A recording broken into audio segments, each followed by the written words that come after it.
Okay, there's my office. Go ahead and pop myself in and say hi. Hello, everyone. Mr.NoPony here, and welcome back to another wonderful episode.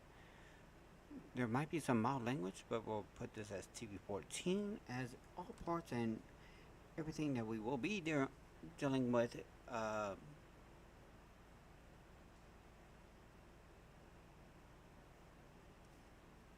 ooh,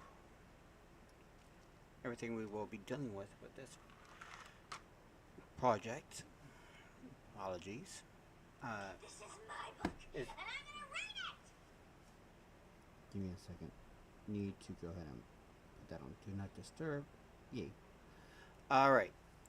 All projects and items that we will be dealing with today, we'll be dealing with, we're going to continue on with the,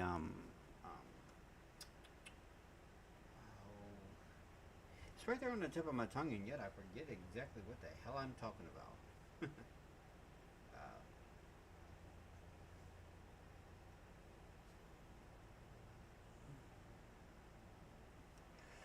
Right, we are going to continue on with the Fan Home Megazord build. We are going to be continuing on from, I believe, package number 6 with the final package of number 26, issue 26. We are going to continue on until we get to issue 32. We may end it early, we may not. We'll see how well things go up into that part. Right now I'm having some technical issues.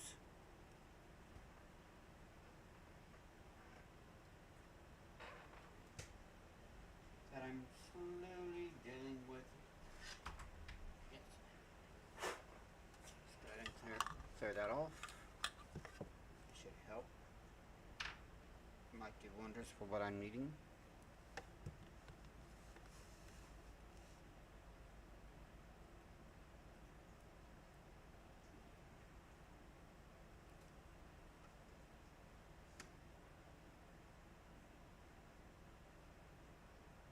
Really have to increase the RAM on my secondary laptop. I think the best I could probably do is about 16 for a single.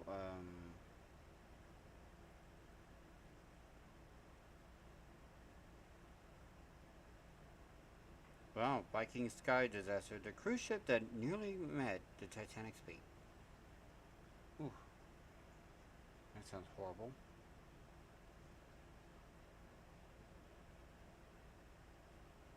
Why did I see something that looked like the Flintstones? Somebody created like wooden scooters that look almost as if they came out of cheapest scooters Africa invented with wood and scrap. To be quite honest, it kind of looks like something that you would have just covered in stone and said yabba dabba doo, my friends. All right.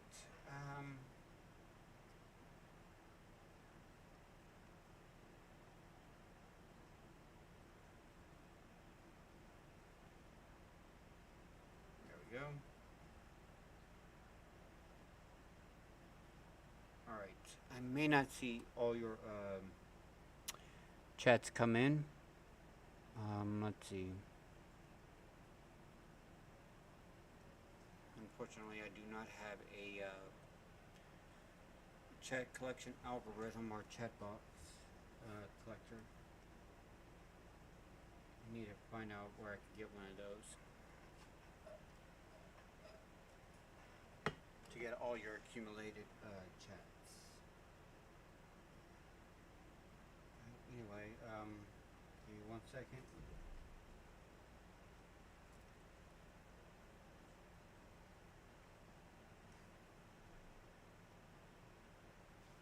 Normally I do have most of my stuff pre-hand, pre-up, and everything like that, but as of late I've been a little preoccupied in my own head. Also, the ADHD really doesn't help. It kicks in at the worst times.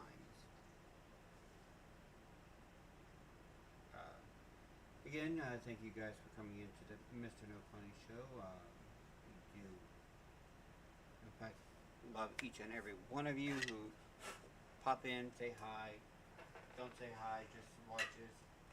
You know, if you're going to be here to watch, go ahead and leave a like or dislike on the channel. I would really appreciate that.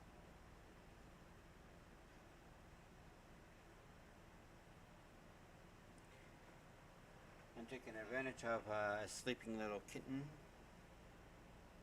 right now, so I could actually do all of this for you guys. Have apologies in advance for the lighting, but I really cannot get the lighting any better.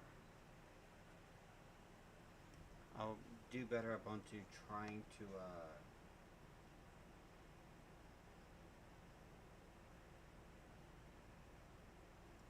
okay, it seems like Panhome wants to not want to work.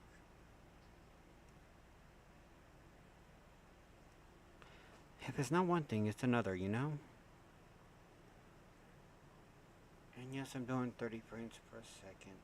I think that would be a lot better.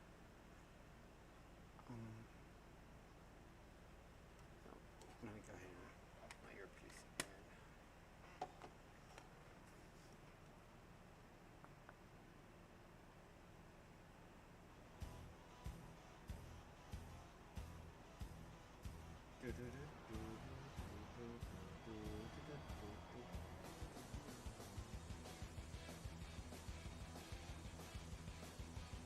No. Don't do this to me. I need...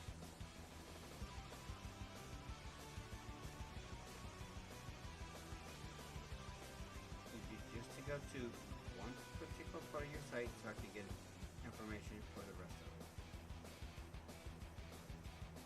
Cannot be that hard to open. Okay, it looks like I can't do it up onto up on there, so I'm gonna have to go through my phone.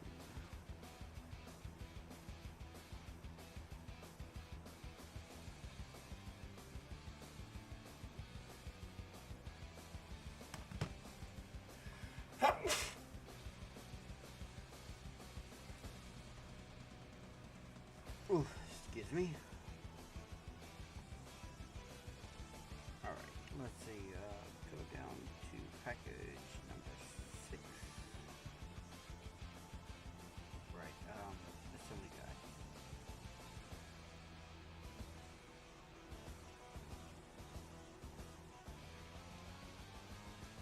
Pretty soon we're going to be caught up on just about everything.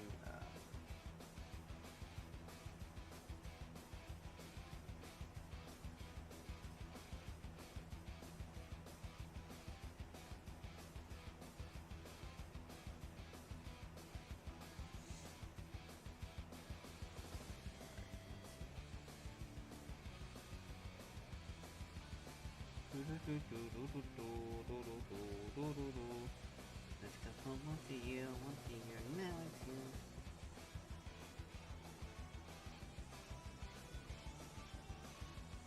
Alright.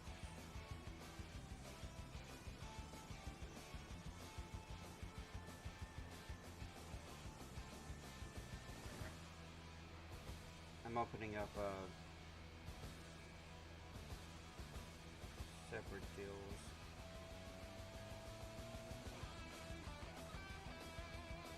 My phone just so we can see what's what.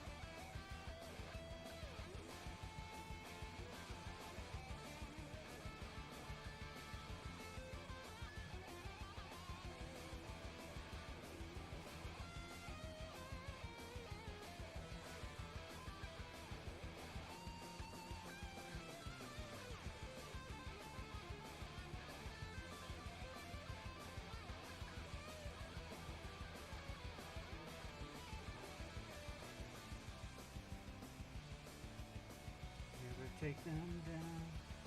Powers on their side.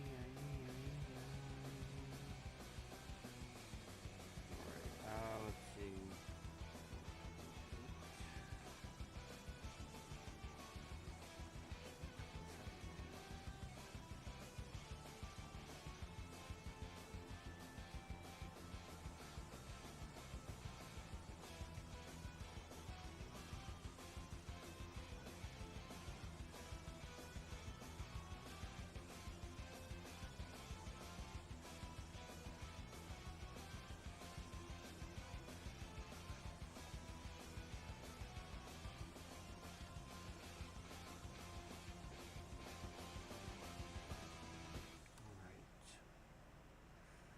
I know, give me a second. I am trying my best.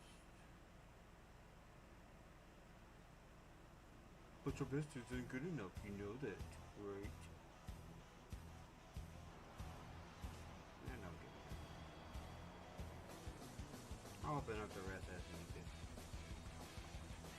Alright, so, let's go ahead and get myself out of this TV. Alright, background off.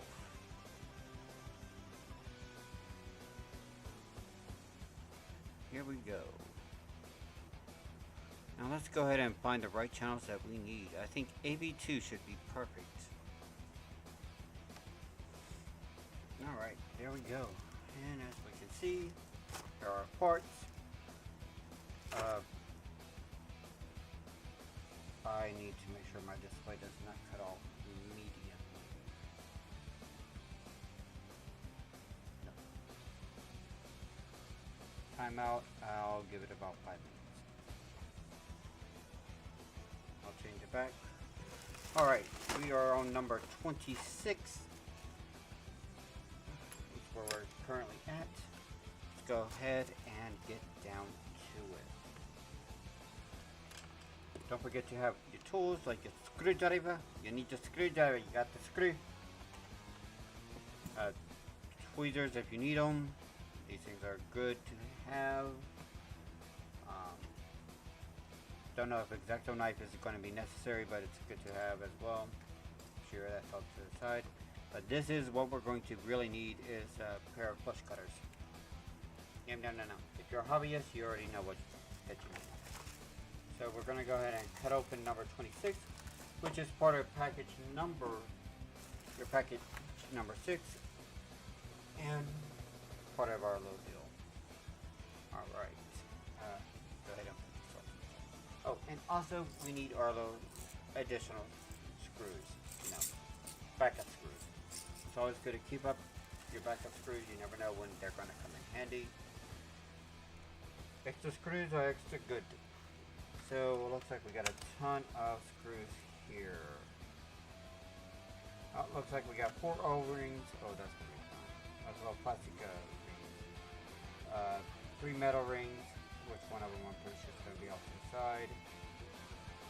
2 different screws, short ones and long ones, with everything, along with all the bits here. There you go. You also need a tray.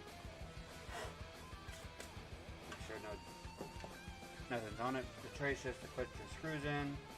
Anything small that you don't want to lose, off to the side. That tray is a failed project that I tried.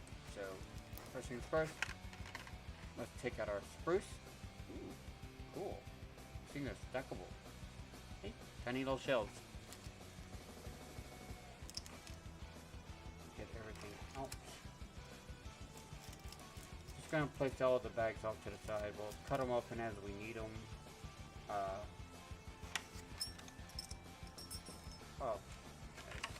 Go ahead and pop out everything. Let's trash one matched together. Listen to this. Metal, metal, and metal. You got metal claws. Alright, so what are we doing here? First things first, we are going to be grabbing, looks like this claw here. And okay, there are two different pieces.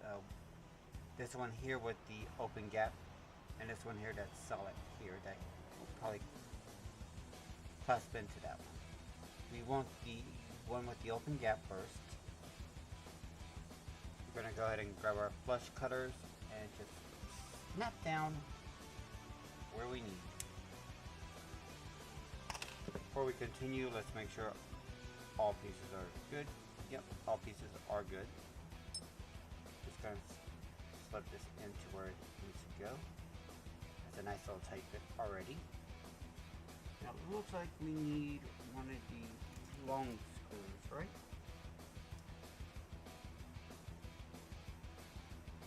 Now we need the shorter screws. Now these short screws that have the little blue bands on them is what we're going to be using right now. So we'll go ahead and cut open that and drop those down. Toss away the trash. My screwdriver is still magnetized. Never demagnetized it. No need to. Makes it easier to hold the screws. And then we go down and screw. Screw down, we'll screw into this bit. Oh, that is actually pretty smooth. There are 5 screws. You know there's going to be one extra here. Alright. Do we need, is that the metal bands? The metal ones are, or not? Okay, yeah, the metal bands, we are going to need 2 metals. Out of 3 metal ones. What is that? It looks like one of the rubber ones. Is that right? Sure. No, we need 2 of the rubber ones and 1 of the metal ones. Okay, okay. I see. See how things are. So, go ahead and open that up. Out there.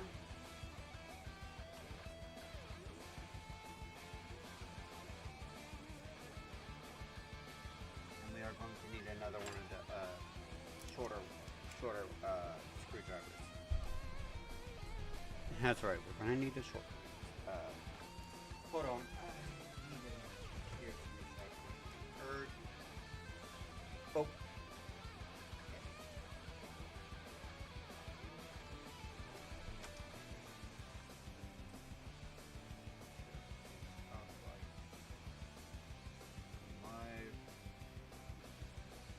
Okay, just testing out some audio, making sure I'm heard.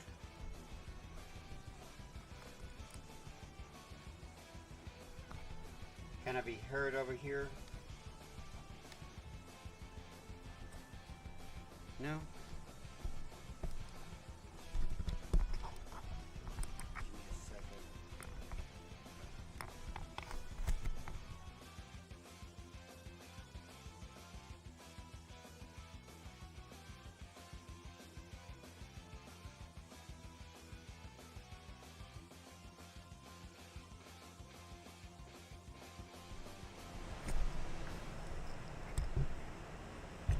Okay. Oh, yep, that should be higher. I should be able to be heard now.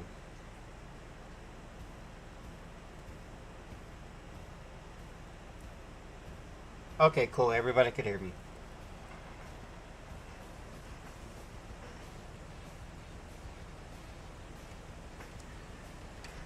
Alright, there we go.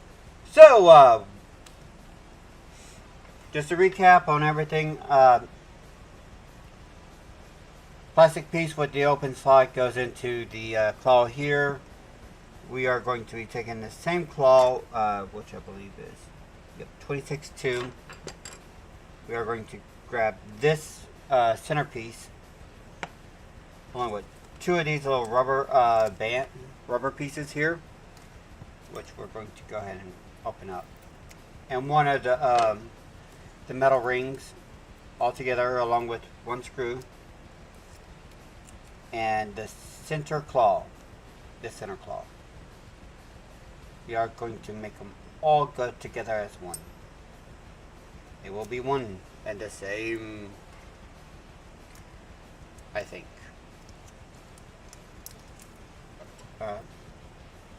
Unfortunately, the rubber ones are a lot harder to get out because they have 0 weight.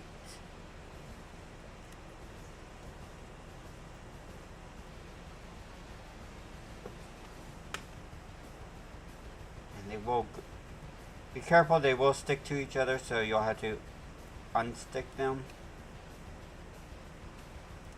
There we go. There we are. There we are. once you make sure you actually got these clear little rings, there you go. You can see them. Let's see if you can see them now. Yep. They will stick to each other. They're little rubber rings, rubber gaskets. Oh. Sorry. Try not to sneeze here. Alright. So, one of these gaskets will be easy to put on. It's going to go right here on this claw, which will be forced between these two. The second gasket, we're just going to set as well as possible dead center. Hopefully everything will.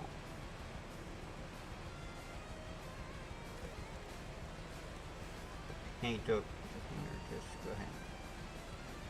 There we go. Hopefully everything will turn out fine.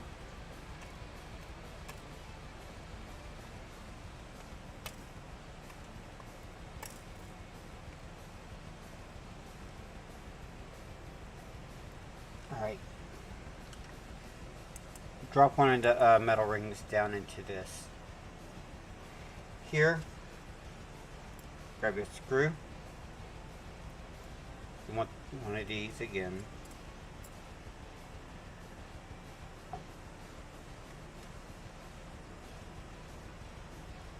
Apparently, being magnetic is an issue.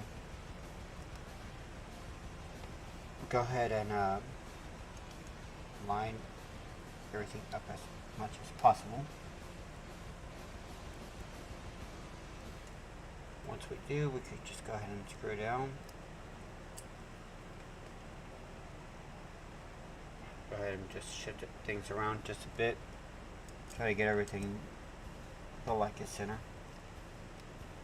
Go ahead and tighten down all this. There we go. Oh, bloody hell, I did that.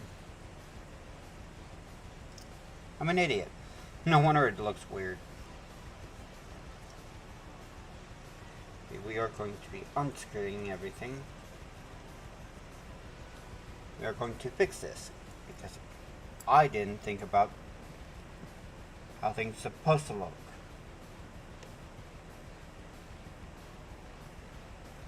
One of these rubber seals are going to be stuck to that regardless. Okay. The other side. So we'll go ahead and put it on the correct side.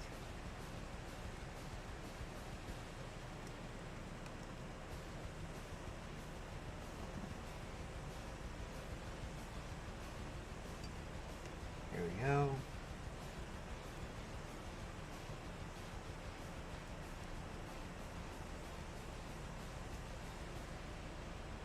Well, they look exactly the same otherwise.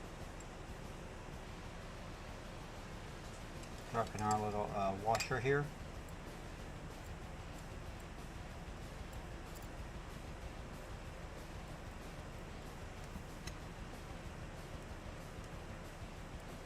Go down.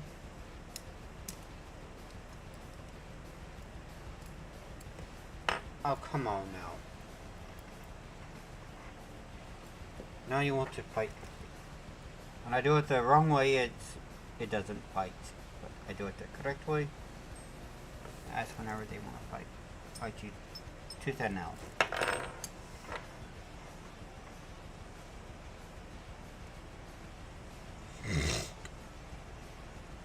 My sinuses are killing me today.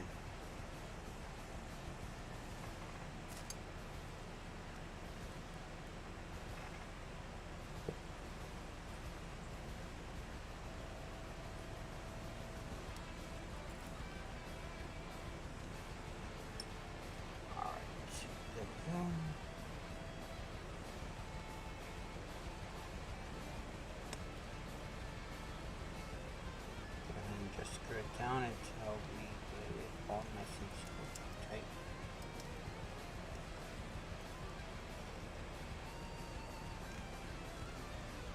There we go. Now that's better. Helps whenever you do things the right way the first time, right? There's still a thing stuck on there. Alright. Okay, so that's done. Next we are going to take another rubber ring and we want this here. So a piece of plastic. Go ahead and snip it off here and here. Excuse me. You scratching your ear that much? Alright. Alright, we're just going to, the instructions want this little rubber seal that's already there, that I put on from earlier. There, this here. And it wants one of the black. Where'd my scissors go? There we go. Wants one of my black screws. The only one that really probably matters in this case. Go ahead and toss that off to the side.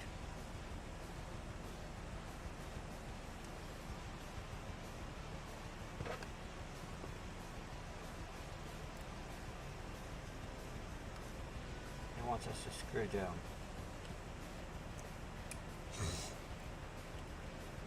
Remember, the black screws are for plastic, and plastic on plastic. Silver is made directly for the metal. Alright. Now that that's done, we're going to go down to the next instructions, which, guess what? We're just doing this here. Go. You could throw this away or keep it as a potential part shell. Whatever.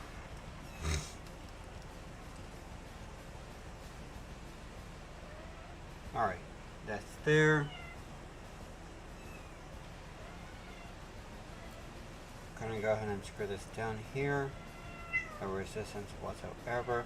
Do you hear a cat in the background? She's just yelling at her own kitten, telling it to come here instead of mommy go there.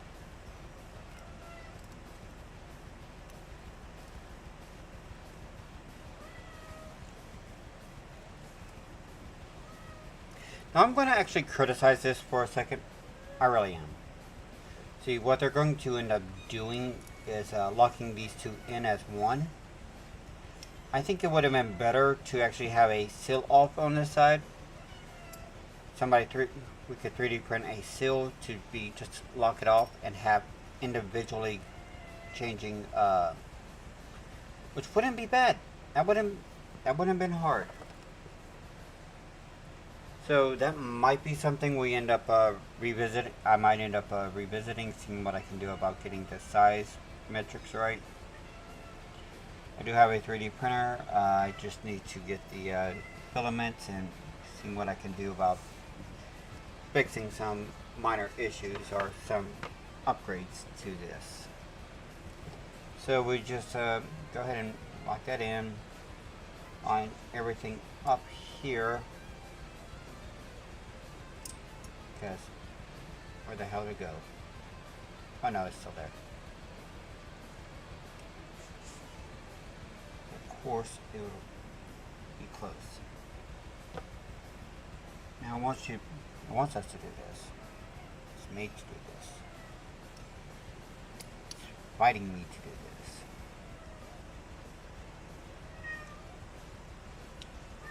There we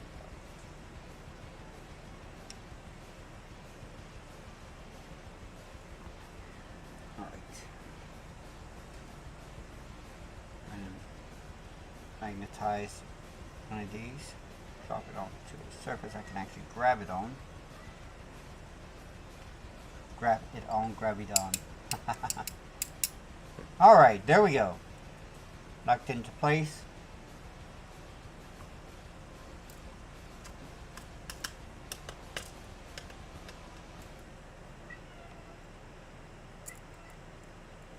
ahead and do this.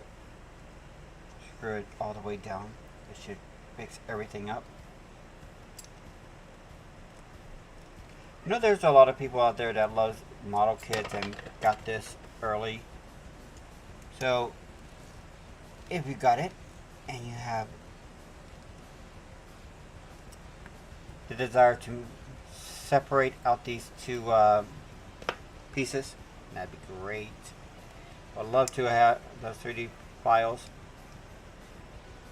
It's kind of cool with this, but individually moving parts would be better. So much better in my opinion. It's being locked down by plastic. Well, that and its own design. You probably have to space it out just a bit. And then place two covers on it. Oh well, that's it. Well, there's number 26 done. We have it. We're armed now. And according to this is the left side. Is it? Can't see it, but inside there's a big L right here. So left arm, right arm. So left side, right side. So we'll go ahead and put that arm away. Go ahead and close that tab.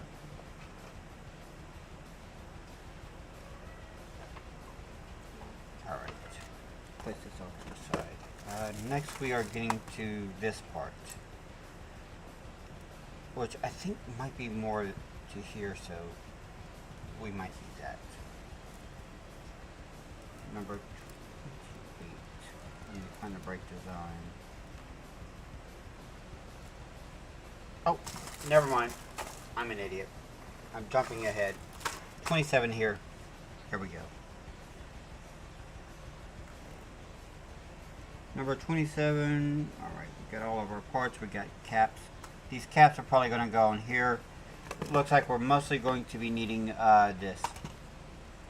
Oh, excuse me, I forgot to collect my extra metals pieces.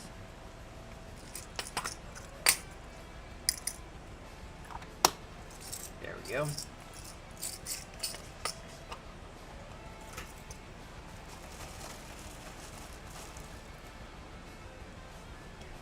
Alright, so let's go ahead and cut open everything.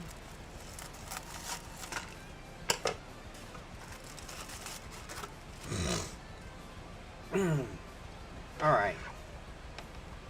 Set scissors off to the side. We don't need those. Alright. We're going to need this.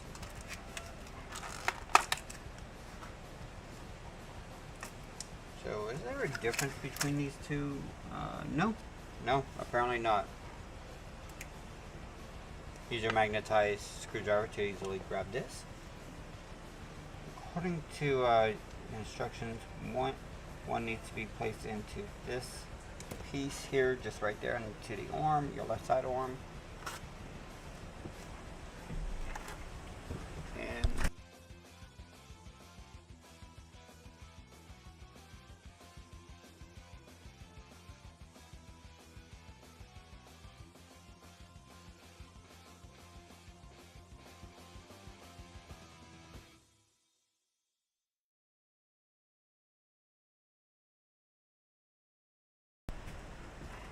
alright, so next, after we do this, we need to go here.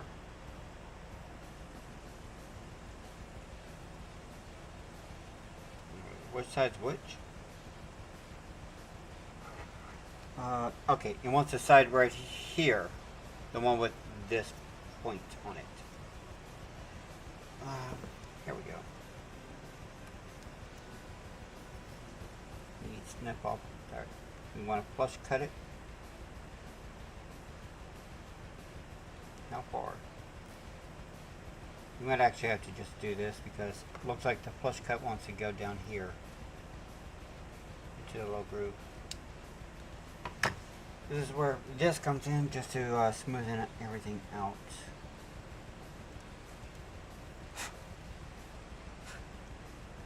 Just be kind, make sure you're patient. I'm going to go ahead and drop the other. Next, we're going to need this thing here and this.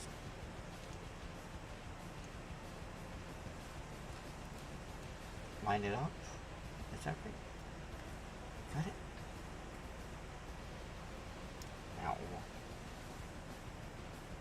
Yep. Go ahead, push down on where we can.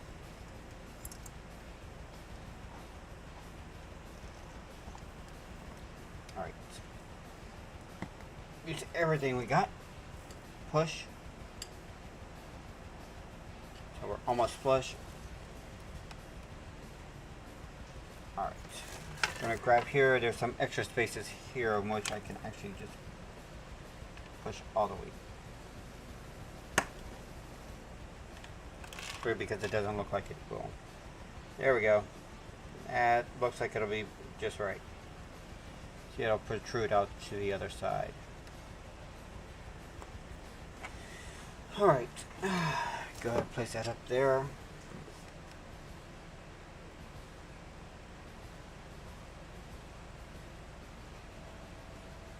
Okay, so we're going to get the other side. I'll have to make sure everything pops up properly. So a little extra on there. That's why an X-Acto knife is always good. Always regardless of, there's always artifacting left. Some things that are left behind. Go ahead, clean that off. 100%. Alright, so yeah, this is going to go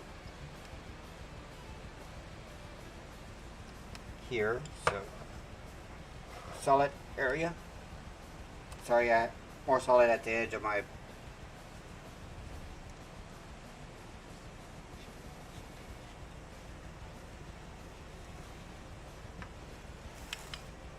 solid as possible.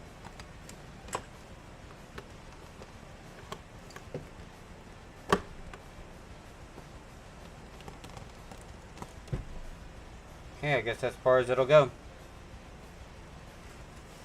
On that side, next we'll go ahead and just, it wants us to align and just drop that in there. So, yep, this is how it's supposed to look. Yeah. Weird, but that's how it looks. You have a little gap there. I don't know if that's intentional or what, but how it looks.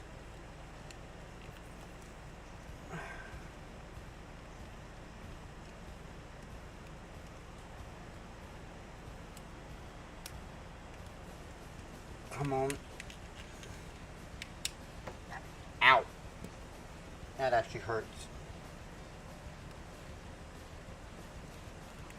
It's not wanting to go through.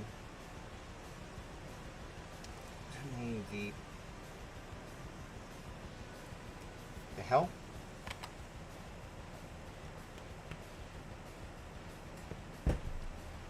Ooh, that is a lot of force needed.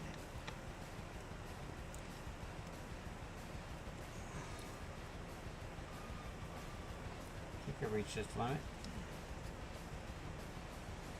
There we go. Looks like that's flush now. And realigned. Yeah, there we go. That's better. Alright, so it has these little caps here.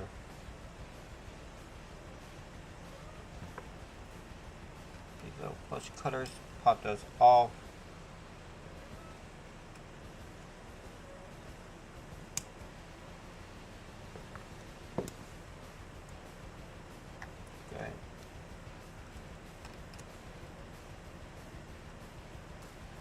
Hey. What do you think you're doing?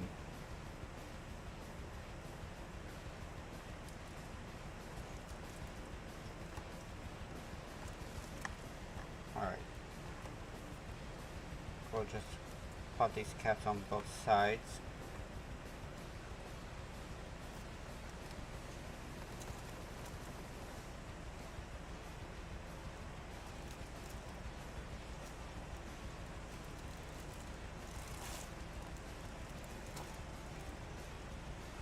I have to now go back to the my cat here decided she wants to be on top of the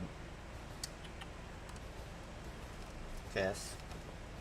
The hey, those are not to be. You play in the box. Okay, we are at March 27.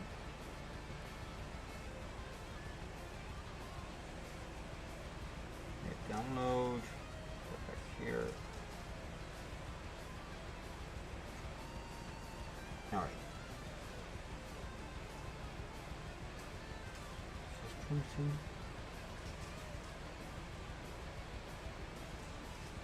9.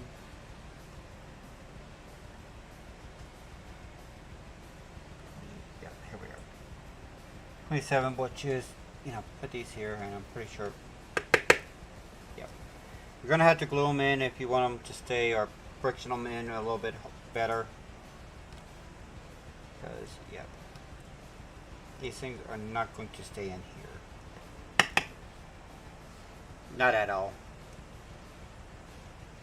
These little caps are going to have to be glued in if you want to keep them. I'm not going to really modify anything, so I'll probably end up gluing them in later, but yeah, they're way too small for what they need.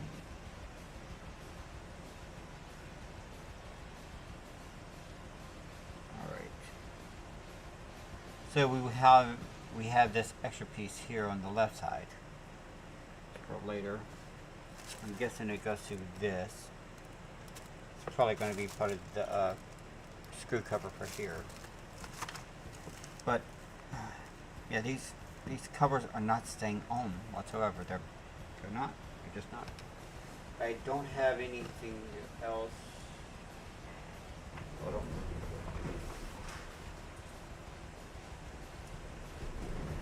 I have paper. A little tacky, but this friction helps with any transformers. Ball joints. Put paper in.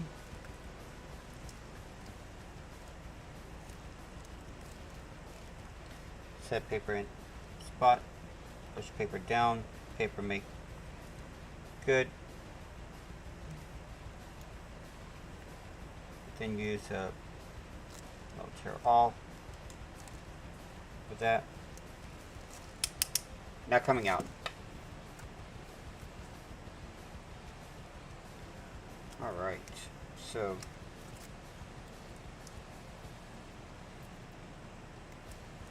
P process, get low paper square. Oh, there we go. That'll do. You can make it small enough to actually where you need it. That's to deal with. There we go. No extra friction. There we go. So, yep, that's not coming out anytime soon.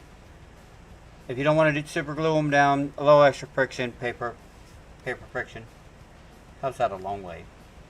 I'll set that aside, I might need it. Alright.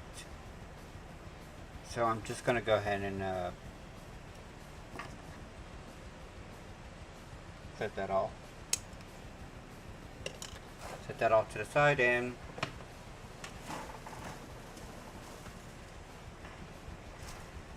I was right. These things could make good shelves. Kind of. If you get the right sizes, you could. But this is weird for injection molding. Huh. Alright. Close that tab. We'll move up straight on to number 28. Number 28. Go ahead and slide through, open up, toss trash. Alright, we will have some screws, it looks like. And something else. Metal rings? Yep, more metal rings.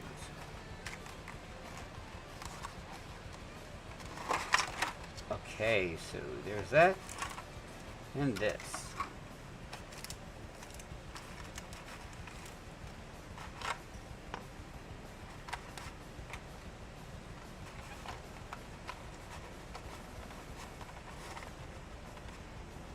This is all the left side.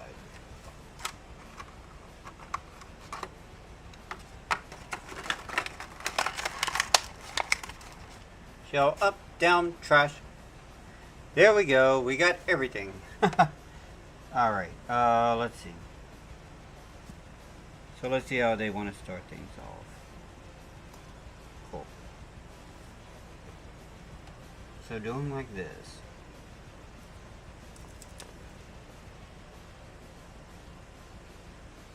Okay, they want this little crease here.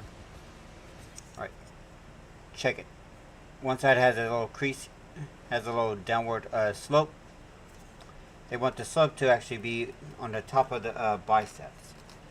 Now where it's curves, but on a flatter end. This hops over each section and just friction ends. There we go. Yep, there we are. Now we have a big strong arm. A strong arm. Why couldn't it have rotation? That would have been nice. A little rotation. Yeah. Somebody out there get on to that. I don't know. Perhaps. Anyway. Okay, next we are going to need 4 of these and 4 of these for this.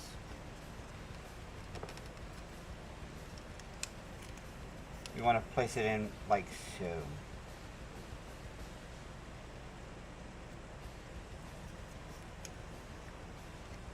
Do you want it? Yep. We want to make sure that the pointy side is out. So let's go ahead and snip open, drop down.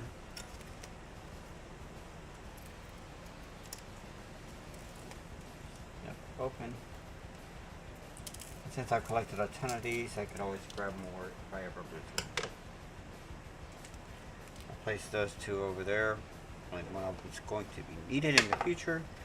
I do not need the rest of these tools out right now.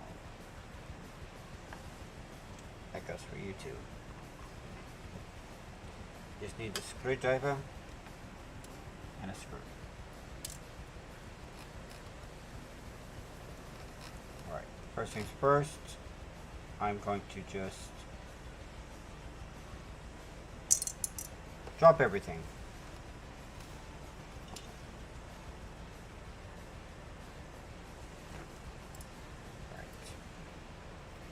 So what I'm going to do is, to make this as simple as possible, I'm going to try and keep the washer, which is connecting to my screwdriver. The hell?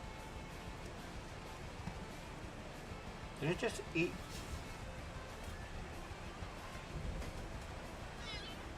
Hey, little one. This thing wants to play too. This one wants to build stuff too, but I'm not allowing it. It doesn't want. It doesn't know what it's doing right now.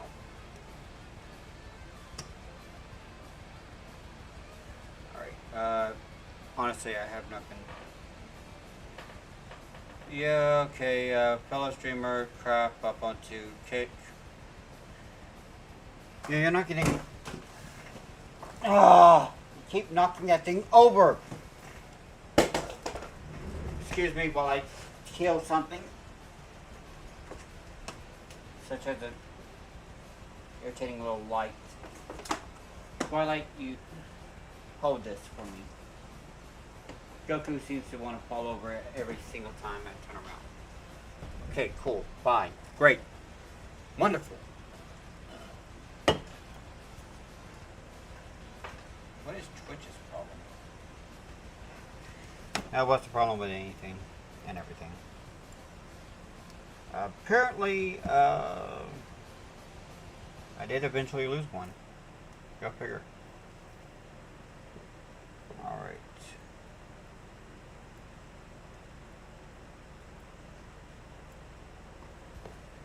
So the fun part is getting that done.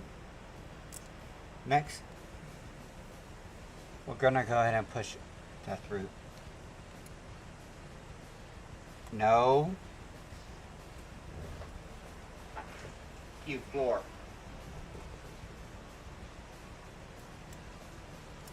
I'm not gonna go all the way through with this. I'm just gonna start it out just a bit. You want to kind of do this with all of them.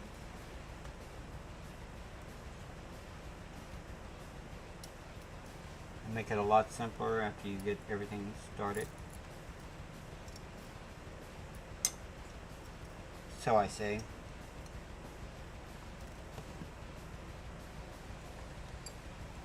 It helps whenever you're not big fumble hands and want to do delicate work. If you need to do delicate work, have better hands than mine. At least use a nail to actually try to align this properly. Hold it down, you know.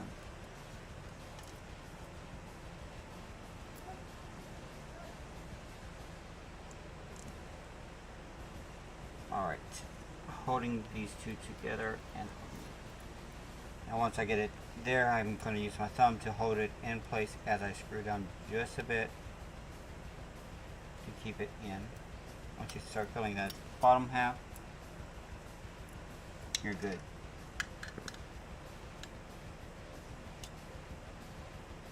See, she's so curious. She is so curious on what we're doing. Alright, once you get that part in, you can go ahead and start screwing down. And once you've got it going good, go ahead and start doing a cross thread lockdown. You, come on you. Lay in the box.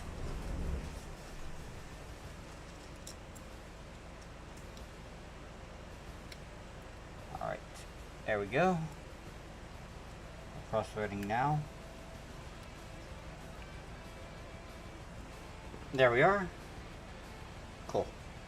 A little bit more of a pain, but it you were able to do it. Alright.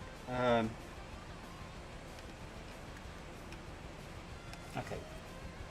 So this here slot is going to have to go into this arm here, as so, pushing it into place. And we're going to just align everything up on the opposite side. So we want to make sure we push all the way through, down, as it locks into place. Oh yeah, that's going to be nice. Next, we're just going to clasp that on the opposite side. Hold that down. Look around for scissors.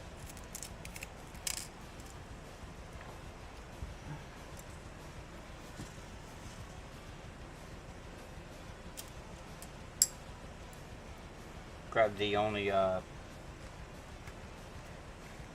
black, grab it, your little black screw, and just drive it on down. There we go. And there we go. One left arm done. One last thing, we want our screw cover here. Just align to where it needs to be and just pop it on down. Now that's nice and tight, so it will not come up, and since it's on the inside, you will never notice it really unless you're looking for it. That is one arm, and it has problems grabbing a cattail. Why? Why do you want to scratch at the plastic? Why do you want to do that? Huh? Look. Look at this thing. This thing just wants to come over to all that plastic up where all the other parts are, and it just wants to go ahead and attack it.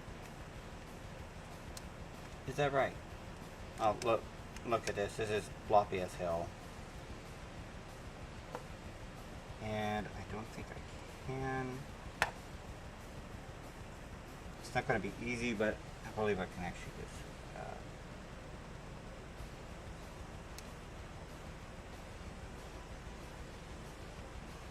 pop that right back off with the paper. Just going to go ahead and come over here and screw. Yeah, looks like that one wasn't tight enough. One of them just wasn't tight enough. Gotta plot the paper back in.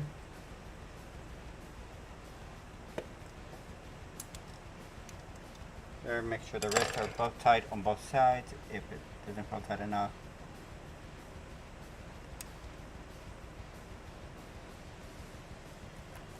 Be very, very careful on how to do this. Whoa!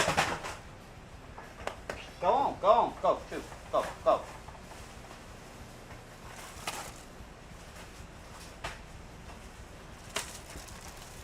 Little girl, come on. Yeah.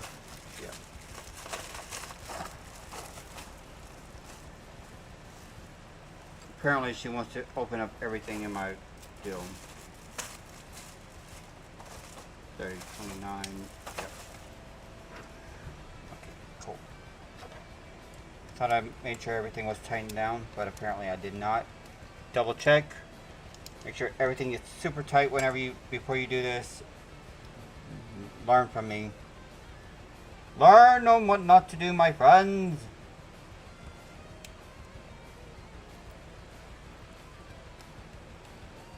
Just go ahead and get that back down in there.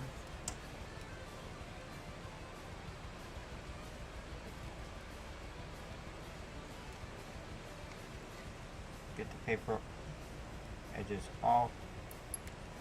Nope.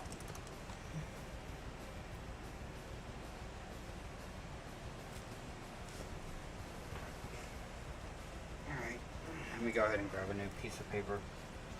Always do that.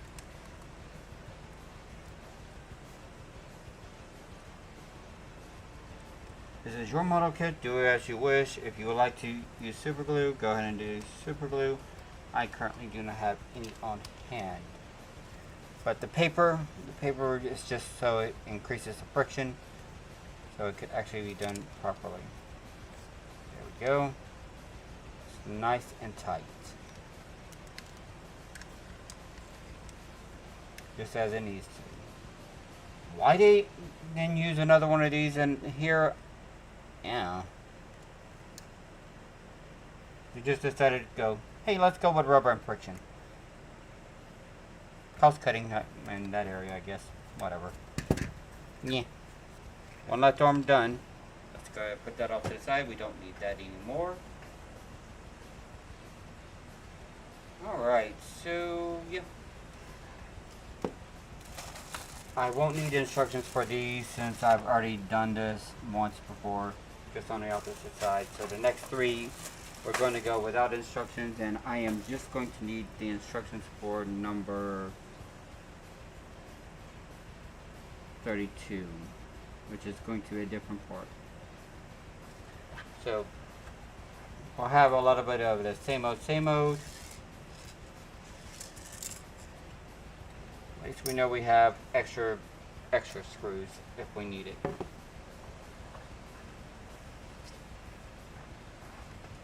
Okay, fun.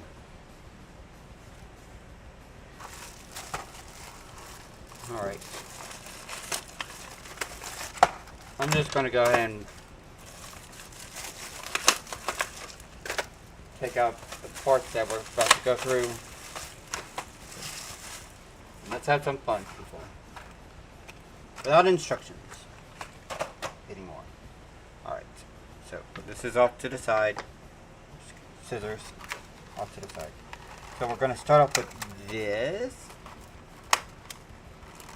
There we go. Gonna pile everything out.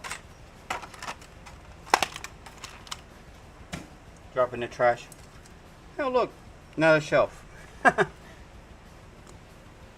But I'm just gonna go ahead and undo everything.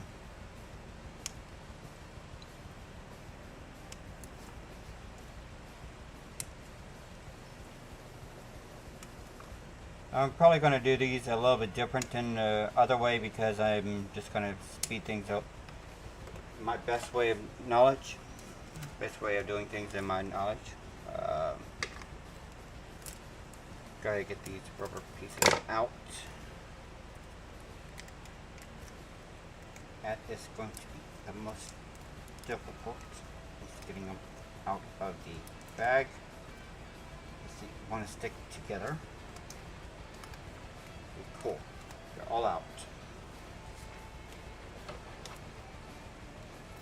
Next is followed by the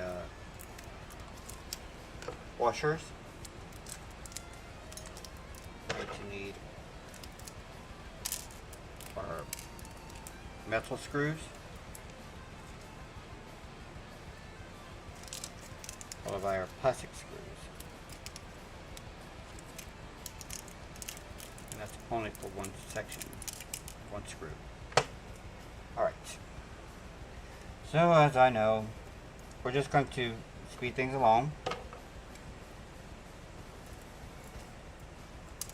Just need one screw here. One of our silver screws are just going to go right here into this section here. It's all nice and simple. Once you figure out which one's aligned to where, it's cool.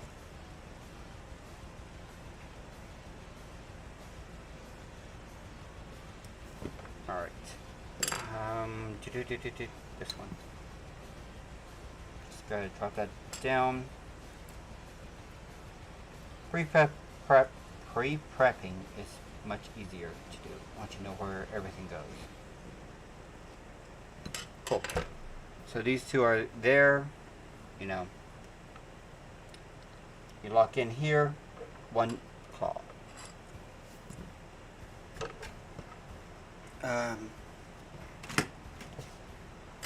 Put that over there.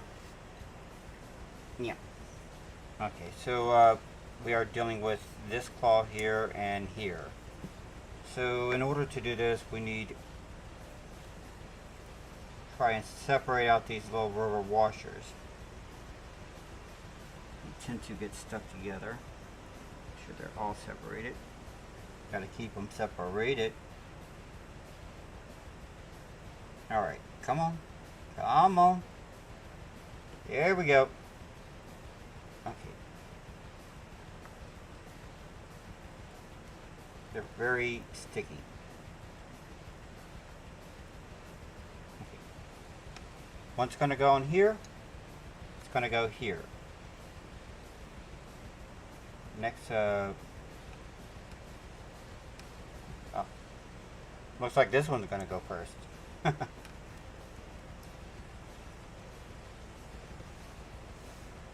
I think what they did was use the exact same ones. Just, it didn't matter since they were exactly the same here. Just, whatever. You know? They didn't care. They're interchangeable. Left to right. All they cared about was the assembly. And I'm just going to set one of those there. I'm going to grab a metal washer here. Go ahead and grab a screwdriver. Push that all the way through. Yeah.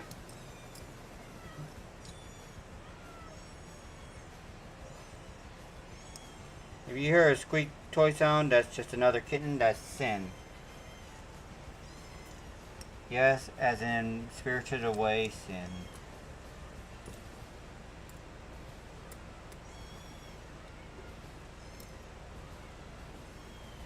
He's looking for a mother's validation. Go ahead and just screw this down until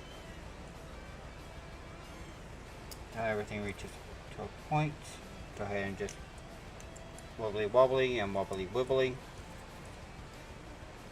We'll go ahead and just screw it as tight as possible. There we go. That should do it. Next, we will be placing one of these, another rubber one.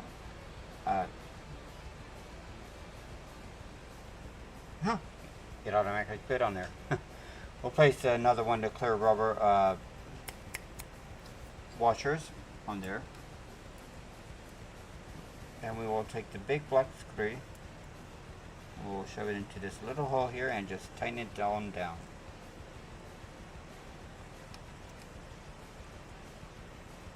Oh!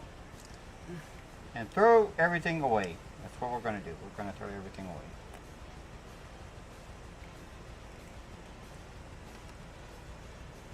Alright, next we're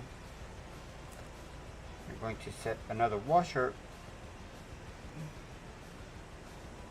as dead center as possible onto this area. You just sit there, it won't go anywhere. Next, going at an angle, we will go ahead and lock this on top of each other.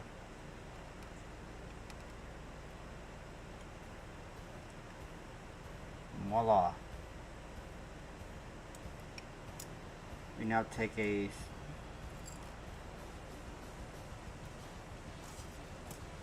washer, drop it down,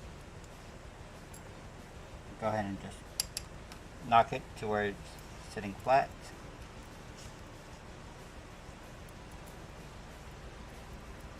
Let's just get this on the tip of the screwdriver. There we go.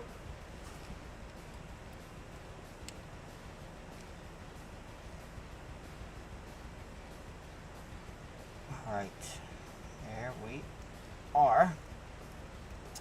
That's super tight. Oh yeah.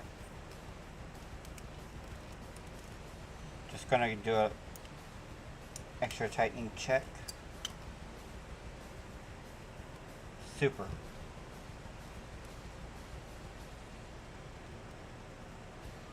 Look, it's a foot. Alright, next now let's go ahead and just grab up all of our little extras, place them into our pile.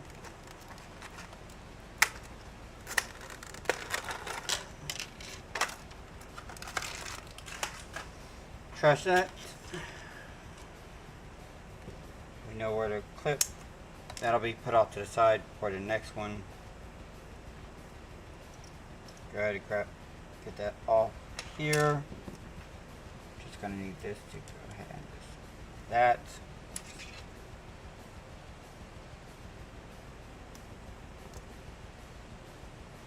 Don't know if it's necessary, but clean breaks everywhere.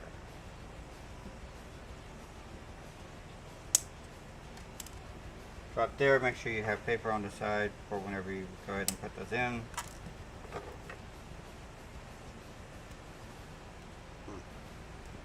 Clean, cool. First things first, I'm just gonna go ahead and drop. Since I now know this is nice and tight, go ahead and wrap off some paper. Get this ready for its eventual snuggling.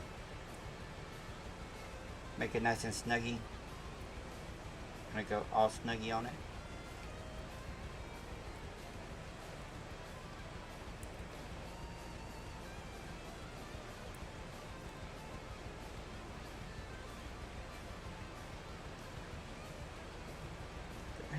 Drop my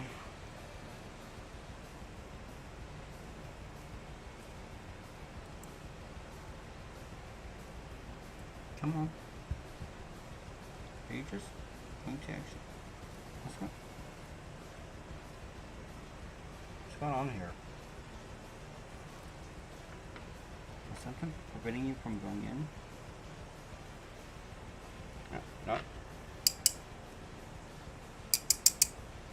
I'll be damned, that one's actually really snug in there. How unusual. I guess this was a good version. Nope, not on that side. Maybe the paper's too thick. I had to put it up too many times on the other side. That's the reason why I was having issues. Tear down a little bit more.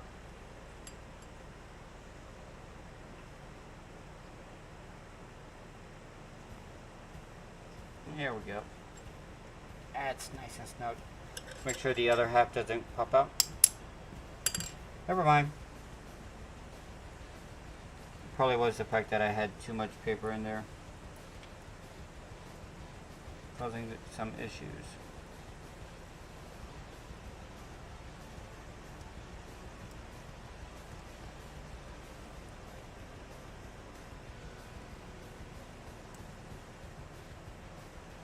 There we go. Let's check with a nice tap. There we go. It's not coming out on that. Okay, so go ahead, slightly put that in there,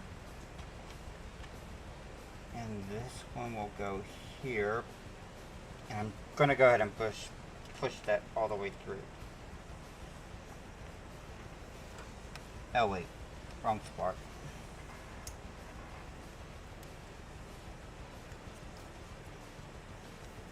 Luckily this one's easier to actually get out.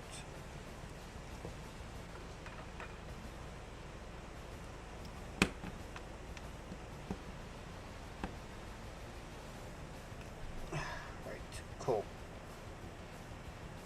It's easier just to put it in this one than anything else. Lock that in. Oh,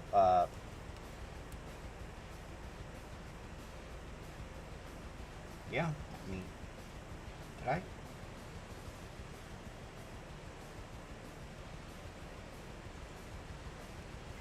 Am I an idiot? Yeah, that's always a possibility. No wonder it looked like it was different. I put it on backwards, didn't I?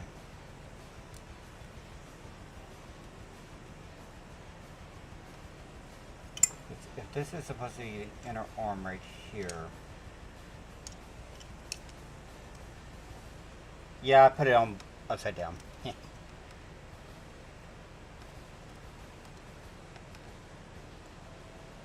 I did some things right and some things wrong.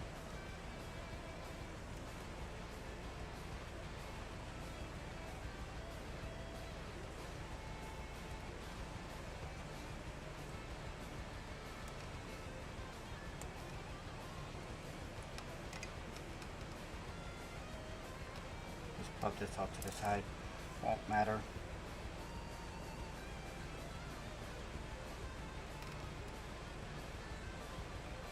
Slowly get underneath. Yep, there we go. Good. Pop up the paper. Just unscrew.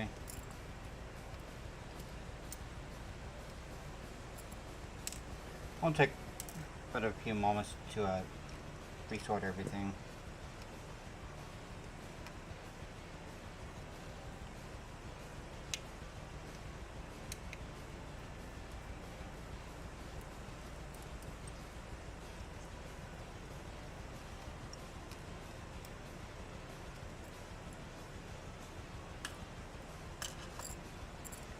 Get off.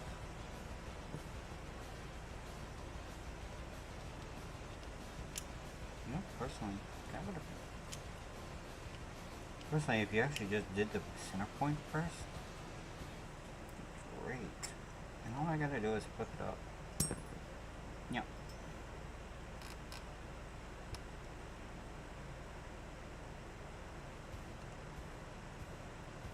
Okay, so I know exactly which direction I need to go. Small claw on the bottom, so like this. Cool.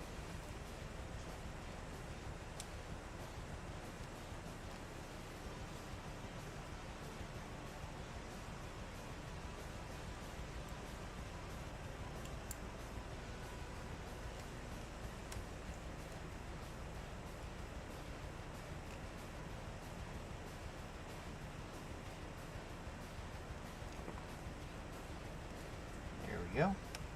Small pause on the bottom.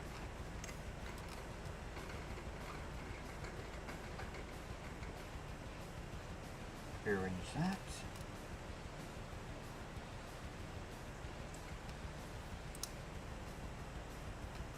Just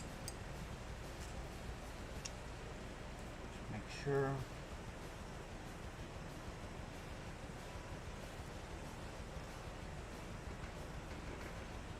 Set dead center.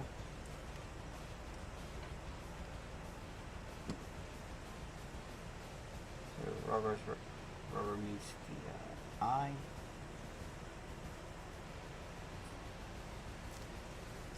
Drop in the washer, grab the screw.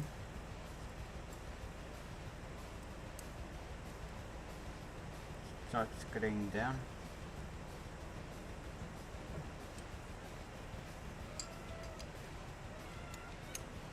And of course, make sure it's tight screw.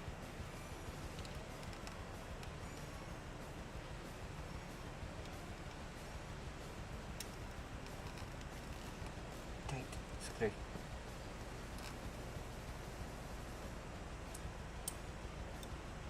Again, align, drop.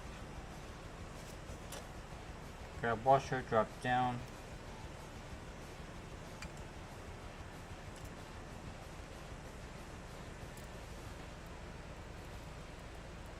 Grab screwdriver.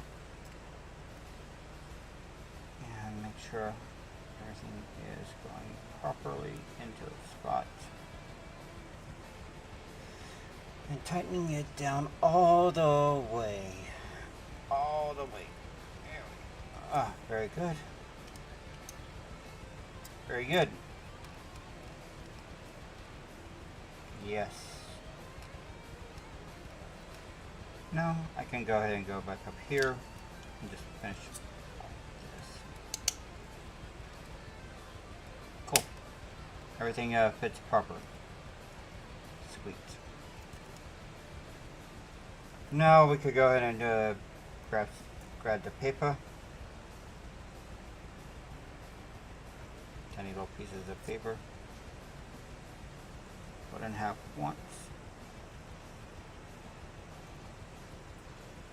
Matters not which side is which. Alright. And get that in there.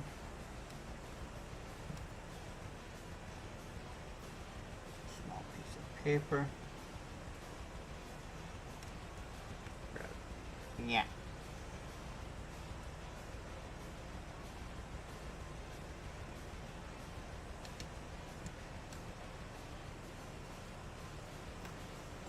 Make sure everything's fine.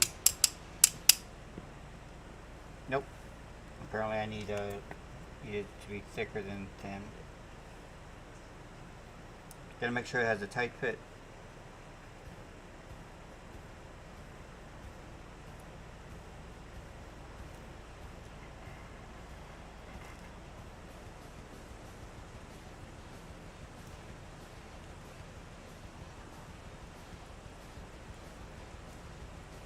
Yeah.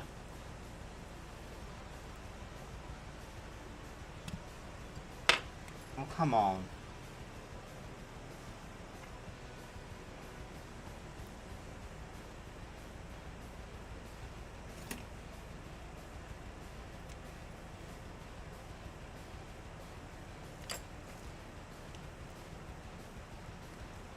Stop attaching yourself to my body.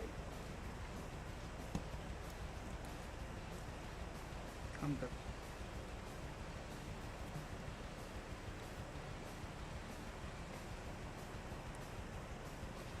Come on.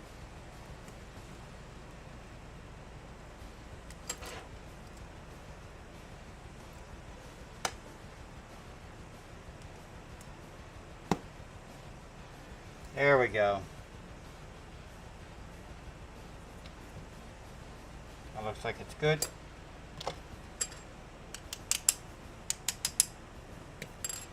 Cool. It's great. Fun. Fantastic even. Fantastic even. Alright. Alright, come on. continue on. But we need to get into our next section. Alright. Get that trash. Okay, so go ahead and drop those. Don't need them.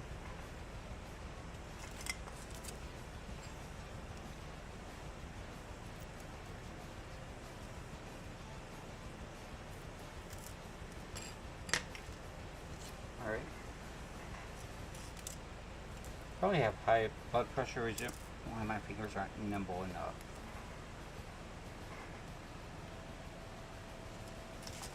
Alright. Won't need that. Okay, so let's go ahead and do this. We want to make sure that the inner sections are towards the top, which is the flatter section here. No, what? Yeah, flatter section here. There we go. And we just press these two together on both sides, and that is done.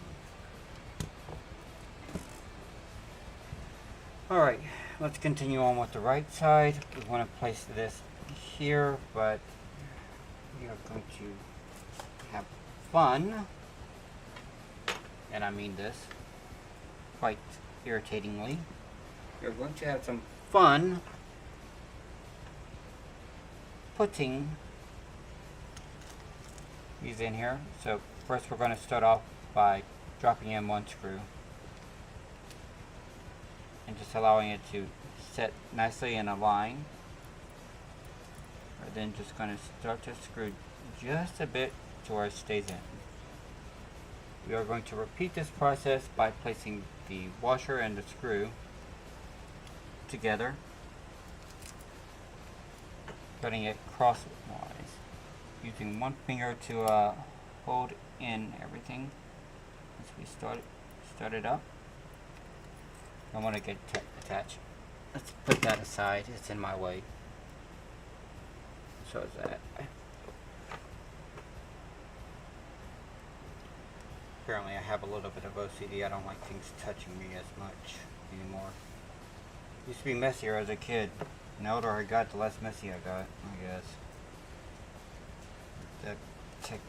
That much has been taken out of my system.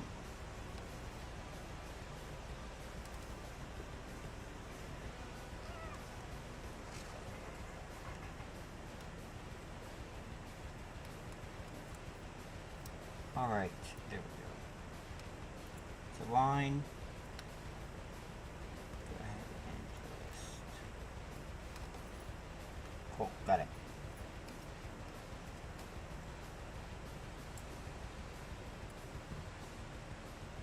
Don't want to go down all the way whenever you're putting in these types with the washers, especially if you have 4 washers and 4 screws. You want to just start them just a bit.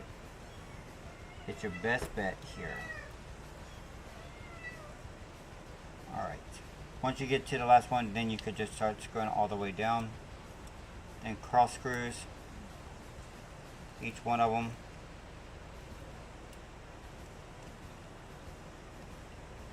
I know you can't really see it, but that's exactly what I'm doing.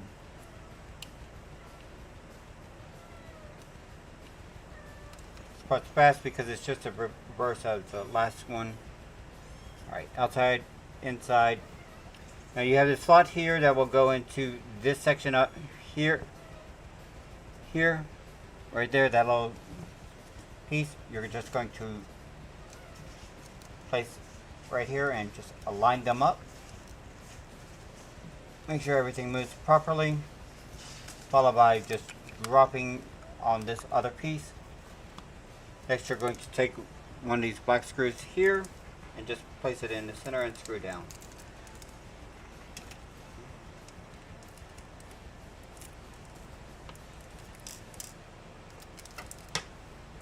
Our next part is we're going to start on the...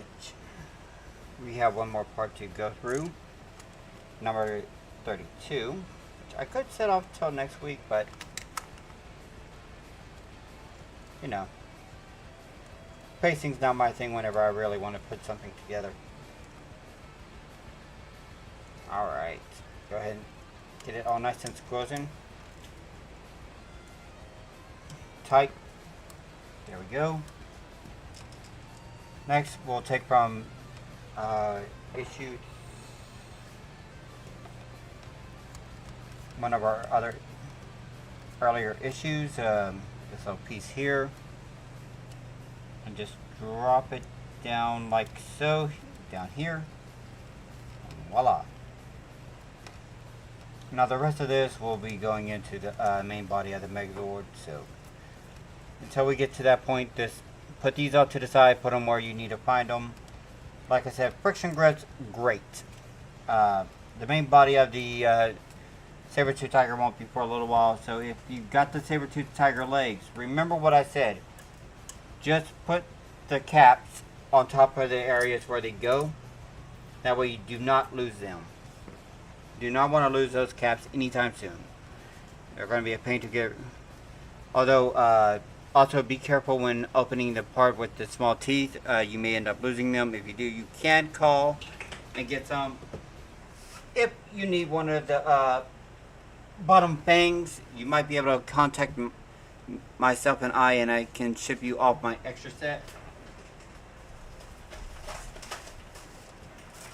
I do have an extra set right here of number 7.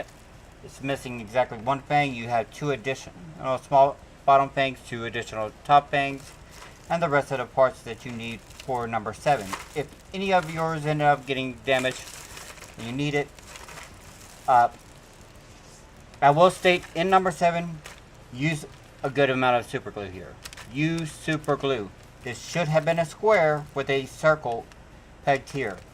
The reason I'm stating that is this is going to cause way too much loose friction whenever it becomes part of the head. It's just a hunch. I've seen some people having issues with about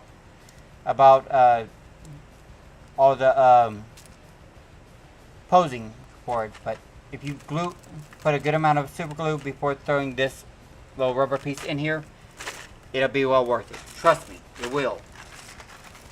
Also, super glue is probably going to be needed right here on these fang pieces, these screw caps. Yeah. So if somebody knows, get a hold of me. We'll make out a deal.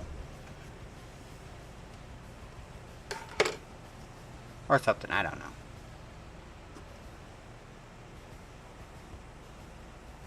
Okay, cool. We have one more part to go through here on the Mr.NoPony show for our building segment. Alright. Yeah. Go ahead and rip that open. Looks like we're pumping out our chest today, people. Alright, so this is the first segment on which we will start doing the full body chest section, where we'll have to power up the secondary dinosaur head and all that. This is going to be fun. There's metal rods. So let me go ahead and get the instructions up here, since my phone decided to go to sleep.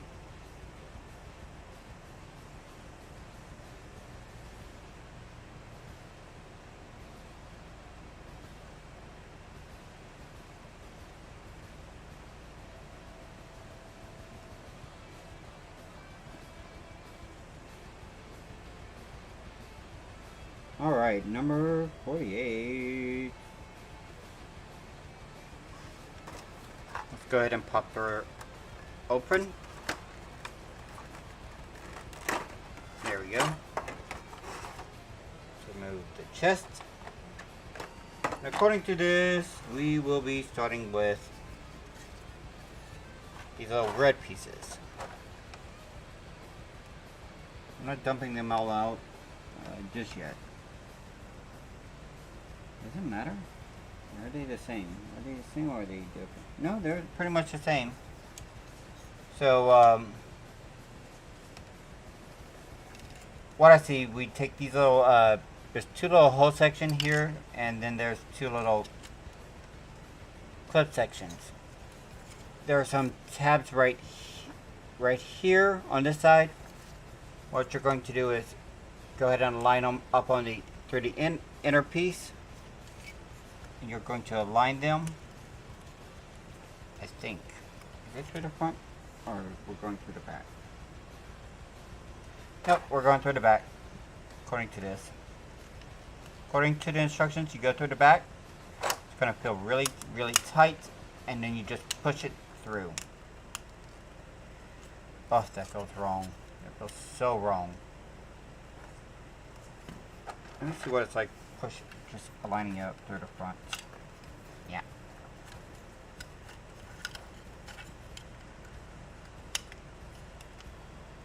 Is it better through the front?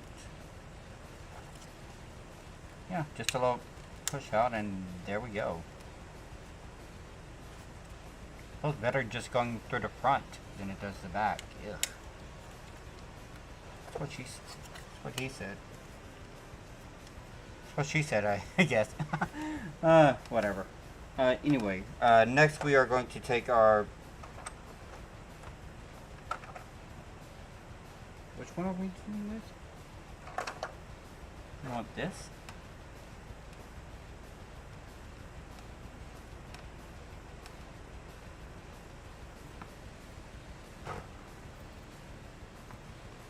No.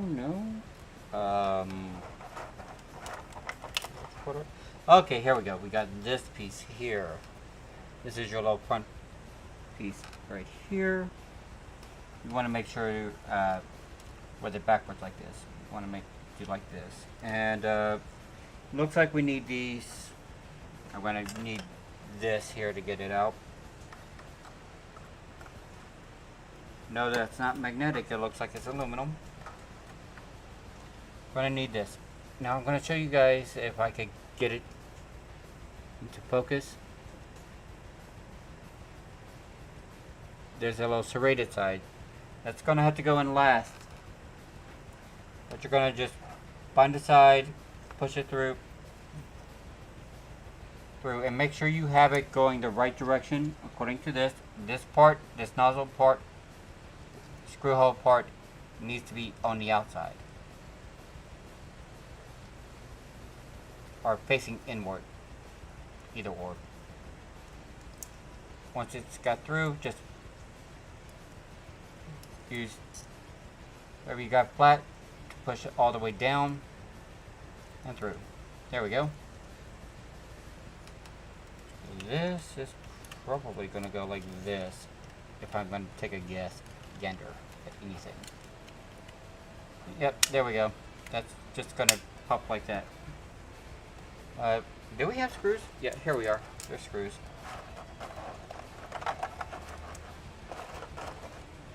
So we have electronics too. I'm going to place those electronics, and I am going to grab the scissors here for the final snip. Cut open and drop the screws. Scissors can now be placed off to the side. I'm going to place the other aluminum bar in there. That's everything right here that we need.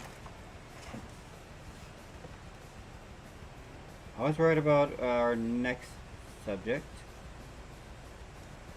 Okay, so we are going to take one of these screws. We're going to just simply drop down and lock in.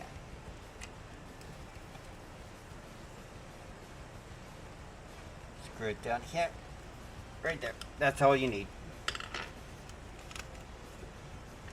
Push open. Great. Little area here where you can grab. There's a little piece here so you can grab open. This is where the shield, the Mastodon shield is going to go whenever you go for the tank mode. Alright. We have this piece here. Looks like it slides. It's going to slide in like so right here. Correct? Yes. Like this. Now the tricky part is that you have to screw it in, but it's not going to be easy. Or it will be easy, but it's just going to be tricky. You're gonna have to go in at a slight angle and try to make sure that even though you're doing this right, that you're not going to strip out anything. Looks like everything's just gonna go fine. So it's not as tricky as it seems, but it's there.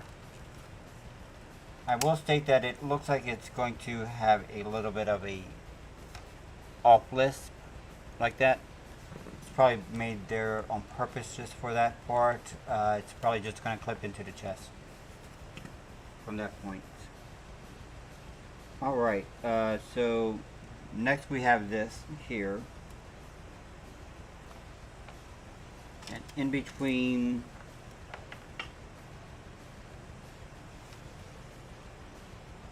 really don't have to undo the wiring, but whatever. How are we doing our wiring? Okay. So what we're going to need to do is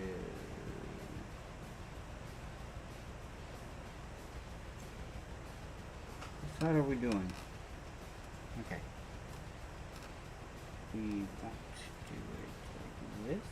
Oh, okay. I see. So we're going to take the wire here. Going to let it pull all the way through. And we are going to align this up towards our little, sorry, that was off camera. We are going to align these two holes with the holes on the plastic piece. And we are going to go ahead and grab a screw. Not easily though, but we are going to grab a screw.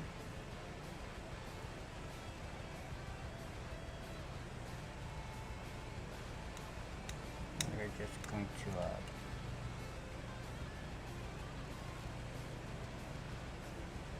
go ahead and start that off right there. Grab another one, go for the other side. I think that's all that's, ow! Damn it! Make sure you don't actually stab yourself with the screwdriver. Don't want to do that, that's bad. You hear something like a lawnmower, that's because outside there's some mowing going on.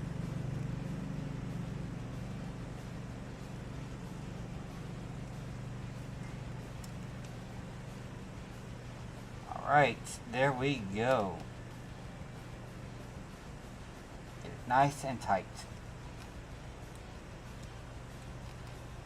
This is going to be where our sensor is going to be in the future. Well, sensor cap, I mean. Okay, so according to this, next we are going to align all this up, I think. Yeah, there we go.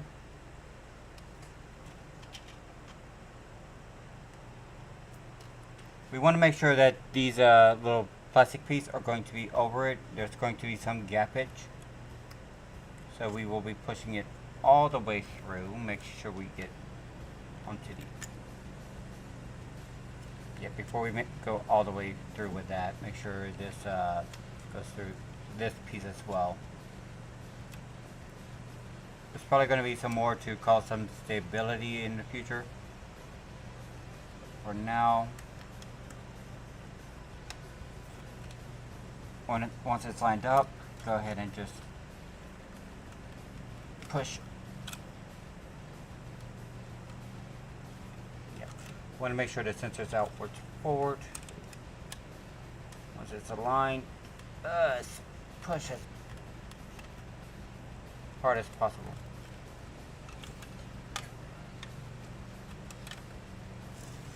If anything, just grab something solid like this.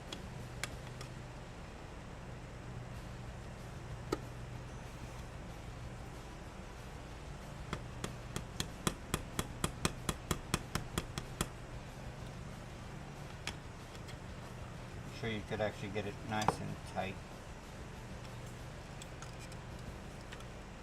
This is going to take a little bit more effort because it's not exactly solid all the way through, so you have a lot of push area. And you want to make sure you don't accidentally break. But if you feel like it's not going to go through all as much, you could stop, or you think it will be possible. I'm just going to take one more chance.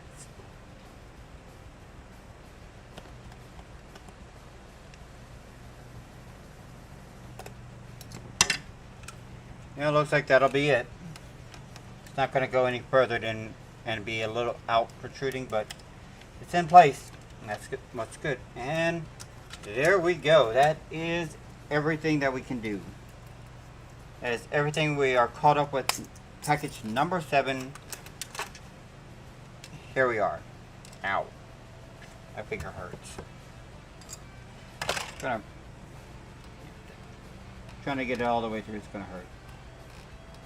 But nonetheless, here we go. Number 7 is done. Well, number 30. Part 32 is done. As you can see, we have the chest of the there's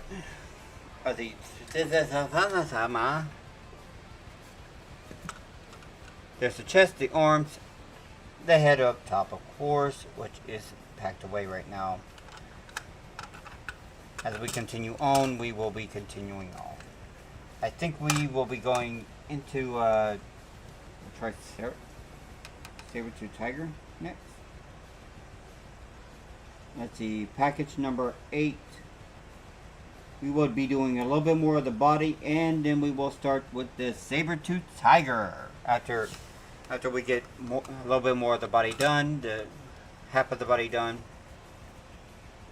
we will be going into the saber-tooth tiger body. After that, they're probably going to switch it up between the mammoth and the triceratops next on the bodies. Then we'll go into the next legs, parts, etc. It's a systematic deal. You get one body part at a time. Probably won't. The next, even though next week we will be finishing off everything and be caught up on everything, and we will be showing off the battery pack that comes with it. That'll be great. Let me go ahead and just swap. Alright, let me just get myself into the office. Here we go. Yeah, so we will be going into the other parts of the Megazord that I have so far. What I have collected so far, at least. The parts of the Megazords I don't have are the ones that are still working on coming into the mail, but are delayed right now due to financial issues. I will have that sorted out as soon as I could get a new job lined up. That is something I am working on personally. I'm popping my peas like pop pop pop pop pop pop pop pop pop pop pop pop pop pop pop pop pop pop pop. Alright, yes. We'll go ahead and put this away along with the rest of the tools and everything else until next time. You, come here, come here. You, open my face. You took that and all that. Hold on to them. There you go. Oh, some things just want to be disagreeable. Alright, let's go ahead and go back to my display settings and set my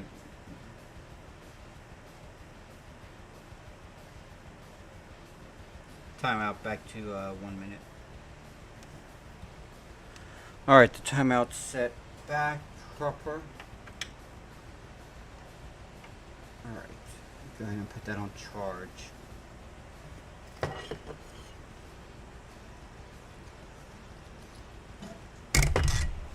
Okay, cool. Cool.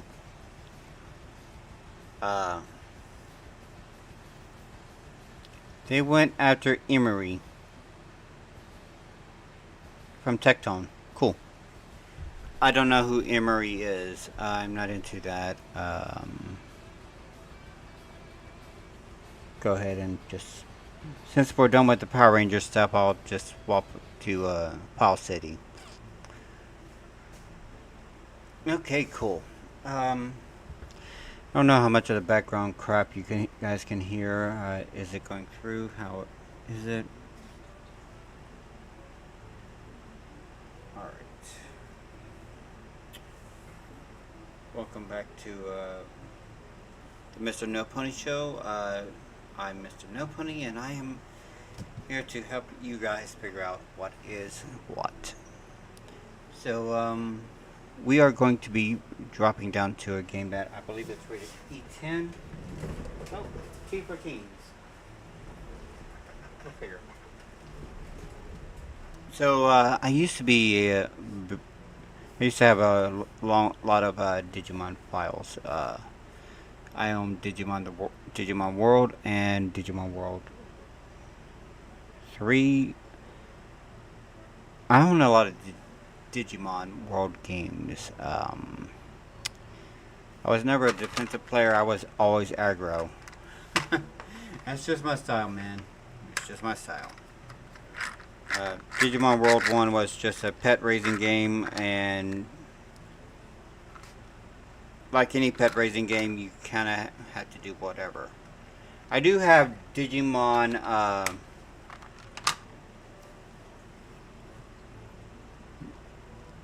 Cyber Sleuth and Digimon X Order.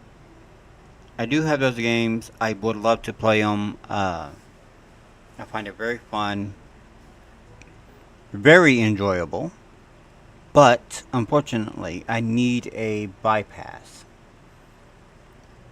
for my PlayStation, so I could actually just go ahead and get that, that on there.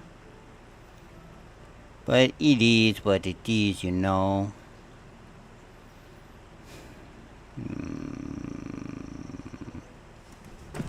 Oh, ow, ow, ow. I don't know if I actually want to go into games, so let me go ahead and pop on out. And let's check out what's on YouTube.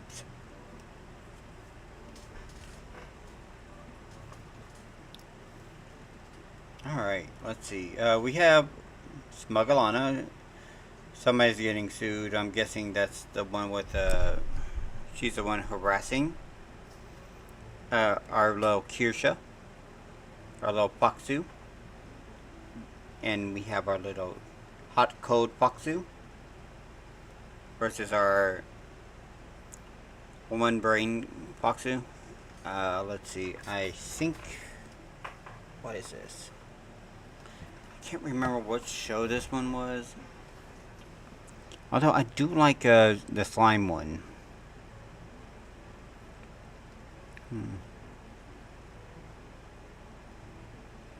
God, you could tell that fat is fake. No, seriously, you could actually tell the difference. Normal fat people do not have that type of fake fat look. I know their skin is more saggy. That is just too. That's just hilariously unrepresentative of real people.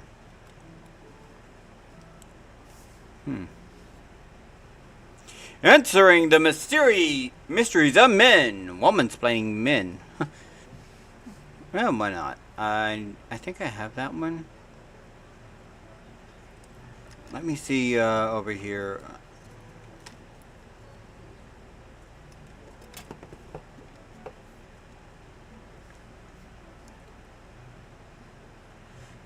Let's see.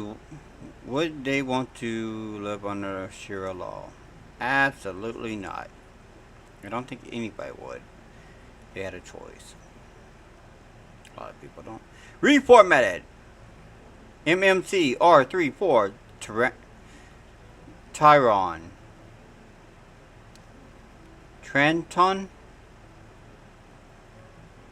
Tyrannon? Rise official video? Huh. It's Megatron! We got Trump blamed for AIDS. Surge in Africa. Ha. Ha.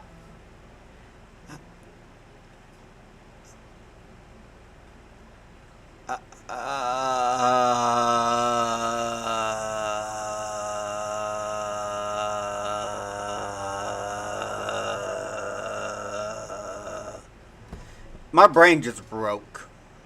The fuck did you just say?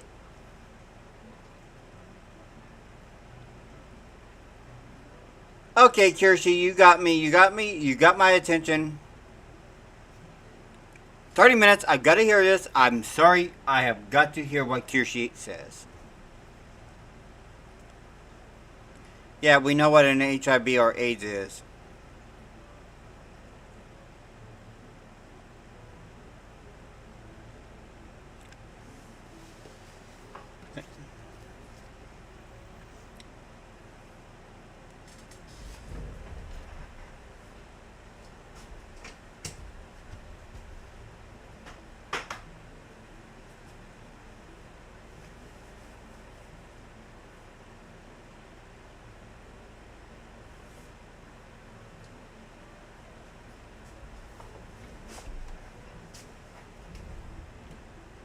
Yeah.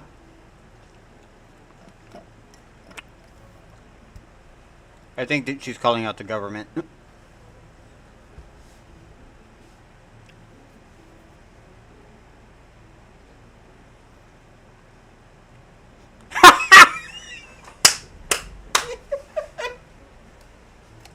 Nickelodeon cartoon mother. Which one?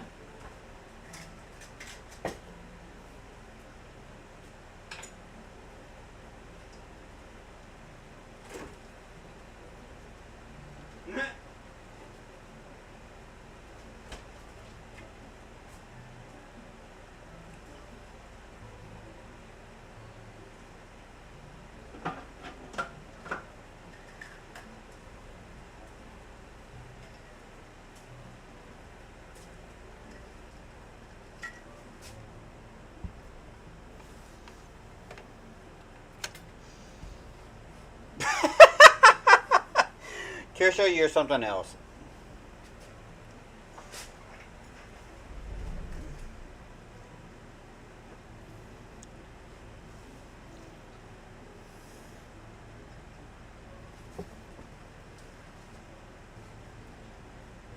Nah, they didn't have a dash cam.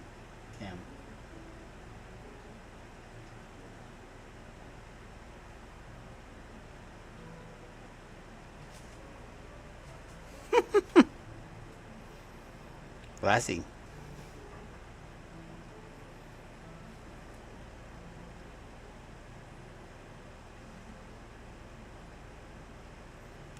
Right.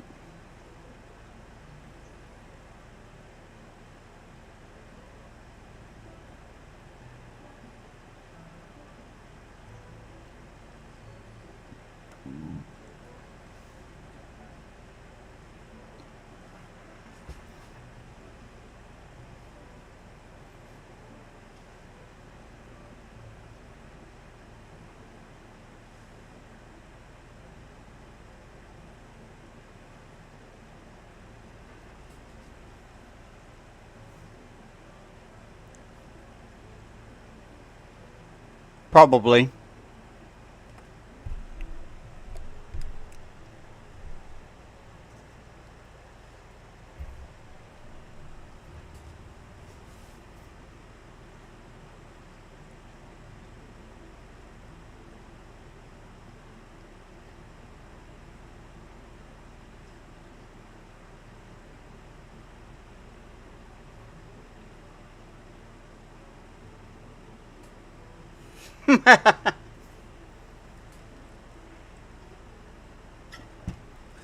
Yeah, they're reviving that series. I don't damn. Why? Why are they revising so many cinema?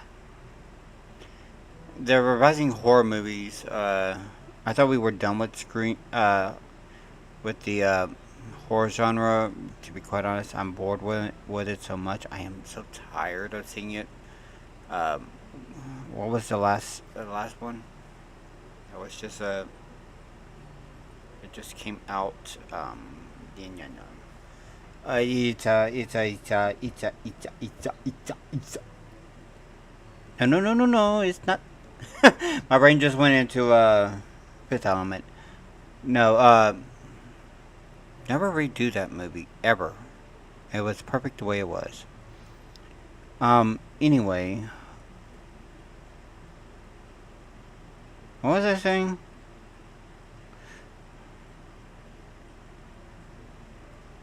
We were talking about a doodad doing a Shuzumawatsi.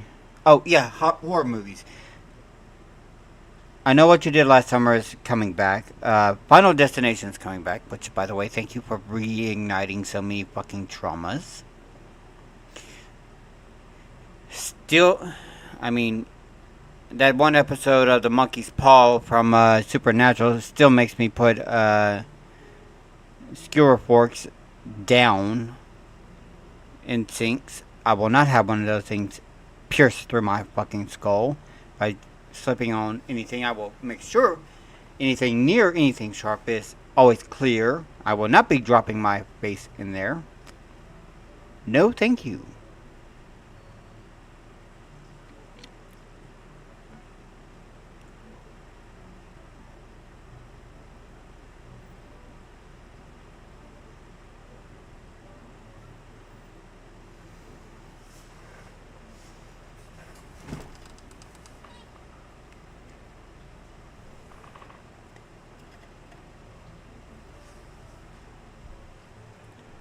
Not like me.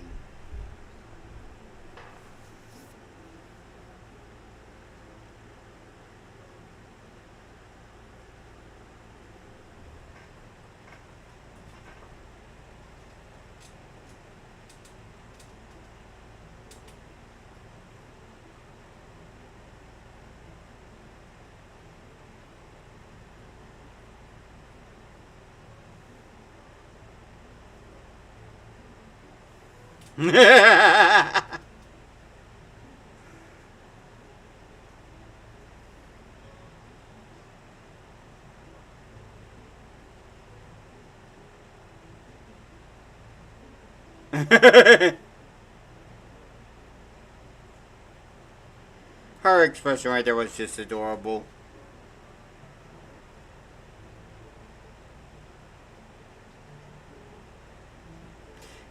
It may not have been a smoke alarm. It could have been a CO2.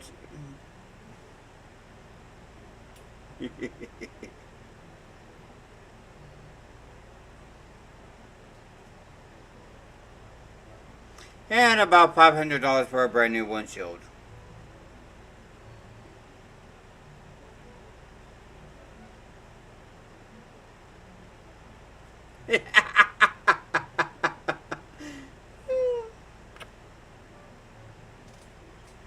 Dying to whistle.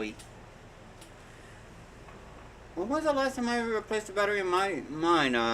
It's never. I've never had that issue. You die.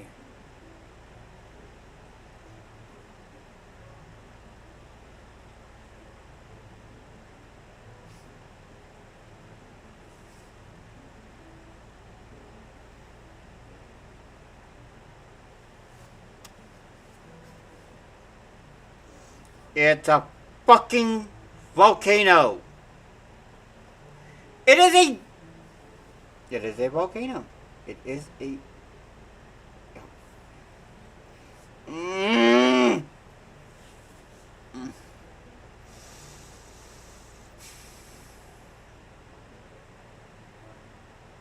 It is a fucking volcano.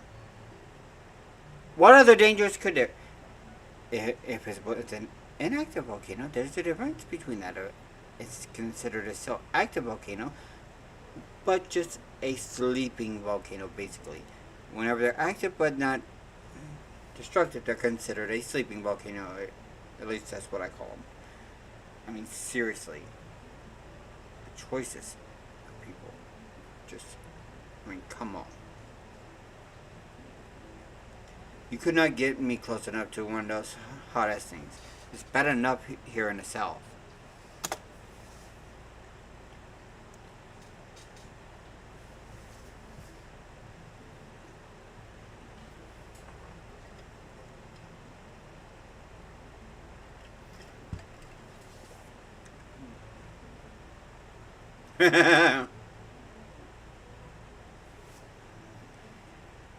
By the way, this little deal here, this is in Louisiana, Lake Charles, Louisiana. This is right across the street from Best Buy and Wendy's and Game Exchange. I know exactly where this one here is.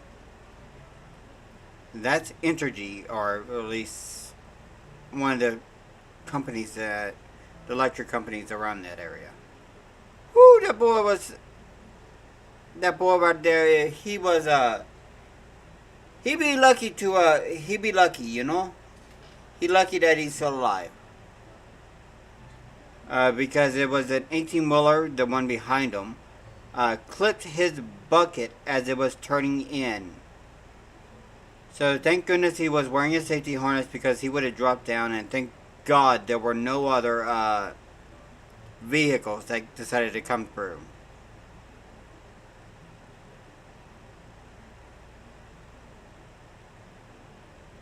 See, watch it. Watch it down there. Somebody's dash cam.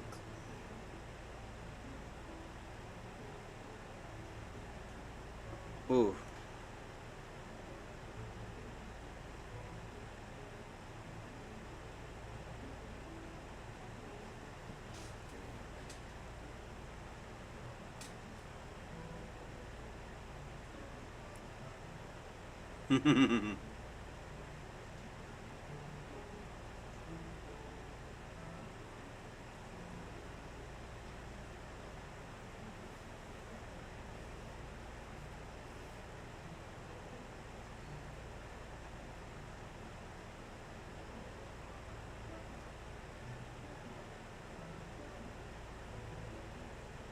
Hmm.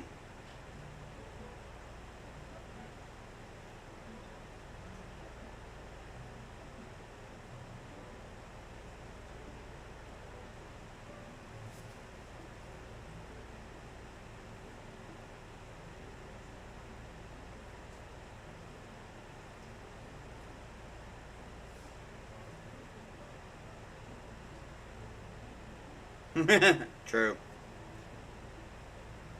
I kind of just imagine that it's the same thing.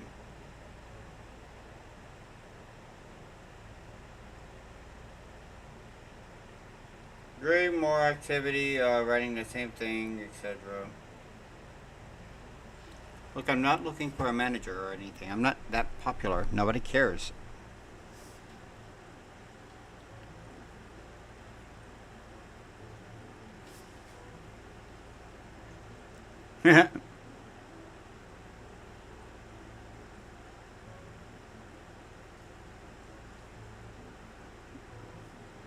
Basically, a scab's over.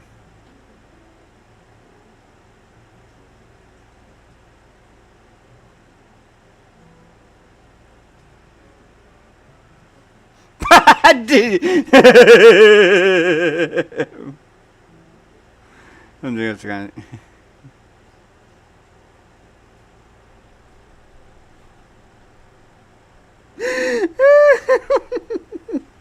Dicky Bootyman. Dicky Bootyman is talking about erupting gases. A booty is talking about erupting gases.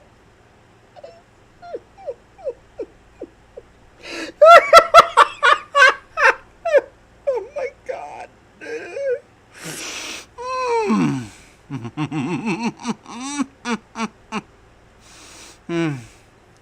I gotta bite my tongue. I Got it. I got it. Come. Ooh, breathe.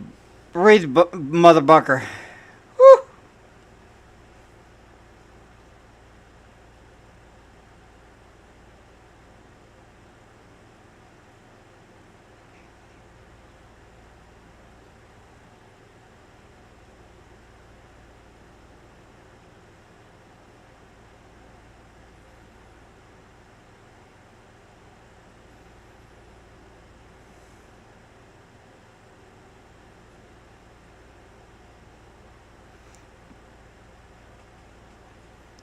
Hold on.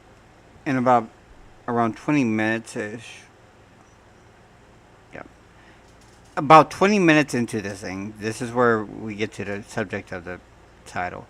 Gay men in Africa blame President Trump for increase in HIV diagnosis after U.S. what? USAID. Something another. God. Why are people like this? Why? Why are people like this? They have to exist. Oh my god. I wonder if people's brains exist sometimes. I don't know if that's a thing. I, I, no. Oh, 1 hour ago, Load 909 followed the channel. Thank you. Thank you for the follow. I know it's an hour late, but I just saw that. Thank you on kick.com for following me. Glad they decided to show all the things. Don't have that option here on YouTube's. So thank you very much for following. Anything on Twitch? No Twitchies. Active feeds.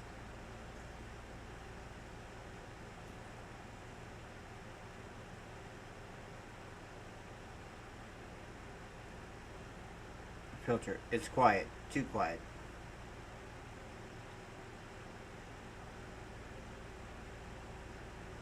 Okay, yeah. Okay. I understand. You be quiet around here. Sometimes we need a little peace and quiet. Anyway, yes. We'll continue on.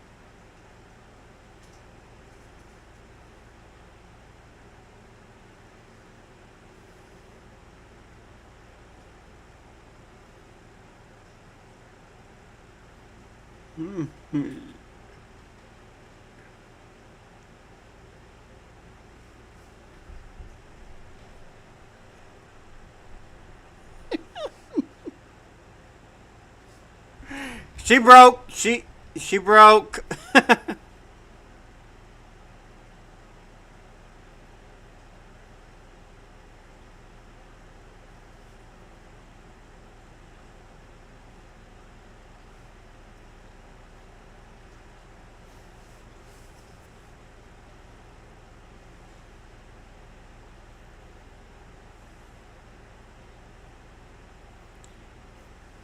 And in doing so, they basically caused somebody else's death. They're trying to play liabilities, blaming it on all the environment and everything else. But if she survived 4 days, you had 4 bloody days to get her, to her before she died. Yeah, I'm sorry, the timeline doesn't add up. Everything you say sounds like a lie. It sounds to me like you just didn't want to do your jobs, and now you're trying to make excuses so you don't get sued into oblivion.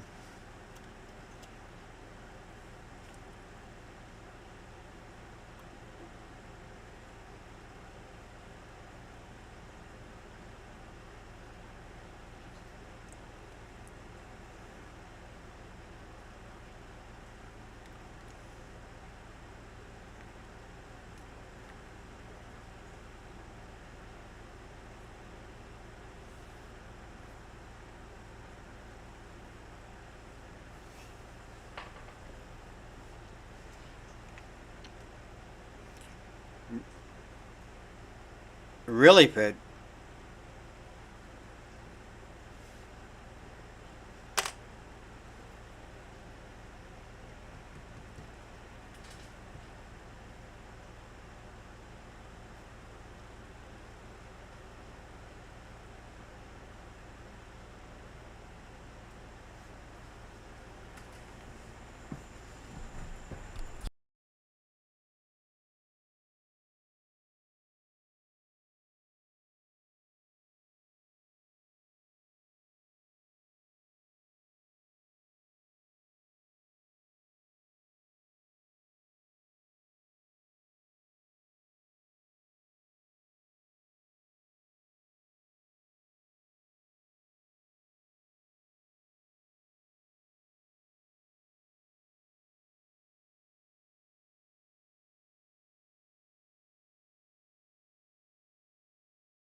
Alright, I has food and we'll just continue watching and listening.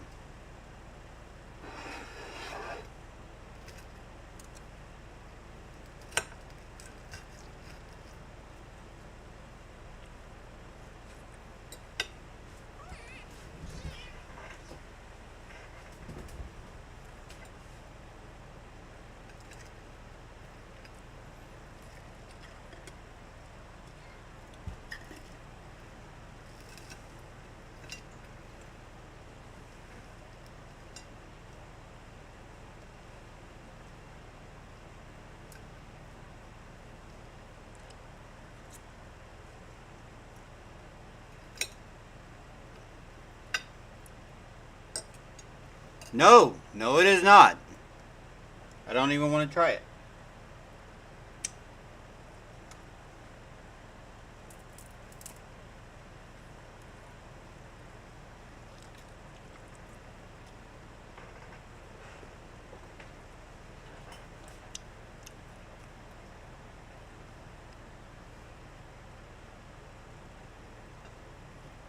Hmm.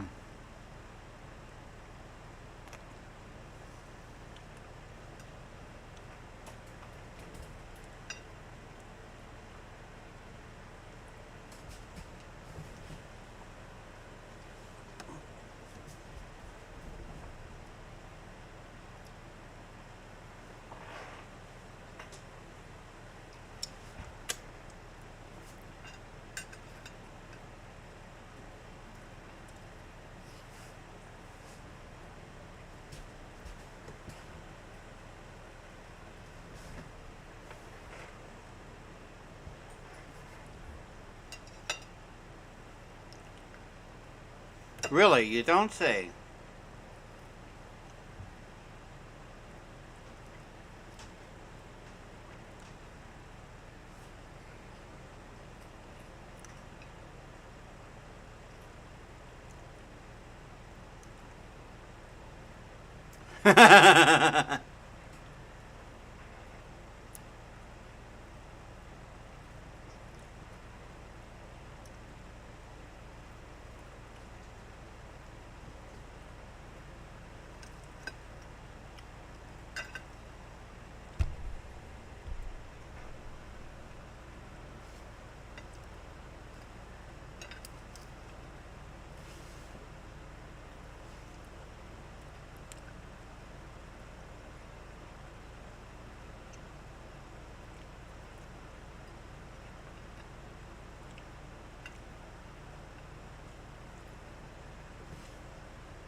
Be prepared, man.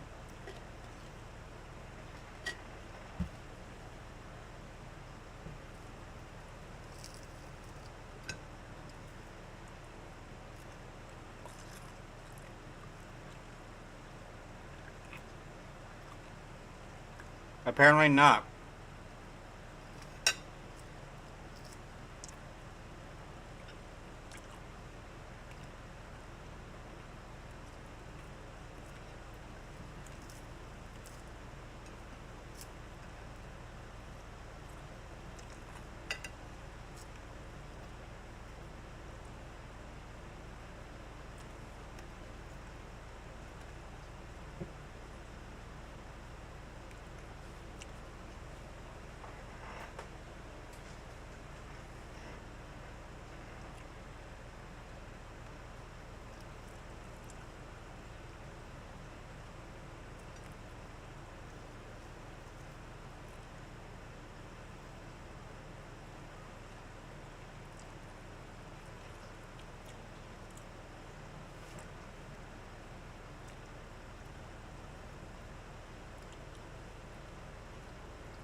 You're right.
Right?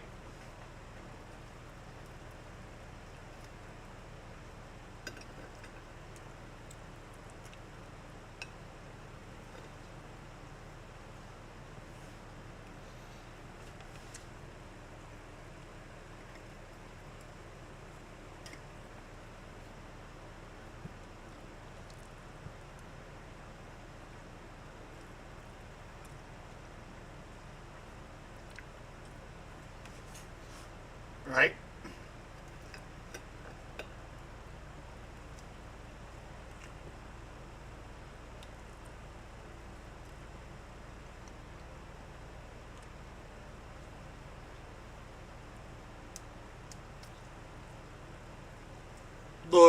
Yeah, that sounds about right.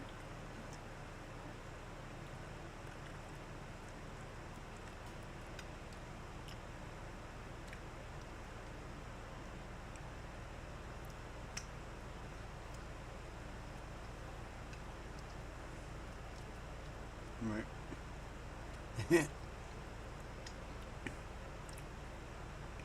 Absolutely, Daddy's home.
Agree.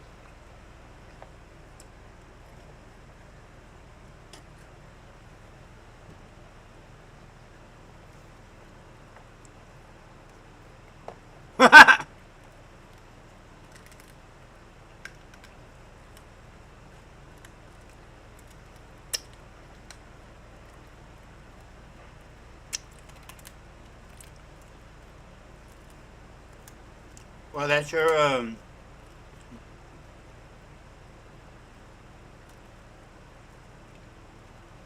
I am a gay man in Nigeria, so why are you gay?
True.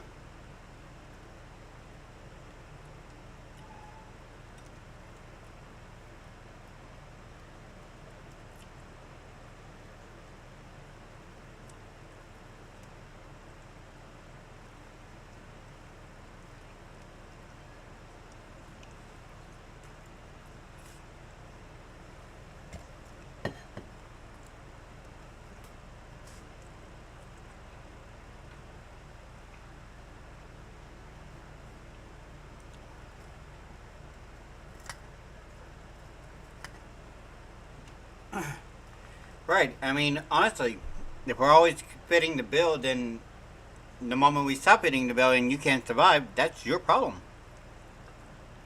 You depended on us way too much. You can't depend on yourself anymore.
Mm-hmm.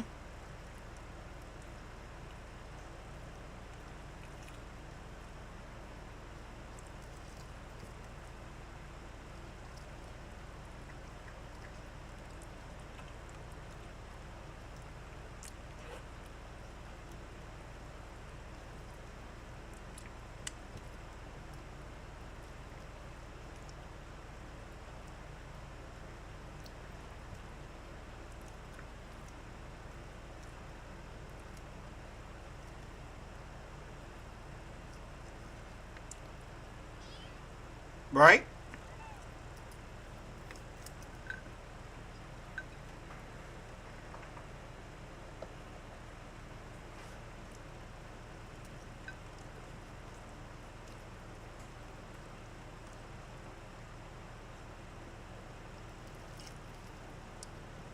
Sounds good to me.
Right?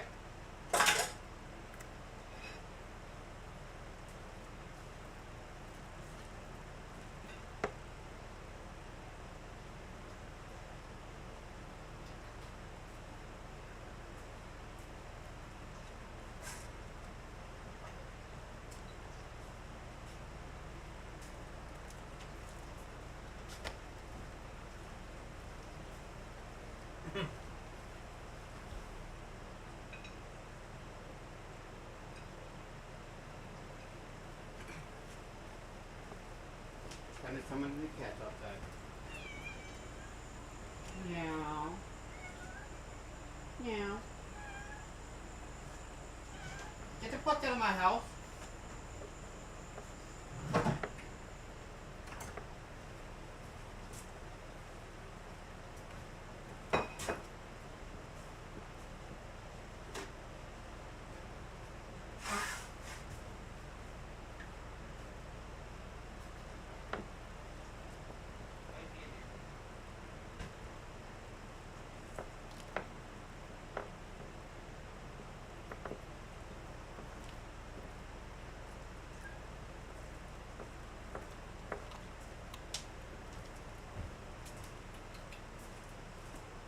Alright, outside. Out. Out. Out. No, you're not in here. Not in here.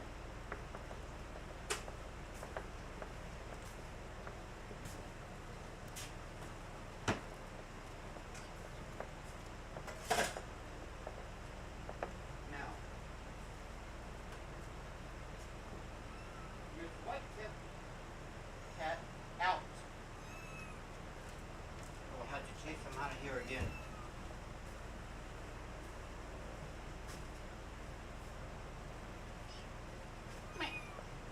Oh. He jumps. Okay, so that was funny. Hmm? No. No.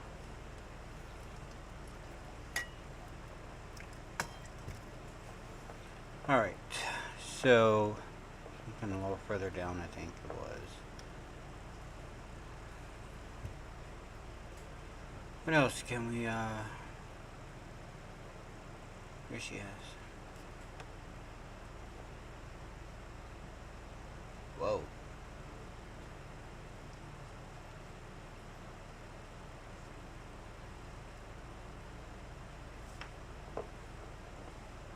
I don't know. Sprinkle burst.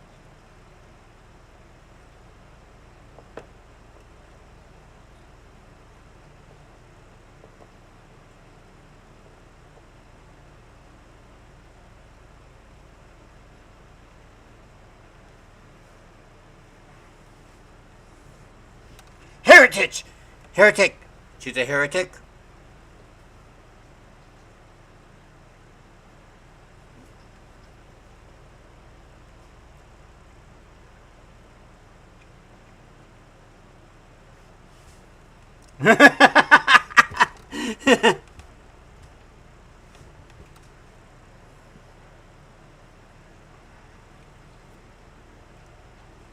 No. No. No, no. No, no, no. It's not even close.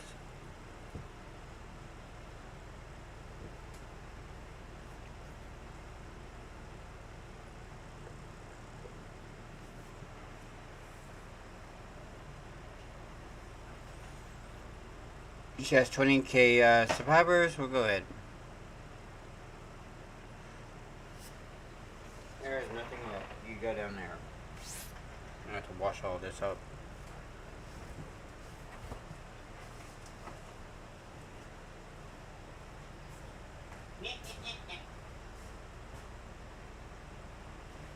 Digimon.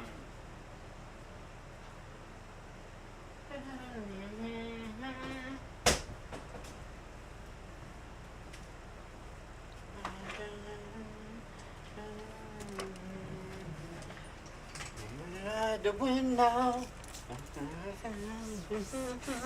my old friend, I want to be with you again.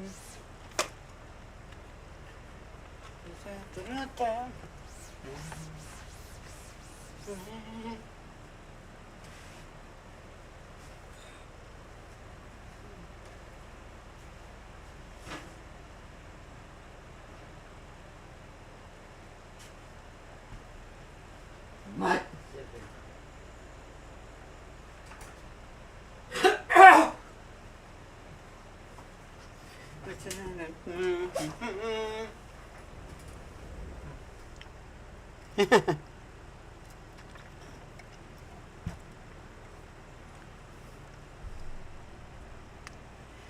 It's a Digivice, it's Digivolve! Whoa. It's a whoa, whoa, whoa, whoa, whoa.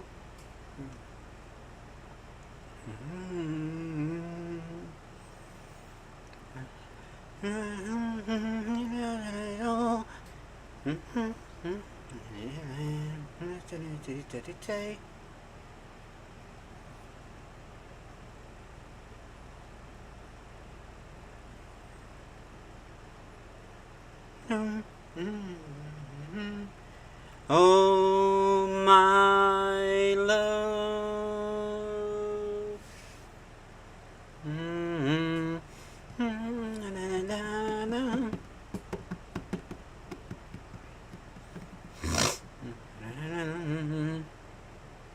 Butterfly. That's always a good opening.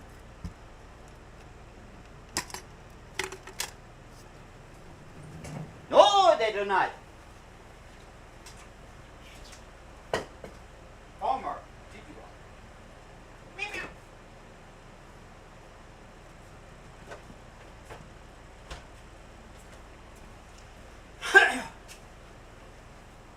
They're Chris.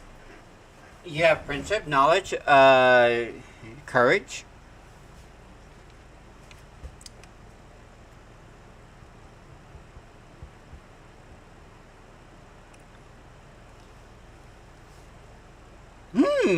Agumon! Hawkmon! Digiball, too? Halcymon, the wings of love. No, that's a... Hawkmon. No.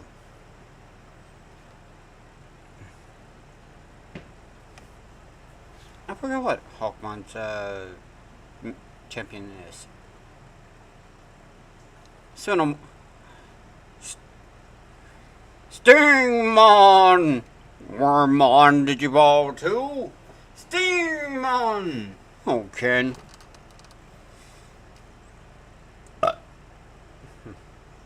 Alright. Hexmemon! Shudymon! Hawkmon.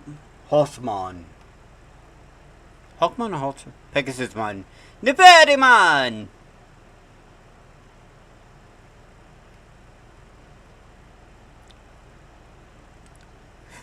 I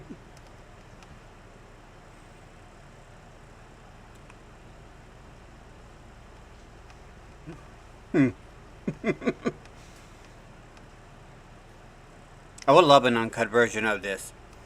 And if they need somebody to do some Digimon, I'll be there. That's right. I wouldn't mind.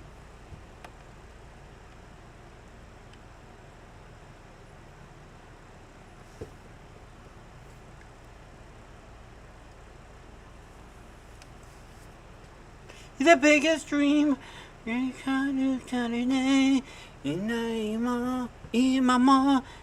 guess you get on. I wanna be the biggest dreamer.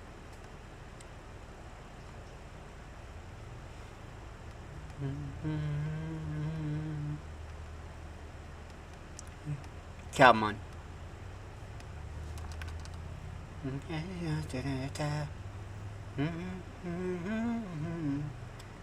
Believe it or not, I was actually introduced to Pokemon first, but Digimon captured my attention more than anything. I saw Pokemon and I fell in love with Digimon. Pokemon was like a niche thing for me. Digimon was like my all-time happy time. Separating.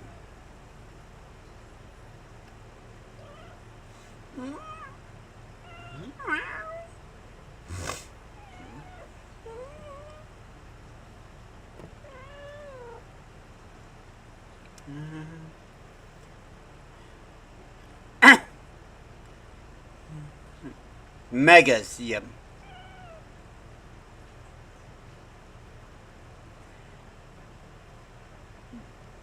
Digimon technically have 5.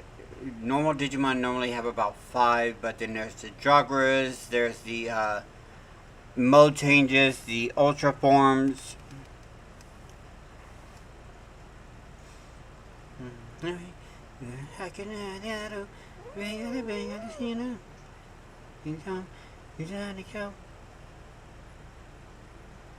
I can't help but smile and enjoy this so much.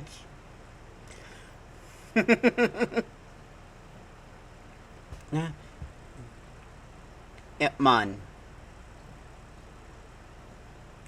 Oh man, poor Jerry.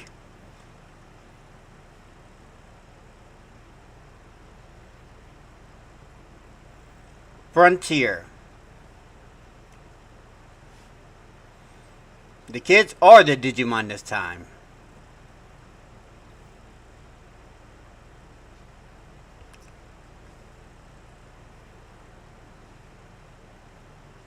Locomon.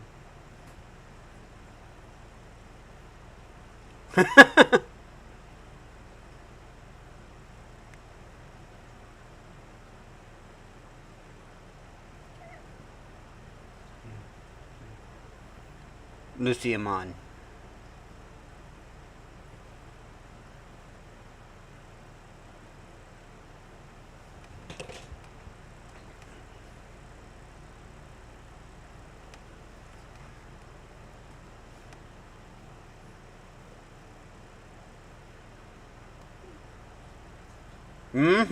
They are the Digimon in this one, which is cool. Hot Gulimon. Metal Kabuterimon. Lobomon. I can only remember a few out of this season. It was actually pretty entertaining. Ancient Greymon.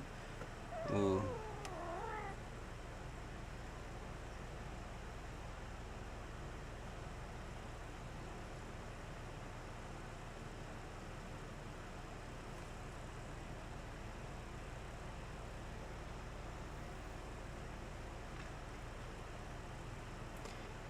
There are 12 spirits.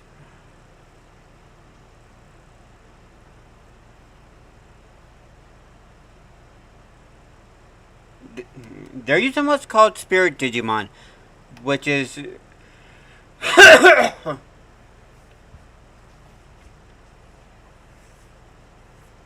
No, there are other Spirit Digimon right there.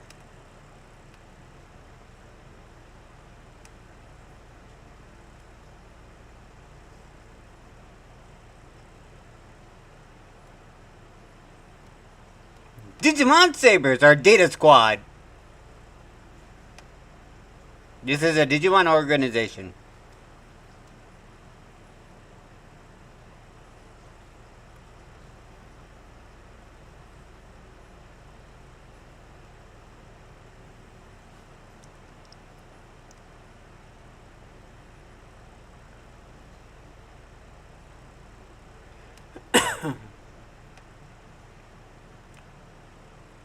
This is Agumon. This is Agumon Fighter. This is Fighter Agumon.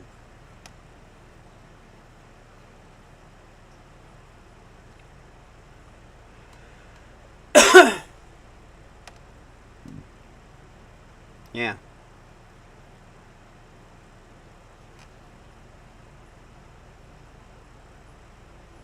Different universe, actually.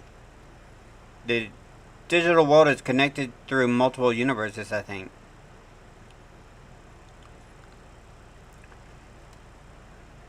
First evolution.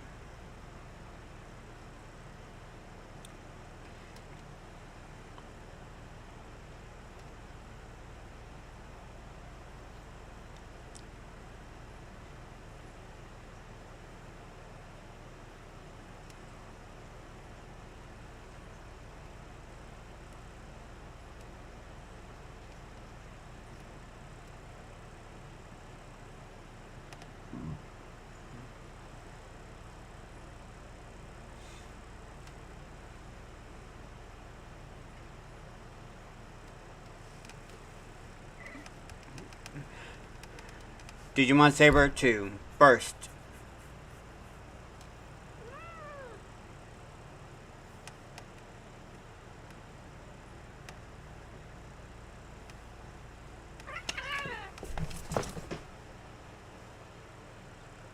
Don't start it with me, young lady.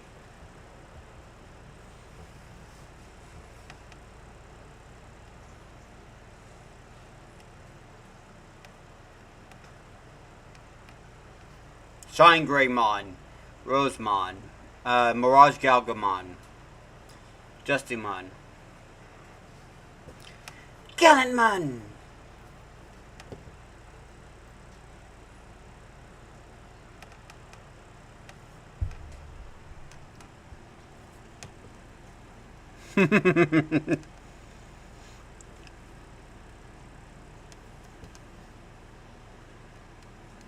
I think they're like 17, 18, something like that.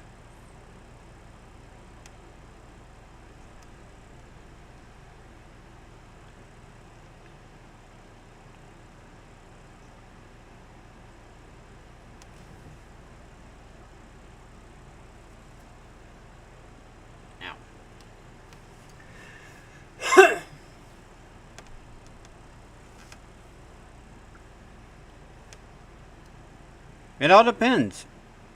I think it's like 26 to 80, 48 episodes.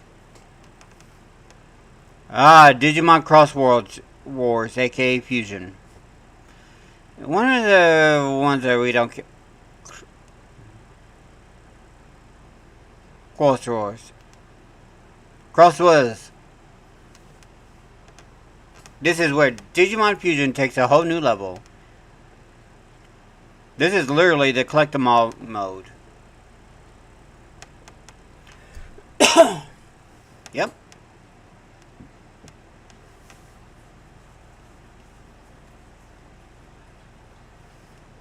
Jildramon.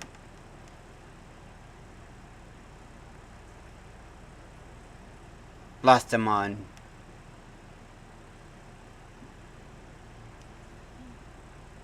These all look like toys. Wannabe. The Starmons.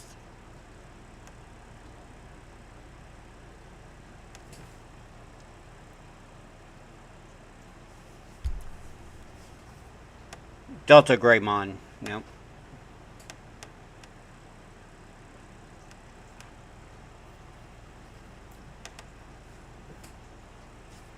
They're rivals, basically.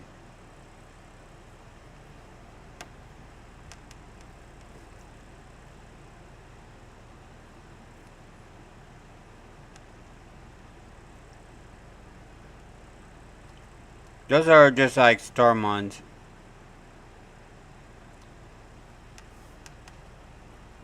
They're supposed to be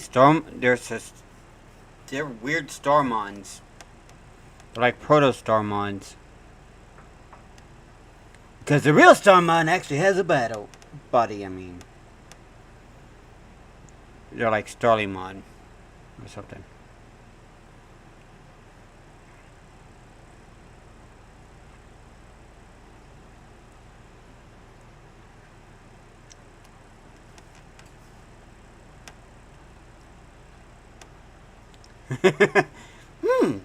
Well, at least you didn't go for the annoying one.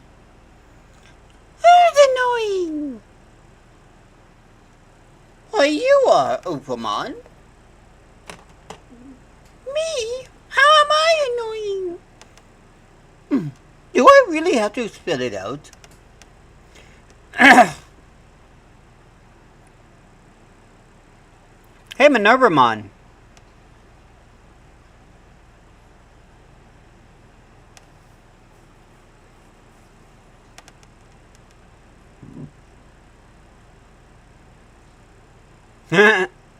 They really showed a weird Digimon here.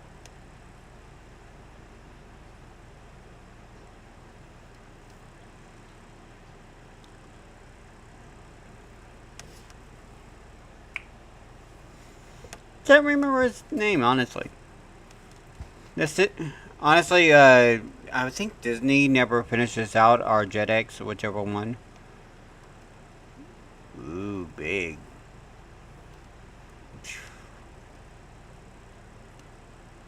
Omega Shoutmon.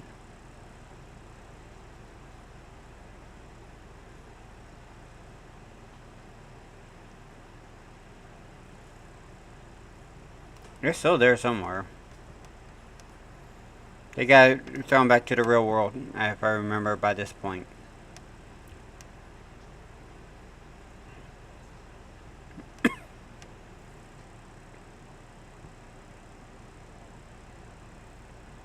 Hey, Deputymon.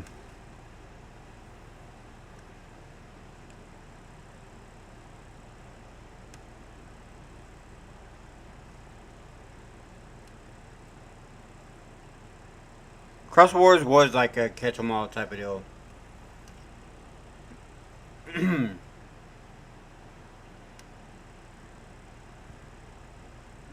They got sent back to the real world while he stayed in the digital. Oh, this is Digimon Ghost Games. No? Oh. Digimon Cross Wars Season 3.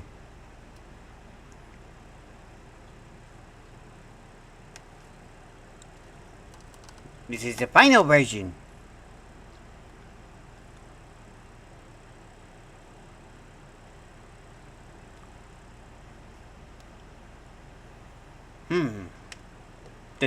Digimon.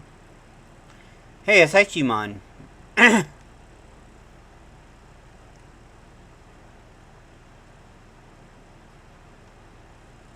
is the weirdest looking.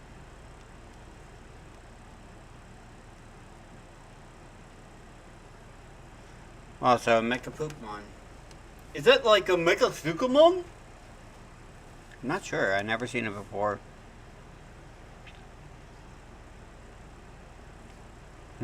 Saichimon has an interesting Digivolution I've never seen.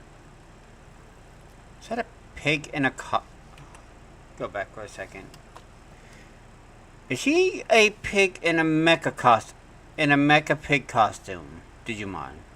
Or is that just a girl in a mecha style pig cosplay?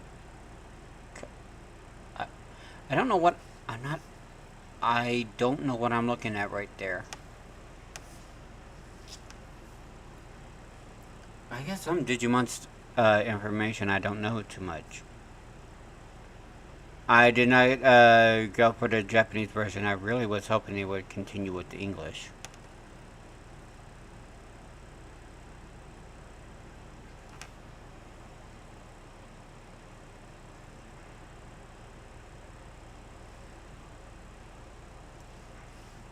Digimon 2020?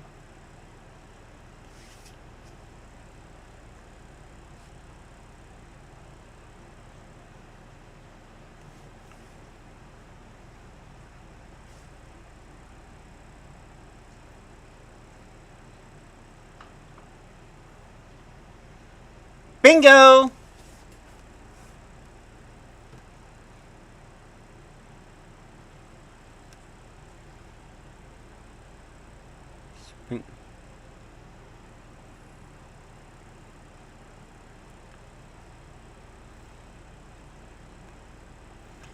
Okay, this is Appimon. Okay, Digimon Appimons. This one is normally considered one of the worst versions.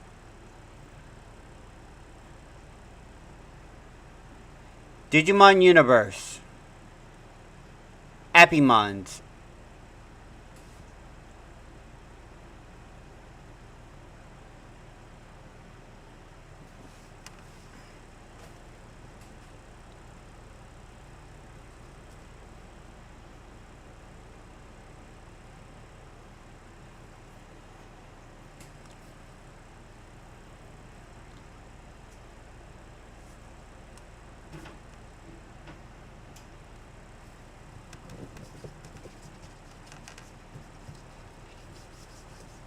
You think you're bad, huh? You think you're bad. You think you're bad. That's what you think you are. Oh hell. Hell, do I still have the... Yes, I've had the desktop muted the entire damn time. With his Digimon, he just touched him, but they, you know, had their hands together and then they merged. There. Okay. Merge evolution, huh? It's Biomerge! Activate! Wow, this is different than the others. Yeah, it is. Hello and welcome back everyone. Today I am gonna be reacting to Digimon openings. Okay, I think it's going to be fun. Okay, so listen to Did we just go back to the beginning? How the hell did we just go back to the beginning? Pokemon. I have never Did watched you're how we got there. My cat decided to jump on the keyboard.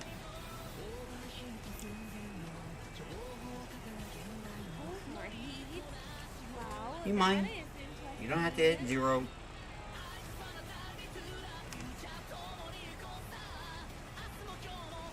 This is a very energetic. I'm liking it. Wow. Ooh, ah. Did you see that? He totally merged with his Digimon. He just totally merged. Yeah. Okay, I'm attacking. wow, It's this attacking. is different than the others. Oh, so I guess they don't evolve in here. They've got the small ones, but then what happens is that they can merge with them, and that's how they fight. Interesting. Okay, I like that. Yeah, well they digivolve. Okay, Get it all. fine.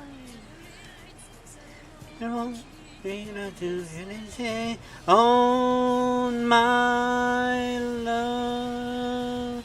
Digimon try.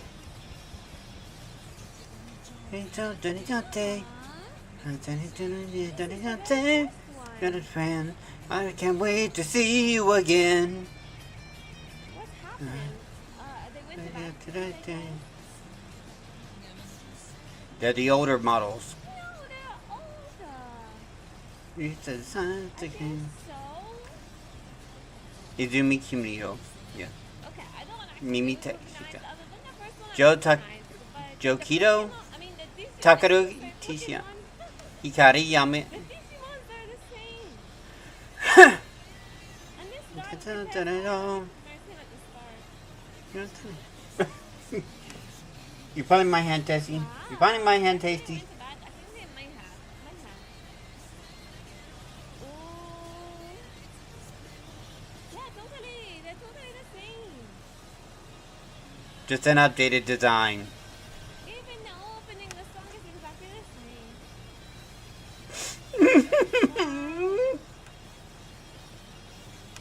wants a head for them. It's Very so nice sad. something right now. Wow, that is really interesting. That's really nice. I mean, maybe that is just the latest. Is it the latest Digimon? I'm not so sure. But like that was how many years has it been 20 since the years. first Digimon? I That know was they part of the also 20-year had anniversary. spin-offs, right? And so You for stay off of those that. who You stay off of are that, you little one. yes, they were Monster. so kids like that, and this is our final opening. Them now when they're in high school, have they always been doing this? But in the middle, we see completely different new versions of Digimon too. I think that's really interesting, you know, seeing them again, the very first one that you watch, and then you see them Megamon grown up or doing Omnimon. exactly the same thing. I think that's a lot of fun, to be honest. It's always nice like that. It's actually more dangerous Well, what do in you their guys minds now. think? Did you watch Digimon or any of it, like maybe when you were kids? I think it's a very old, kind of like same as Pokemon. For me, I never watched any of those, but they look like a lot of fun, you know? I guess I missed on that when I was a kid. It was interesting checking out those openings and see what kind of system they've got in there, right? As I said, I'm familiar a bit with the Pokemon because I played the Pokemon Fire Red a little bit a few months ago. So I kind of know a bit about it. But Digimon, I'm not so sure. They've got those devices and they keep changing the look of them. It's more of And a sometimes it looks like those Digimons are like Pokemons in that they can also evolve. Some others, no, they merge with them and that's how they fight. Maybe it's a mix of the two. I am not so sure about it. Maybe you can let me know in the comments. Well, that's a tip for video. I hope that you had a blast Digivolve with me. I and did too. It's something nice and new and fun too to do. And I hope to see you next time. Bye bye.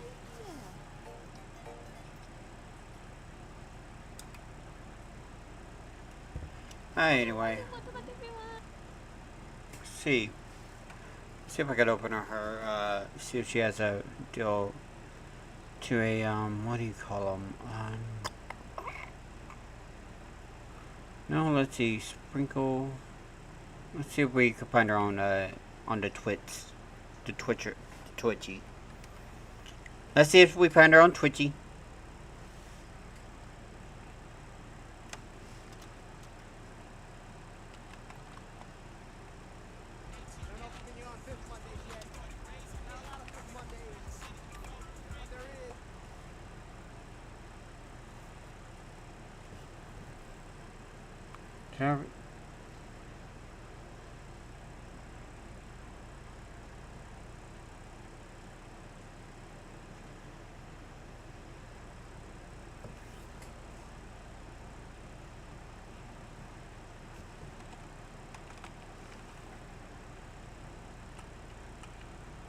SPRINKLE verse ER.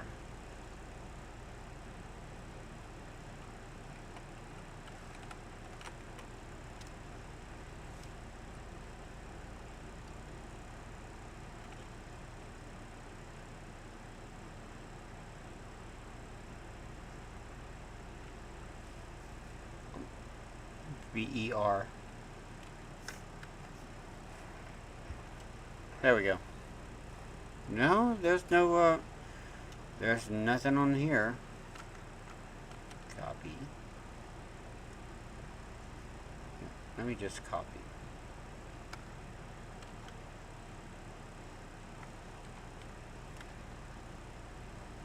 Nope. See if she's a kick streamer.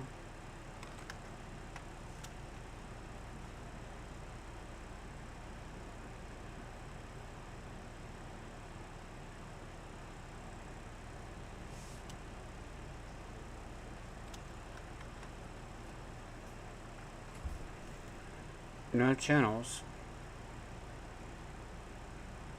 I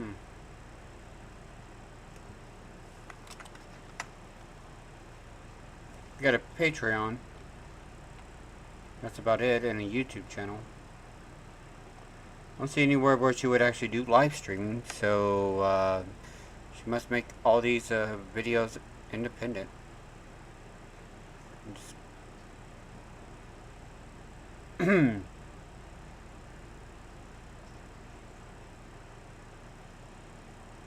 And that. Huh, I figured she'd do live streaming too. Oh. Ano ba ito everyone? She would probably be popular too. Reacting to Digimon. Let me go check. I know I don't have any chats here on there, but what's that?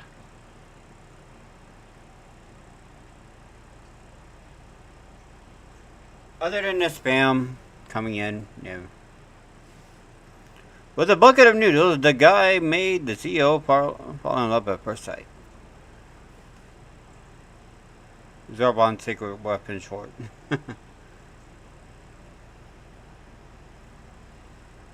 3 hours ago. Oh, you. How to ask out a. It's just Sky Core video. You don't. You assume that everybody's unavailable and go on with your life. Isn't that the what do you call it? The one for the oh hell spells. Well, no, actually, it's a regular Nintendo Game Boy. The fuck did you do to it? For your emulation. That's. Did you just take a Game Boy Advance SP and a Game Boy?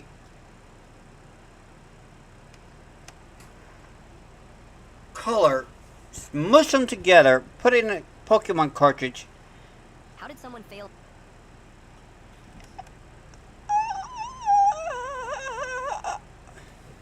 iPhone 12 mini into a vertical. The. Why? Why did you do this? Oh, I know why they did it, because they could, or they wanted to, so,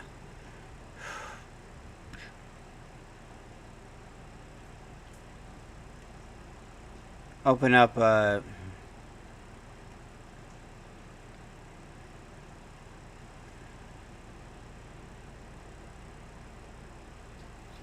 okay, so it's Bluetooth connected instead of.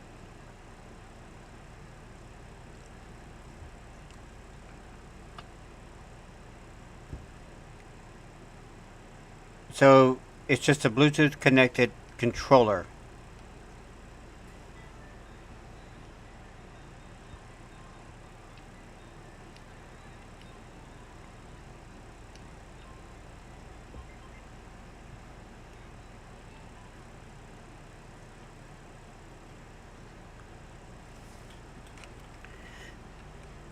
How did someone Why? fail miserably at trying to outsmart you? My neighbor thought he could scam me out of $800 with the oldest trick in the book, but he picked the wrong guy to mess with. It started on a Tuesday morning when Mark knocked on my door looking distressed. We'd barely spoken in the 3 years I'd lived here, so I was surprised to see him. Hey, I hate to bother you, he said, holding a manila folder, but we have a problem. That big oak tree in your backyard? It fell during last week's storm and serious...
Alright. Obviously damaged my Tesla. He opened the folder and showed me photos of his car with a massive dent on the hood and scratches down the side. Then came a repair estimate from Downtown Auto Body for $847.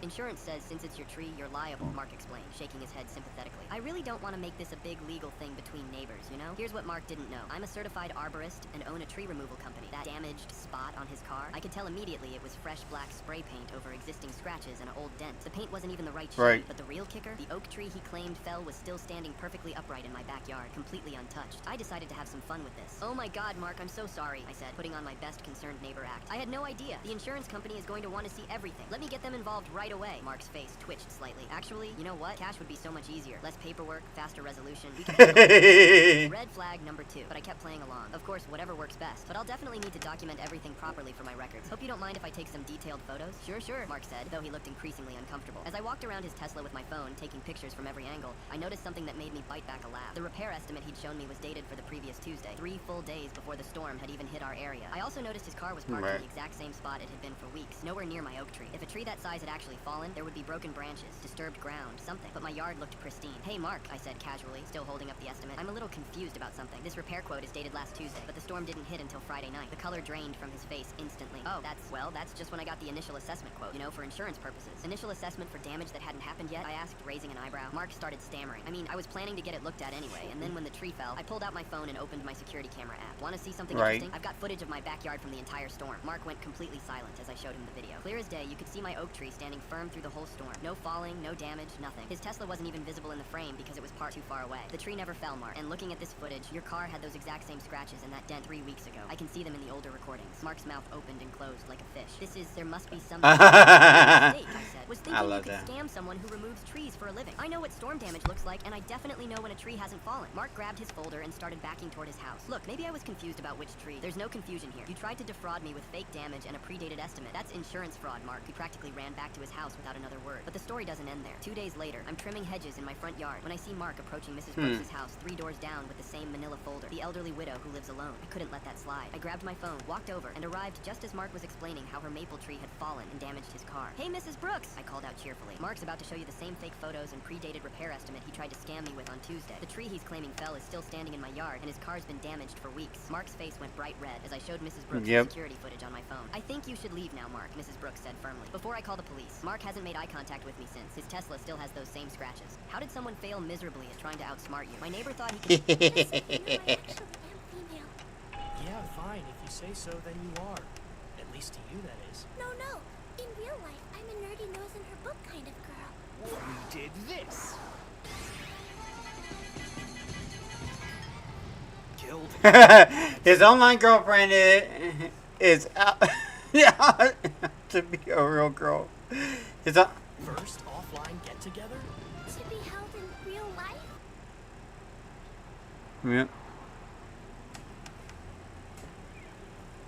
Even girls play games online. And you never thought there is a girl online. Oh yeah, I remember this. This is basically to date every VTuber. Every VTuber is not a girl.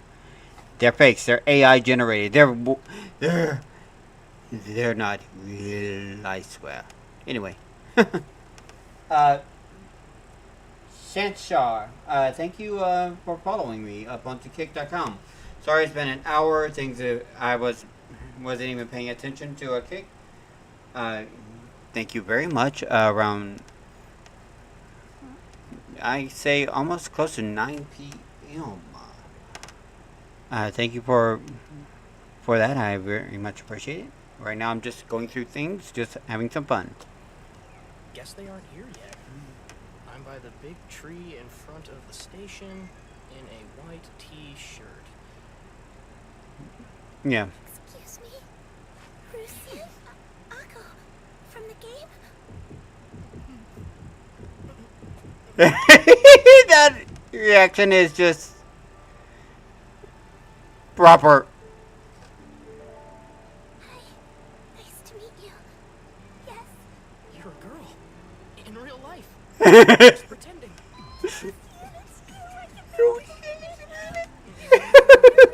You're making it sound like I'm a mannequin that came to life or something. He's the only guy in our group. Please, now. Getting married in the game? Rusian and I did, and we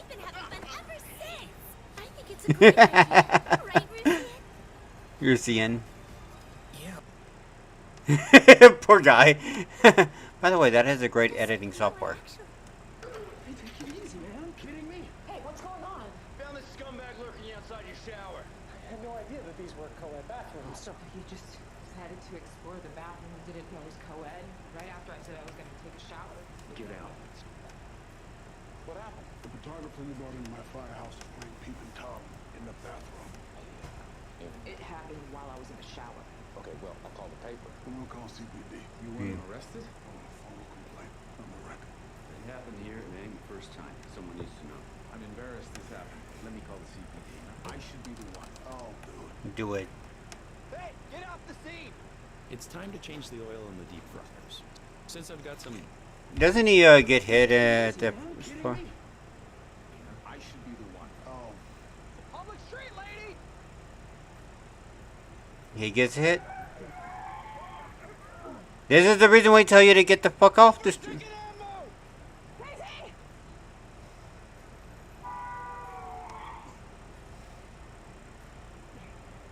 What happened? Stepped in the street and got hit by a car. Let the captain Regardless, It's time to you know, change the he oil. may be a dick, but you know, Time slows got, down every time you are in danger. The more serious the danger is, the more time you have to save yourself. During one terrible car accident, you had almost a minute to react. And now, time has almost completely stopped for a whole month. And you don't know why. Before the car crash, time slowed for silly things like a falling book or a person running towards me without looking. So last year, when I stepped out of that Interesting. car- alright, yeah. The Moon Rises and Princess for a Lullaby.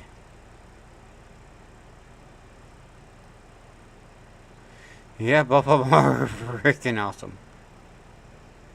Dead Transformer action figures. The black and white versions. Starscream with his face blasted off. No, Megatron, no! He's missing his arm.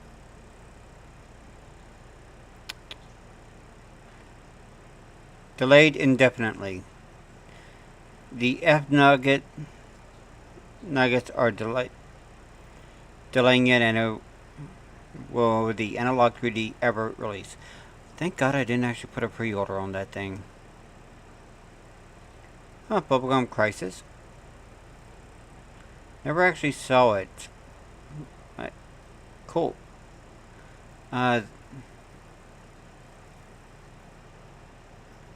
Neat. 3 Insane Karens. Opening my car door with my child in the car? Oh, hell no. What the? Okay. Age of the Prime Commander Silverbolt. Masters of the Sea. It almost looks like in Miggy's. First time watching the main protagonist evolve in Digimon Reacts. Digivolve, not evolve, Digivolve.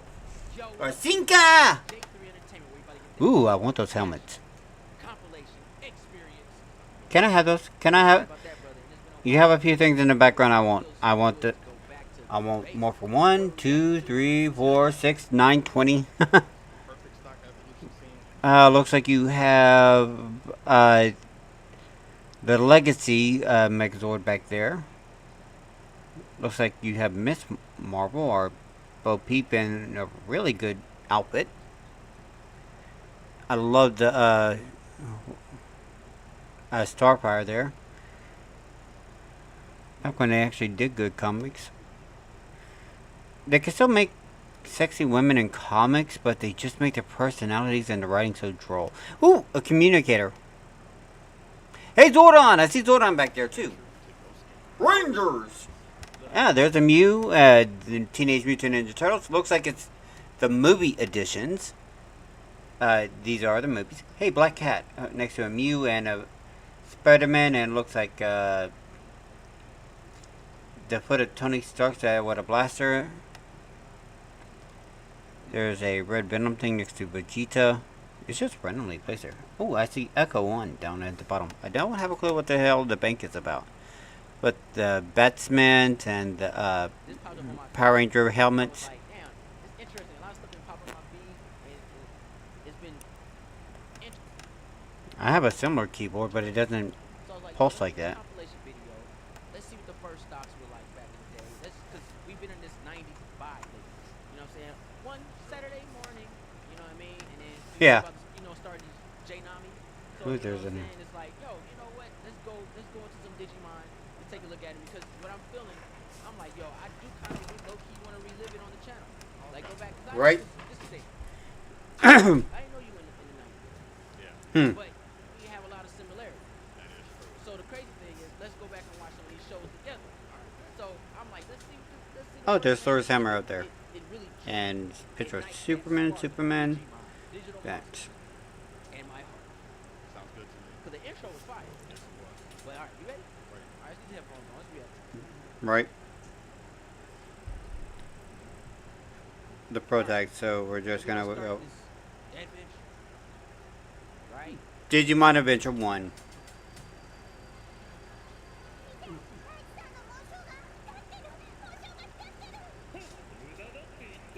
Oh yeah, you think you're gonna come after me? Oh no. Watch it in Japanese. Greymon! But I remember this scene. The power is surging through my body! Yeah. That metal gray mind. Oh, really? It does, still gives me chills. Greymon! Did you all too? I have to say the American music is more impactful than rock. Yeah, it usually is, yeah. Metal Greymon! Yeah!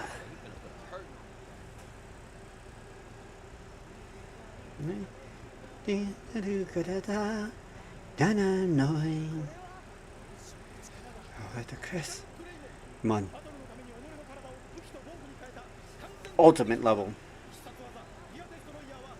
Giga Destroyer. It's Giga Destroyer! It's it.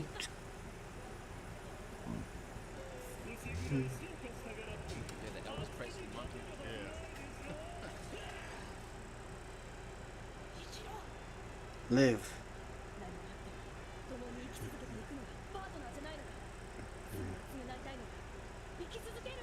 Stingmon! XBmon!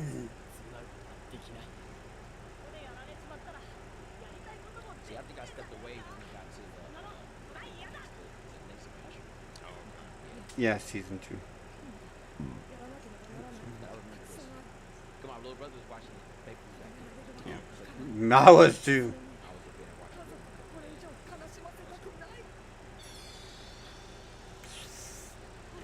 it. Hmm?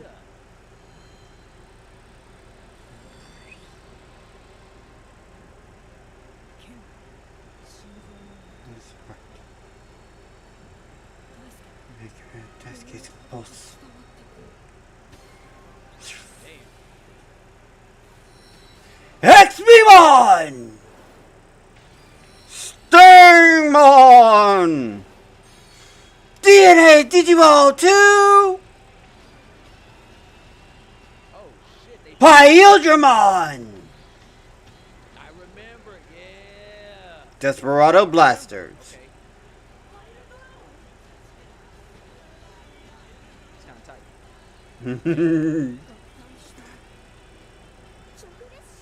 Yeah, because the other two, okay. The other two evolved into Angel Mom. Yeah, I remember, okay. I remember. They put that off cat. Execute! Card a slap! Execute! Matrix Digivolution! Or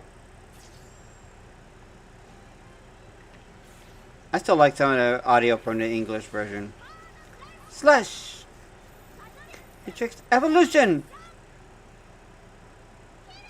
Yeah.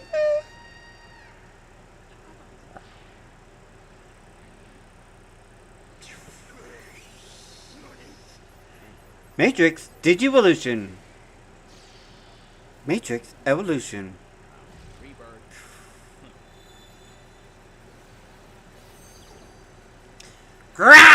Digimon! Matrix Digimon 2!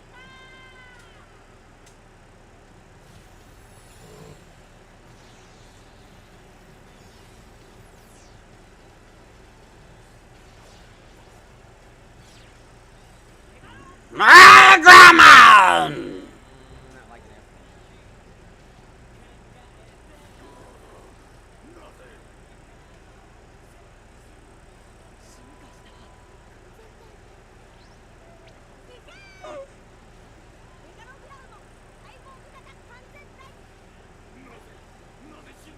Tiger, Tony Tiger. Tigermon. Ah. Do you think you could take on more, Grandma?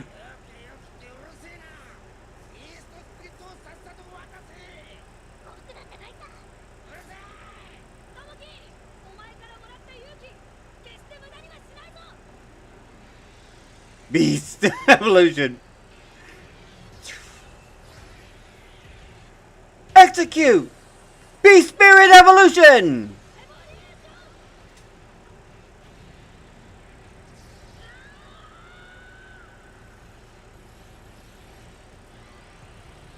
Ancient Greymon. Ancient Greymon! That shit hard.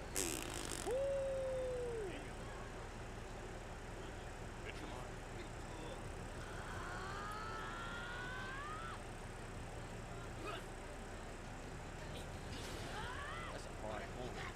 Very good. I like that. I can get with that. That's like,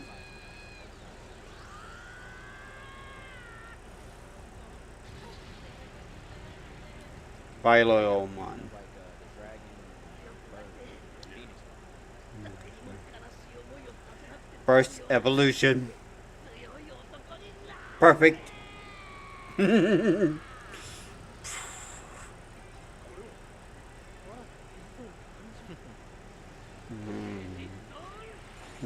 Perfect evolution. I still think this was a good season. First. Greymon. Wait, Geo Greymon! Digimon 2! alright, y'all gotta. Wait. So, I thought. Shine Greymon. Oh, yeah, I forgot how Digimon worked. Okay. I forgot how Digimon worked. Shine Greymon. That's tight. I forgot how Digimon worked. Trident Revolver! And then by your traits, it can change different evolutions of For different stages. No. It can be. Everybody's Digimon isn't exactly the same. Garudamon. They always evolve. It could, like, we can have the same, like, Agumon, but because who we are and something like that, it can change different destinies. Digimon are files. Depending on the type of data you give them, they end up changing their evolutionary stance. But I'm pretty sure that's close. Let's show them.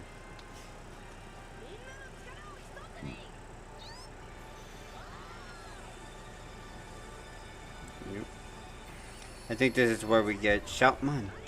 Simon. Nagarumon. Darmon. Mons. Man. Chessmon. Cross Fusion! Digi-Cross.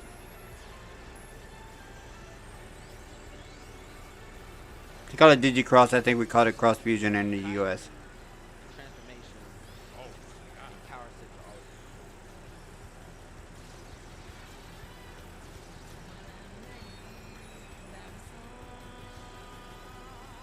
Make Digimon toys for this guy is so damn hard to make. They had a lot of ball joints just pop off, pop on, and reconnect, and it just didn't look right. The Pikmon, Tendastarmon becoming a Shoutmon times 4. Digimon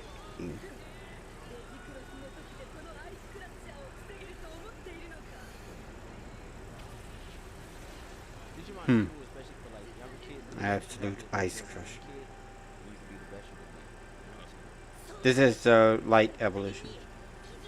That's a lot of imagination. For sure.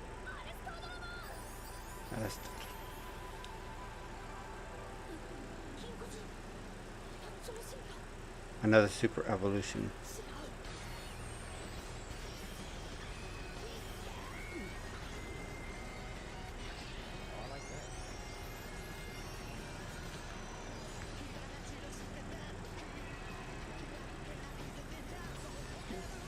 This is from Digimon Cross Wars, I think season 2 or 3. Interesting. Superior mode. It's a mode change. Start on my mochi. Every time they first tap into the power, they release a huge amount of energy. Then afterwards, the power is not as great because that first burst of power is hard to replicate. It was stored energy. So the energy gets stored less and less.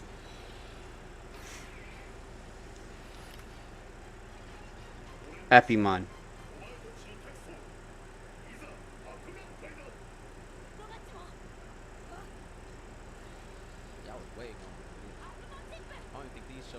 Appymon chip.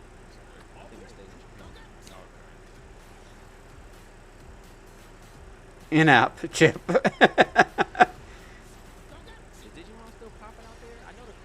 Oh yes, it is.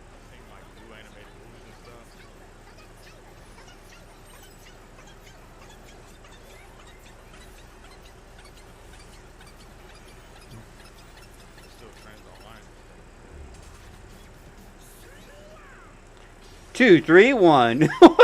This is kind of okay. This thing has yeah, Appymon kind of has the whole what do you call a vibe? Oh man, it's right there on the tip of my tongue. Oh, they're like Kamen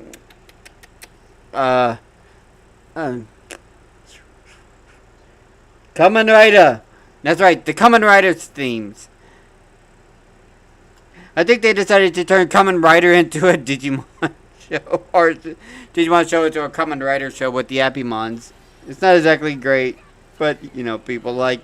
I can get behind the entertainment of this. Interesting.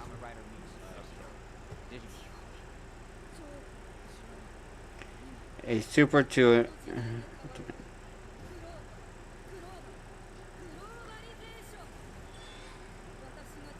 I am the Appymon that stands the center of Earth, a global mon. Interesting. Make it clean. No, it's not the movie. This is the remake of the original first season. Yeah. This is Digimon 2020. When they find. Yeah, they have a dub of this one. Complete. Although I do want to find it on DVD.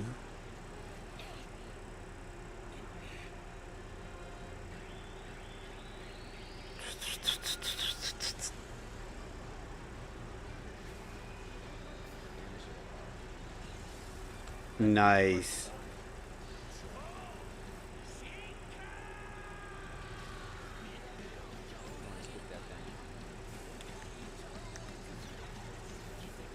Neat.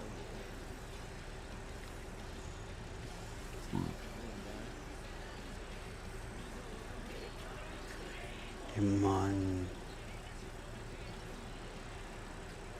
Andromon. Mega level Digimon. I mean, Ultimate.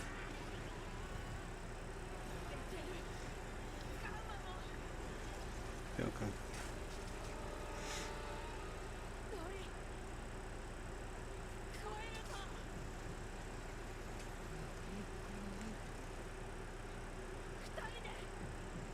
Together.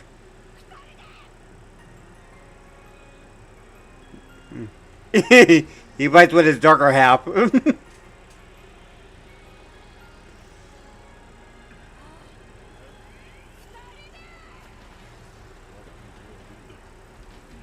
Myotismon and Valamont.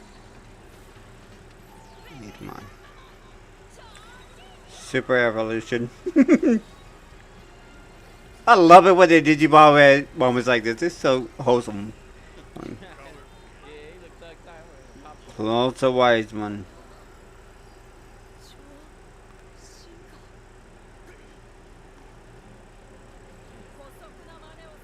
Stop your underhanded tactics, you little Wandamon. Damn, face me hell no. Tolerate dirty What? tricks. Dare you speak to me like that?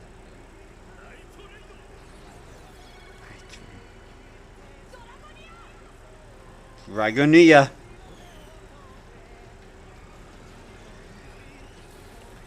This is Digimon Ghost Games, if I'm not mistaken.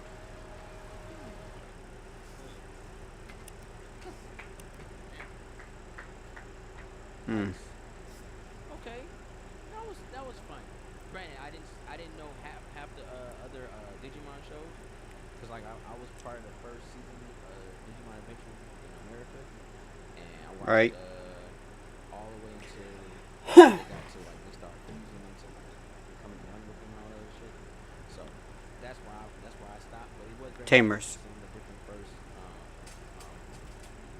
stock the evolutions. But only thing about it is I said this video really made me. I want to see the rest of the team because you know it's always a team, so I want to see everybody else Right. evolution. I wonder if they have another video on that shit. It's pretty cool. Just watch out, Digimon Try. But I haven't watched this since it's on Fox. Yeah. The power sets and everything looks great, and I do like the anime stuff. And there's a lot of references to Meg, samurai and stuff. So, and then you know the trainers being one with their monsters. I like stuff like that. So, I definitely want to revisit it for sure. Because I do remember watching it on Fox that very beginning season. But I know that. Oh yeah, you could definitely find it online if you look hard enough. Back home, like traditionally. But personally, Digimon always had a very unique style to it. Because Digimon was more. It's like you had Digimon and Pokemon, right? Digimon was more serious go around. And the reason why is because Pokemon you can lose, you can go to Nurse Joy, to heal, come back. Digimon really like you lose to your ability. You're probably gonna take over the digital world at that point. And then your Digimon will be reborn, but you have to nurture it. You know what I mean? They die and then they come back. You know what I'm saying? Like there's times but not always. Digimon got defeated and he turned to a little. That is not always true. On Digimon, sometimes they die for real.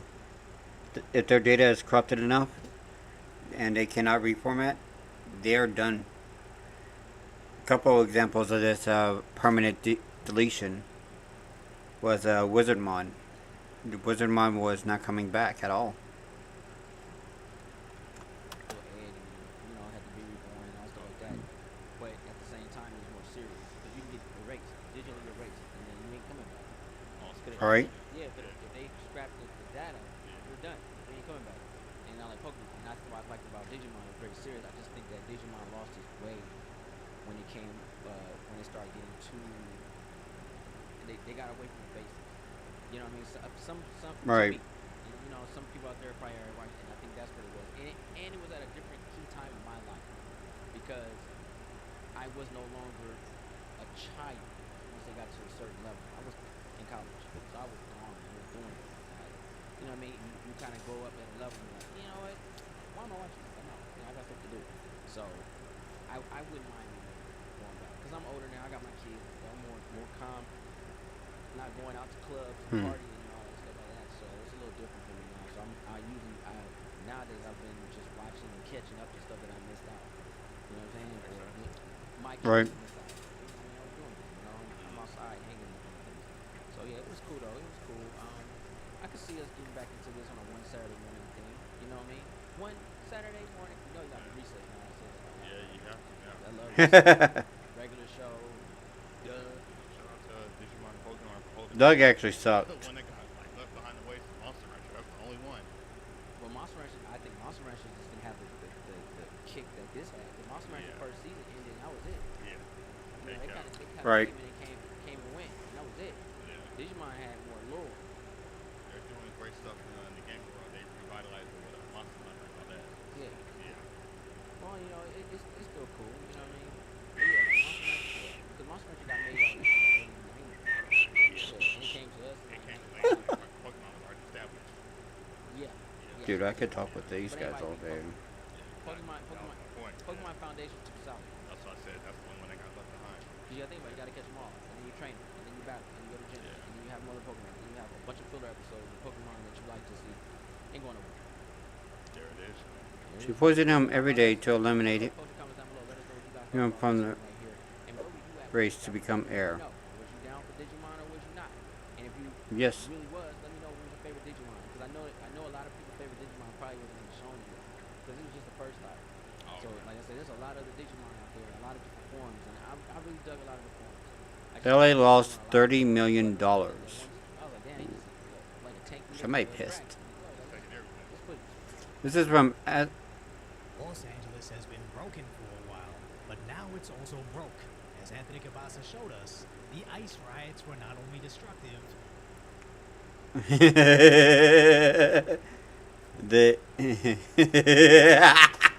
Los Angeles is broke. I'm kind of happy. But incredibly expensive to respond to, accomplishing absolutely nothing to stop these. Yeah, actually, now that the LA riots are in the rearview mirror, what did they accomplish? Nothing. Absolutely nothing. Federal raids all across the county. It As was the Trump great administration overly states, it only caused them to double down. The LA mayor Karen That's Bass. right. The thing is, like, Yes. 100%. Like, and that's the thing. The more they try, the more you need to just keep going and do it even more. Just completely, break their spirit, break their soul. Demanding that ICE operations Karen stop here in Los Angeles. Vance laughed and said there is a 0% chance that is going to happen. He says the more riots, the more protests, the more activists and politicians that interfere, they're going to double down on their operations at the federal level. Now it would be one thing Damn. this did was waste the EDT tribe's time, and possibly whoever was mysteriously funding these riots. But no, this is going to domino into the collapse of Los Angeles. As of yesterday. I live in California. It's weird that Kamala's running for governor. Why would you want Harris for governor? I mean, okay, she did fuck everything as vice president. Yeah. I was gonna say at least she didn't light the country on fire, but then I remembered actually like when they were president, they did have those fires. Yeah, when she was vice president, she didn't do anything to stop anything. Yeah. You can't come here, by the way. But unless you're hot, and a girl, by the way. I don't want any competition, okay? Things are hard enough for me already. Unless you're a hot girl, you cannot come to Texas. You have to stay there. The same goes for Louisiana. If you can't handle the heat, you should not come to Louisiana. Emergency, which is already on top of how back in April, they proposed laying off 1,600 employees, with 400 of them being from the LAPD, asking for a $2 billion bailout. Just what they need. Less police. State. For sure. Let's be clear. 1 month after that request, California announced a $12 billion deficit, citing Trump's tariffs. So I Trump's what? What?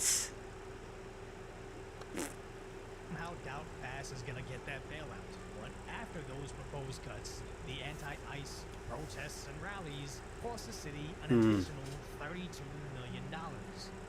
Oh, damn. I think it was way more than that. Probably. I think that they are underrepresenting it because they don't want to show how badly they fucked up. There's no way it was only $32 million.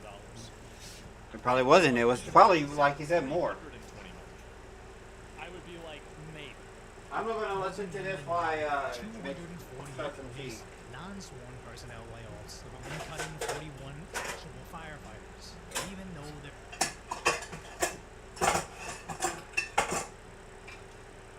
So you didn't even have enough firefighters to put out the fires of the cars. So Damn. That is to get rid of the more fire. Apparently their solution is to be the dumbest people on first. Shit. That is what their solution is. They're only getting... We're the dumbest people on earth. Can you tell? Yes, we can. It's like, imagine if everybody hates the police. Like, imagine if you're a firefighter out in California and you're just getting kicked in the dick by this. You had nothing to do with this. You didn't have anything to do at all. Oh my God. How are you going to say the LA protests didn't accomplish anything, yet they cost the government, which they disagree with, $232 million? Hey, let me address your question because it's just so stupid. I can't let it go. How are you going to say the LA protests didn't accomplish anything, yet they cost the government, which they disagree with, $32 million? Because the government that they agree with is the local government, which is the LA government. The LA government is on board with them, and they actively did not cooperate with ICE. So it cost the Los Angeles department that they agreed with. This is, again, it's the local government and state government and city government versus federal government.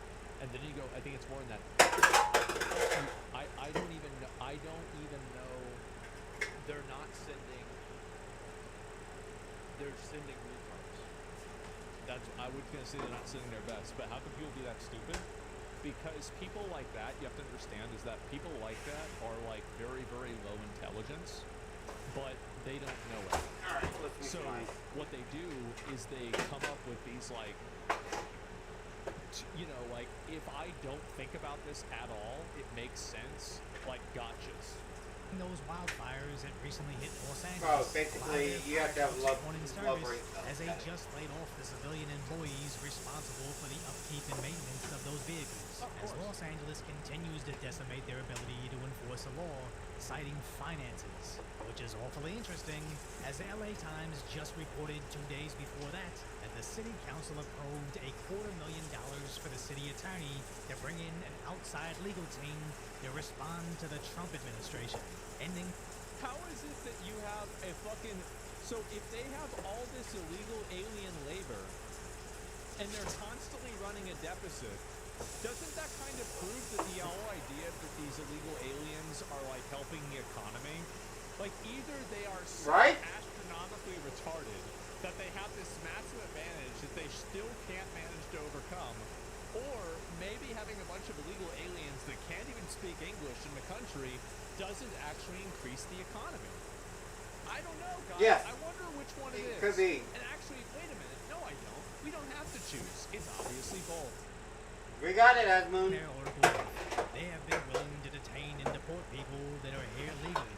I don't think I've seen a single instance of this, and let me know if you have in the comment section, but it just seems to be more of this fear-mongering that only reinforces the idea that local residents need to protest the feds, which will only dig them deeper into debt, forcing them to lay off more police officers to keep the citizens safe, with seemingly unlimited amounts for attorneys to keep themselves safe. And again, who does a city expect to pick up the check? You, the average citizen. As Mayor Baz did a press event cleaning up some graffiti in her $100 night.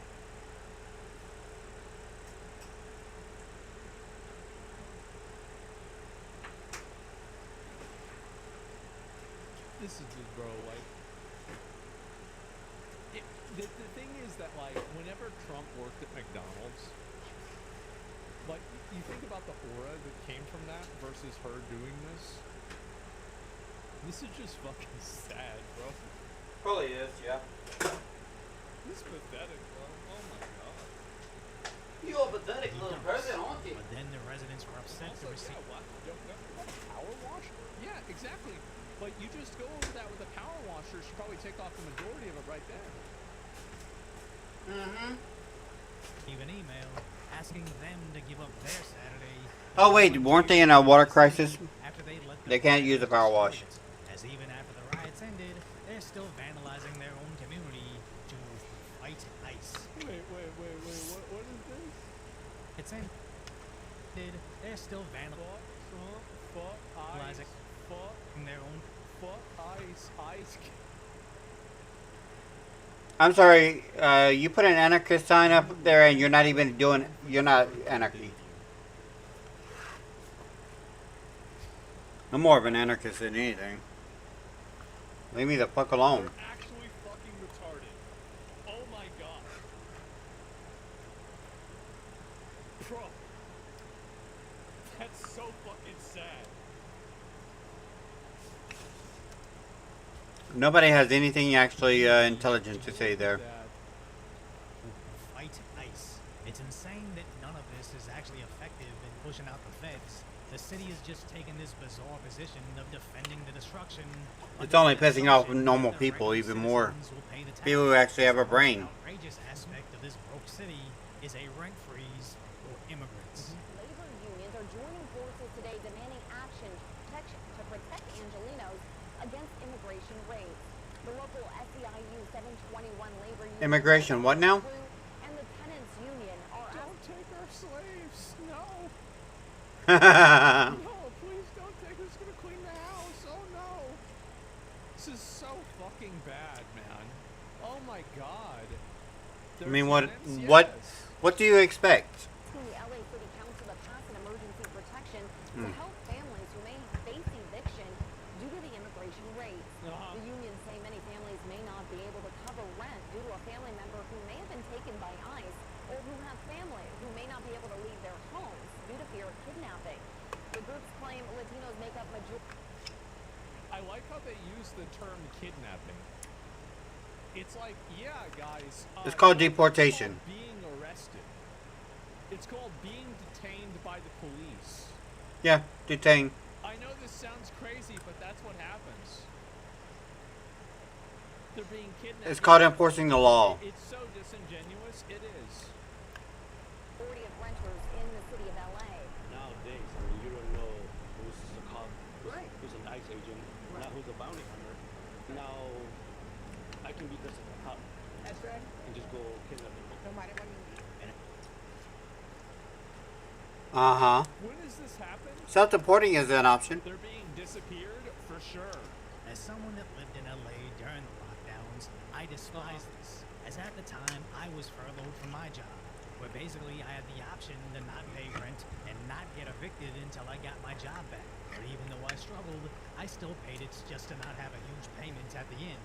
Not Right. knowing the city would essentially forgive the rent debt and settle with the landlords, meaning I just wasted over $10,000 from my own bank account and countless more as the city's funds would go to paying off my neighbor's rent. Now I have... This is a very, very good lesson. We had this happen too. Luckily, I didn't have rent. Pay your bills. Always default. Never answer the phone calls. Actively obstruct. Take out credit card debt. Pay it with other credit cards. When they call, tell them you're not there. This is what my mom wrote. She would be $90,000 in credit card debt. $20 in her wallet. And I'm like, we gonna get Taco Bell? She says, yes, of course. Hell yeah, we're gonna get Taco Bell. We're fucking rich. Did you ever pay off? No. The thing is that she got away with everything. She got away with all of the debt. She got away with all of the default payments. She got away with all of it. City, and good riddance as they're about to do the same thing again, paying themselves deeper into debt, on top of the new debt they just requested. Council authorized a $5 million loan to help pay overtime for LAPD officers working around the clock during recent ICE protests in downtown LA. Officials say the city of Los Angeles has already spent $7 million in response to the protests, with nearly $12 million of that money paying for overtime. Politicians are more evil than the Retard even does this. $1 million in debt.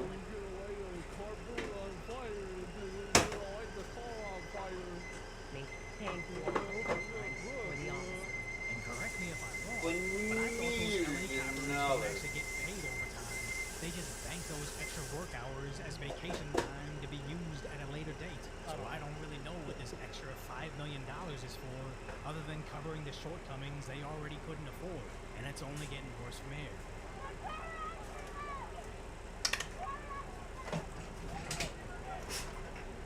This is video from 9th and Spring this morning, and it sure looks to the layman that those LAPD officers on scene are at least helping the operation as those federal agents took people into custody. Just a wrestling, bro. Just wrestling. What they should have done, this is what they should do. They should have gone out with nets. And they should have gone with nets. Like, I think... Ooh, a good net launcher? That sounds like fun. You know, I like content, right? I like making content. And I think that they need nets. Like the big ones, like, you know, you got the butterfly, you could put them on their people. Talk to Mr. Cooker, we have several of them. I used to catch No, berries! they could get hurt. And then, like, what if they break their arm? Because then that would be a problem for part 2. And then you put on ankle bracelets on all of them, and you make all these people clean up the whole fucking city. That's it. Yep, you make them clean the whole fucking thing up. Like, they have to clean up, like, they've blown up cars. They have to clean up, like, all that KKK shit, etc. Yeah, they would work. You could even have it, that's true, you could have Mr. Beast do it. That's a good idea. Isn't that slavery? I would call it a surprise. Well, technically, imprisonment is a form of slavery because prisoners are forced to. It is in the Constitution that slavery still exists, just to those who are in prison because they lose all human rights as prisoners. Well, most human rights. Yep. I think it's in. It's in one of the amendments, I think. Saying that is not true. They were simply there on a call of a kidnapping, and once they realized that was not taking place, they were there for crowd control. A lot of these people say are in this group are calling these kidnappings and not people being taken into custody by these federal agents. Which I believe stems from local Reddit posts. Just the secret police.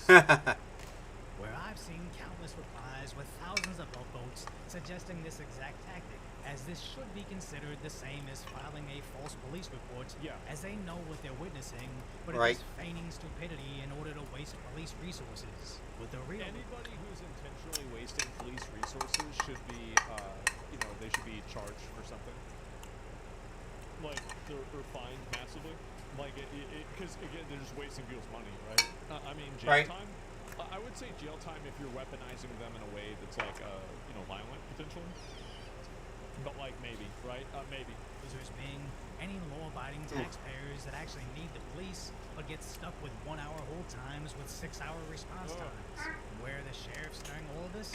Well, after Trump sent those B-2s into Iran, the official LA County Sheriff's account posted, their hearts go out to the victims and families impacted in Iran, which is a... I'm sorry, the fuck what'd you say?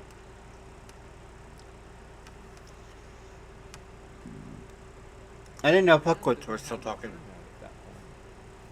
They shut down the internet because they didn't want the people of Iran to realize that they were getting their ass beat. And so they shut it down. So, like, the people in Iran wouldn't even be able to read that to begin with. Yeah, they're talking. It's literally just a virtue signal for, like, other weirdos in that city to be like, oh wow, we really care about them. Sure you do. American sheriff sending condolences to Iranian nuclear facilities. Yeah. It doesn't get more Los Angeles than that. Now, they did try to quietly edit out their condolences in that post, but eventually had to delete it due to the backlash. Later posting an apology, stating they fell short of expectations. Los Angeles... Only short, huh? I thought you just fell up completely. ...to show the city actually cares about their law-abiding, tax-paying, regular citizens that keep the city running. It's all about coddling criminals, virtue signaling, and deficit spending. And that comes from the top. As when the rioters were burning the city, apparently Governor Newsom was too busy sipping wine. But when Vice President J.D. Vance stopped by to check in on the Marines saving the city... Well, I'm going to torture you, little cat. Newsom now wants to come through for a debate. Parts of his state are on trying to debate on this shit? Like, bro, like, you need to debate whether you want to put out the fire or not. You want to debate whether or not you need to actually do your damn job. I really like you a lot. I don't understand how you can actually be so short-sighted. Thanks for teaching me to go outside my door and actually make my own picture of this world. Bro, it's actually what's happening in Germany. Someone gets on the top using a group of people everyone hates, while everyone doing that dysfunction of your political system gets more power. There are ASMR videos about how to deport people. I mean, for fuck's sakes. So, which group of people here are the Jews from Nazi Germany? Which group is it? You got timed out. Which group do you think are the Jews from Nazi Germany? I'm super curious. Anyway, let me go back. We'll watch the rest of this, and then I'll with the rest of it going bankrupt. But the only thing that gets him out there is performative nonsense for his presidential campaign. and his podcast. Yeah. So if you appreciate it, He's not gonna run for president. Gavin Newsom is gonna get immediately disqualified for being a rat. And then also like him trying to act like more Republican and like distance himself from like woke stuff is just gonna make everybody hate him. And what about Right. some face masks? Some cultures cover their mouth to stop spreading their sickness. Why would I care about somebody's culture doesn't overrule the law? I don't care about the culture. Follow the law. Right. Law comes first, culture second. Guys, light order commentary on the tragic And sometimes reality. Subscribe to Decoy Voice. Decoy Boy subscribe. Shit down while they're at a deficit. That's insane. Oh my god. Yeah, it's fake. Yeah, exactly. Canine. Someone at 5 in the morning. Did my old man next to it ask me things, answer questions. Nothing else happened. Yeah, no, for sure. I mean, yeah, I'll link you guys the video. I mean, I agree with that in general. In Germany, you can cover your face in public, but not during a protest or other public gatherings. Yeah, I mean, I would have, like, there would be some examples of this where I would be okay with it, but I think covering your face in protests, I mean, like, you're just asking for trouble. And whenever you enter a building, just remove your mask. So you be polite to remove your mask, show your face, allow the camera to get a good picture of it. You know, just in case. Like a Nazi in Germany, and then as soon as you have to explain yourself, you say, I can't speak English. Like, get the fuck out of here. I don't want to hear that.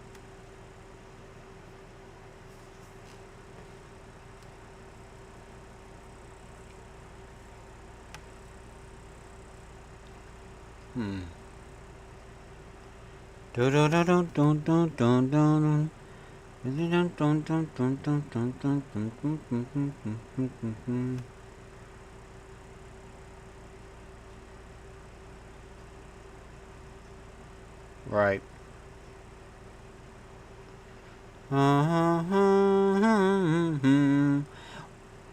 Here's why Digimon Strangers is not on Nintendo Switch. I could probably guess the reason why. The key cards and everything else that they're probably doing with them. I don't understand the reason why it would not be on there. So let's go ahead and just start up everything for YouTube and see what else is on here. See if there's anything else.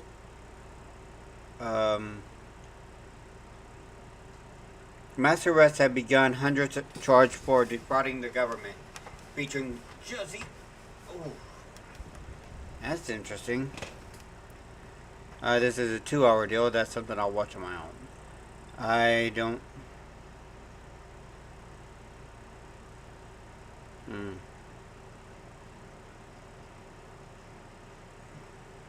Interesting.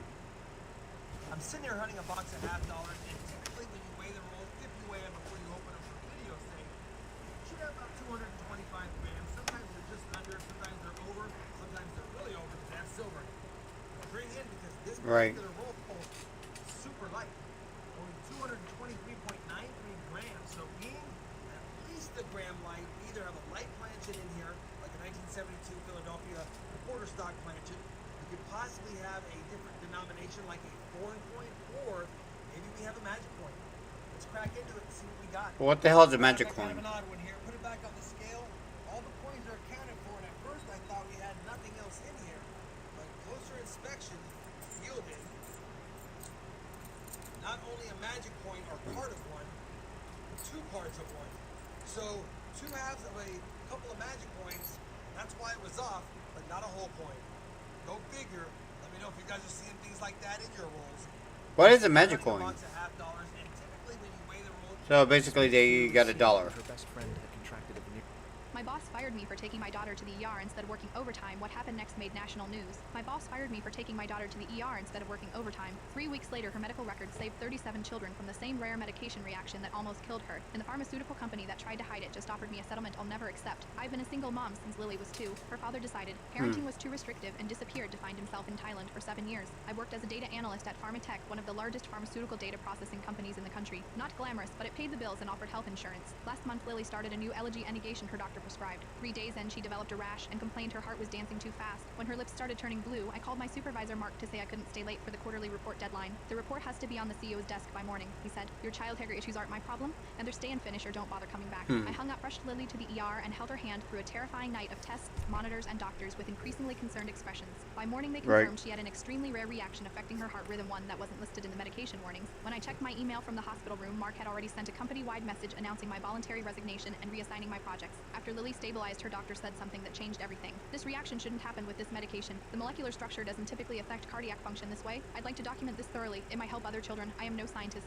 but I've spent 7 years analyzing medication trial data. Something clicked. I requested Lily's complete medical records and test results, then pulled up PharmaTech's database from my personal laptop against company policy, but I was already fired. What I found made me physically ill. In the original pediatric trials for Lily's medication, 6 children had developed similar cardiac reactions, but those cases had been categorized under non-specific adverse events instead of cardiac complications, a subtle data manipulation that prevented the reaction from appearing in safety warnings. I was literally processing the data that had been manipulated to hide my daughter's side effect. I contacted the FDA that night. 3 investigators showed up at my apartment the next morning. Within a week, the medication was pulled for safety review and PharmaTech servers were seized for evidence. The story broke on national news. Hired mother uncovers pharmaceutical data fraud that endangered fondlings of children 30. 7 other children had experienced the same reaction. 2 had died before doctors recognized what was happening. Yesterday, PharmaTech's lawyers offered me $4.3 million to sign an NDA and drop any claims against the company. The pharmaceutical company is offering nearly twice that. I refused both offers. The FDA investigator called me after the meeting. You could live very comfortably on those settlements, she said carefully. My daughter almost died because someone decided profit margins were more important than accurate safety data. I replied, how comfortable would I be knowing other parents didn't get the same chance to protect their children? This morning, Lily asked why I was crying while making her breakfast. I told her sometimes adults cry when they're proud, not sad. Like when you watch me in school plays, she asked, functioning like that. I don't know what's going to happen with the lawsuits or the federal investigation, but I know that sometimes being a good parent means more than just showing up for school plays and band concerts. Sometimes it means fighting systems designed to value profits over little blue-lipped girls in hospital beds. My boss was right about one thing. My child hair issues aren't his problem, but they're mine, and I'll never apologize for putting them first. My boss fired me for taking my daughter to the... And with all that we face, you brought him. Do you intend to protect him while you fight? Yes, of course. I've sworn to protect him. He is nothing but dead weight.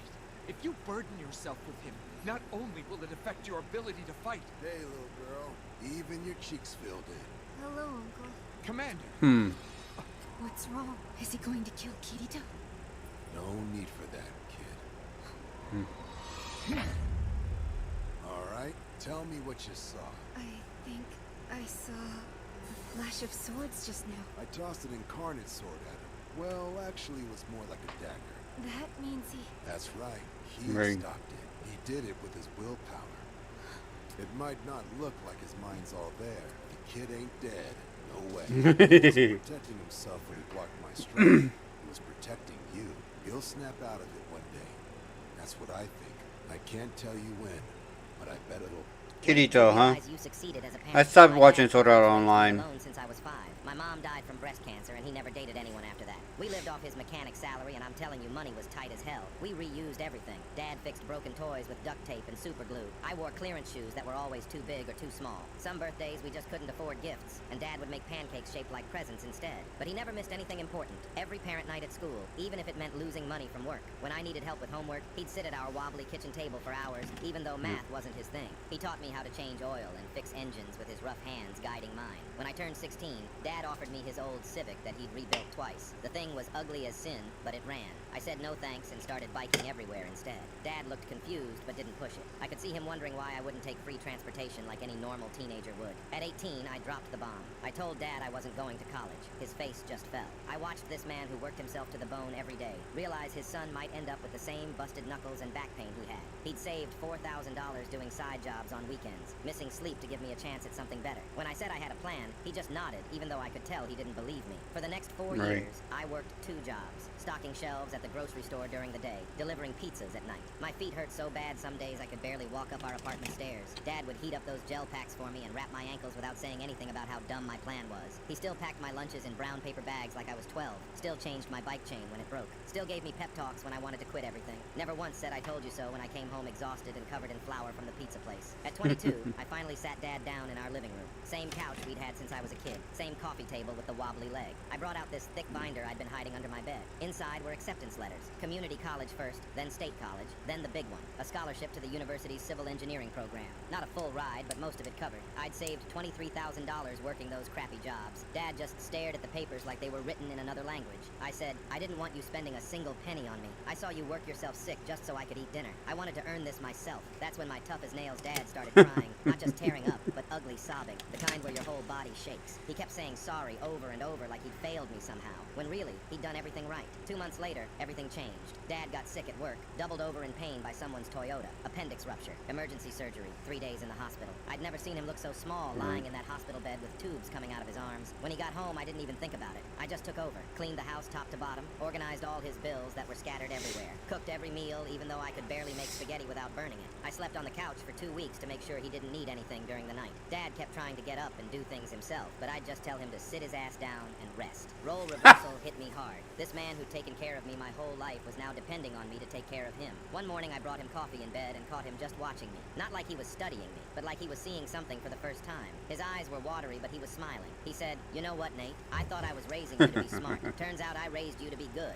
That's when it hit him. All those years of showing up, of putting me first, of teaching me with his actions instead of just his words. It had worked. When did you realize you succeeded as a parent? My dad... Aww. Military police. What excuse for... Well, not him. You almost believed it. Private Miller shows up to formation 2 hours late, soaking wet, covered in mud, missing his left boot, and carrying what looked like a medieval shield made out of a stop sign. I'm thinking drugs, alcohol, maybe he got rolled by locals downtown. Standard Friday night disaster. But before I can even start the interrogation, he throws his hands up and goes, "I can explain everything, but you're not going to believe it." Kids got my attention. In my 8 years as an MP, I've heard everything. DUI excuses, fancy lies, the classic, "My alarm didn't go off" routine. This better be good. Miller takes a deep breath and launches into the most elaborate story I've ever heard. Claims he woke up at 0500 like always, but when he stepped outside his barracks, he found a note pinned to his door. Handwritten message saying his girlfriend Sarah had been kidnapped by her ex-boyfriend, some local guy named Jake who'd just gotten out of county lockup. According to Miller, this Jake character was some kind of survivalist nutcase who lived in the woods outside Clarksville. The note had GPS coordinates and a threat. If Miller called the police or brought backup, Jake would hurt Sarah. Had to come alone, unarmed, before sunrise. Now I'm thinking this is either complete fiction or the dumbest thing any soldier has ever done. But Miller keeps going. Says he borrowed a buddy's truck, drove out to these coordinates in the middle of nowhere, found an old hunting cabin, Sarah's car parked outside. He approaches the cabin and this Jake guy comes out with a shotgun. Turns out it's not a kidnapping. It's some twisted challenge. Jake's been planning this for months, ever since Sarah started dating Miller. Wants to prove he's the better man through trial by combat. I'm rolling my eyes at this point. Sounds like bad reality TV. But Miller pulls out his phone,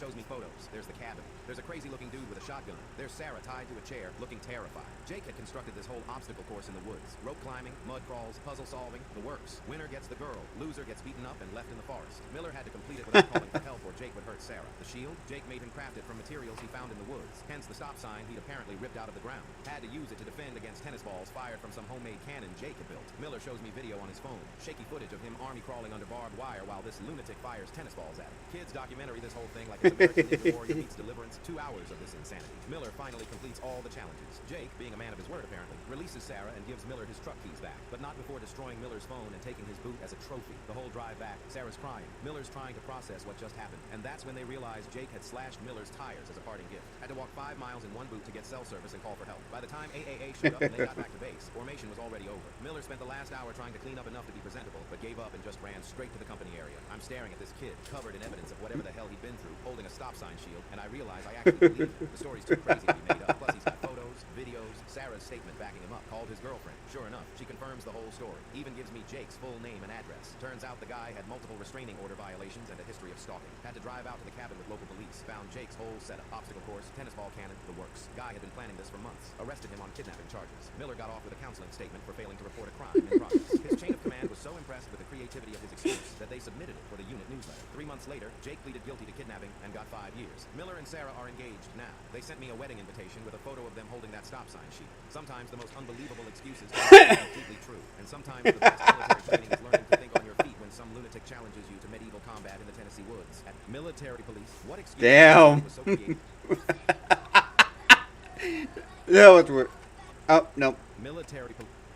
On her first day at her fiancé's house, she was pushed into the yard by his nanny. Before she could recover from the shock, a vicious dog ran toward her. Then the poor her sat beside the dog. That's when he opened the door and walked toward her. After his security guard drove the dog away. Before the wronged her could speak, she was scolded by him. Angry, she asked why he was teasing her. His answer was it was fun. He even said he would play more fun tricks on her after marriage. She angrily told him she was now covered in dog hair and saliva. Then she suddenly asked if she was dirty. And then she hugged. The cleanliness obsessed him. Fearing he would break free, she used all her strength. Now he was in extreme pain. Afraid to touch her. Helpless, he angrily asked his assistant for help. When the assistant ran to them. She had already held him tightly and wrapped her legs around him. Proud, she said this was revenge for his teasing. The assistant kept begging her to get down, and he even angrily asked if she had no shame for hugging him. She firmly said she had no shame as long as she could revenge him. Just then his grandfather came to the scene.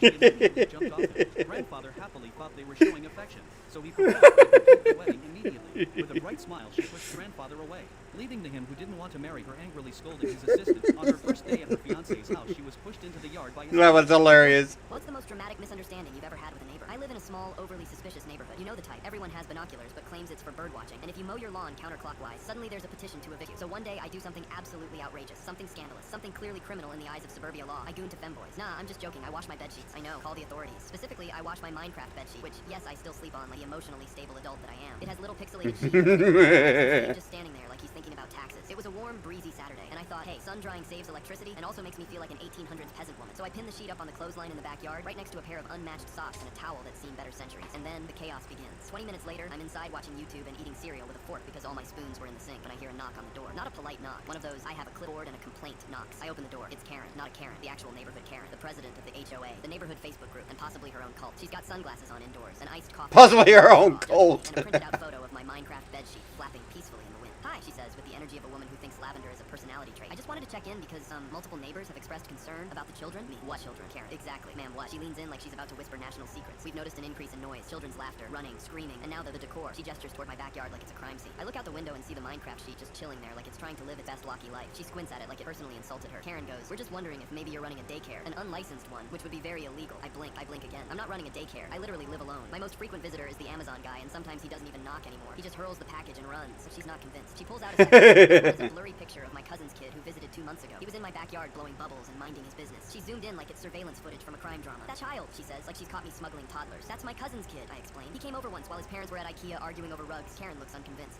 But Minecraft bedsheets? That's child-coded behavior. Lady, I say, I'm 27. I also have SpongeBob socks. I'm not harboring minors. I'm just emotionally stuck in 2013. But she's already scribbling something on a notepad like she's writing me up for child possession. I close the door. I think that's the end. Nope. Fast forward 2 days. I get a call from an actual city inspector. Apparently, someone, guess who, made an anonymous complaint that I was running an unlicensed childcare facility. The inspector was very polite, very professional, and very confused when he arrived and found a grown adult in pajamas playing Minecraft alone and eating Pop-Tarts out of the box. He looks around, notices the lack of toys, the lack of children, and the abundance of empty energy drink cans. Honestly, he says, this feels more like a potential basement streamer situation than a daycare. Thank you, sir. He leaves, case closed. Or, I'm getting mail. In my mailbox is a flyer, handmade, poorly laminated, Comic Sans font, saying, protect our neighborhood from unauthorized childcare facilities. And under it is a zoomed-in photo of my Minecraft bedsheet. The audacity. At this point, I go fully unhinged. I go to Walmart, buy 5 more themed bedsheets, Sonic the Hedgehog, Bluey, Paw Patrol, Elmo, and a literal Thomas the Tank Engine duvet, and I hang them all out.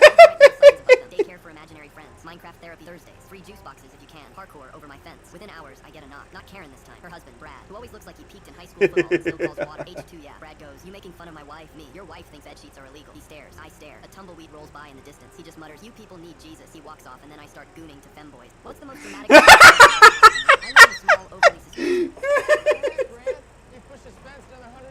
I spent 10 years hiding my dyslexia from everyone. Yesterday, my boss caught me using text-to-speech software and changed my life. My earliest school memory is my first-grade teacher announcing to the class that I needed extra help. Because I couldn't read like the other kids, 23 little faces turned to stare at me while shame burned through my 6-year-old body. By high school, I'd mastered the art of hiding my dyslexia. I memorized everything teachers said in class. I recorded lecture What's your best story of hurry up and wait in the military? We got the call. I found out that my daughter helped my husband keep his affair because she hates me. Now she's wailing because I am replacing her. I was married to my ex-husband Derek for 20. I left a woman stranded after she insulted me while I was trying to help her. This morning was freezing, like 12 degrees with a brutal... I'll see you put in your 2-week notice. Did you find another job? Because I doubt you found anything better right now. Oh, no, yeah, I'm certain I found something better. Well, I think it was... That's the reason why I gave the 2-week notice. Why is that? There's no reason to keep you on for the 2 weeks just to justify what you want. I think we'll just let you go now. Of course, no hard feelings at all. Yeah. I just want to make sure that HR actually processes my full 2-week severance. Wait, what? Yeah, since I'm willing to actually work my full 2 weeks and you decided to actually terminate me, which means severance plus payout for unused PTO plus any company benefits through the end of the period. I'm sure you'll want me to hand off all my projects before I go. That way nothing gets lost. I mean, I could email those to you right now, but things get messy when people suddenly leave. So. Yeah, I guess there's still a lot to wrap up, isn't there? Well, I mean, I'd hate for anything to actually slip through the cracks. Oh, and since I technically won't work here anymore, I should probably actually return my badge. And then that way, that means that I can't actually log into my email, no finishing reports, no answering questions, things of that nature. And so if things go sideways next Love week, it. there's nothing I can do. But if I stay for the full 2 weeks, I can actually kind of wrap everything up nicely. Fine, just finish your 2 Awesome. weeks. Thanks so much. I'm glad we're on the same page. You have a good day. I'll see you put in... I asked my mom for batteries and she thought I was having a heart attack. Last month, I texted my mom asking if she could grab me a pack of batteries while she was out, because my keyboard died and I had an assignment due. She replied, sure. Honey and I went back to typing on my phone. Assuming all was well, an hour later, she comes home dragging a giant box from the trunk like she just finished a Costco raid. She's huffing and puffing and says, I brought everything just in case I open the box, and there's no exaggeration. 32 different types of batteries, AAs, AAAs, Ds, some weird square ones I've never even seen before, plus 3 power banks and a solar charger. I looked at her like she'd joined a survivalist cult mom. Why did you buy enough batteries to power a submarine? She looks at me like a curious one and says, well, you said your heart stopped. I blink when she pulls out her phone and reads my message out loud. It says, hey mom, my keyboard died, need batteries. She looks up all serious and says, I thought keyboard was autocorrect for heartbeat, and that died meant cardiac event. And I panicked and I didn't want to call an ambulance in case it was false alarm, but I also didn't want to risk it, so I got everything in case I needed to bring you back to life with electricity. I was speechless. She bought a brochure from Walgreens just in case. When I told her I just meant literal batteries, she sat down on the floor and laughed for 5 minutes straight, then told me next time I text her anything that sounds even slightly dramatic, I better attach a selfie looking alive just to be safe now. Every time something breaks, she asks if it's the object or my body, because she's not doing CPR with a dead mouse again. I asked my mom for batteries and she thought I was having a heart attack. Legend become a legend? Our high school English teacher, Mrs. Thompson, was infamous for her homework policy. She assigned 3 to 4 hours of reading and essays every night, including weekends and holidays. Students were failing her class because... Alright, let's go back to home. Let's see. First time reacting to all of Killer Killer openings. Trump responded he's mad. That's on. There's no place like London. You will learn. There's a big black hole in the world that's made of shit, and who inhabit it, and its name is London. This is no place like London.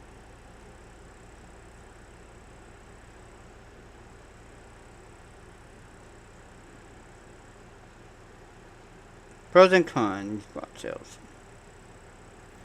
Charlotte.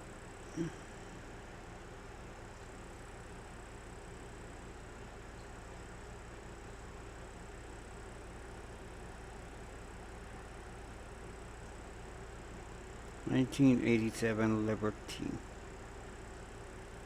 Super. Beast Machine. Rhinox is Tankor.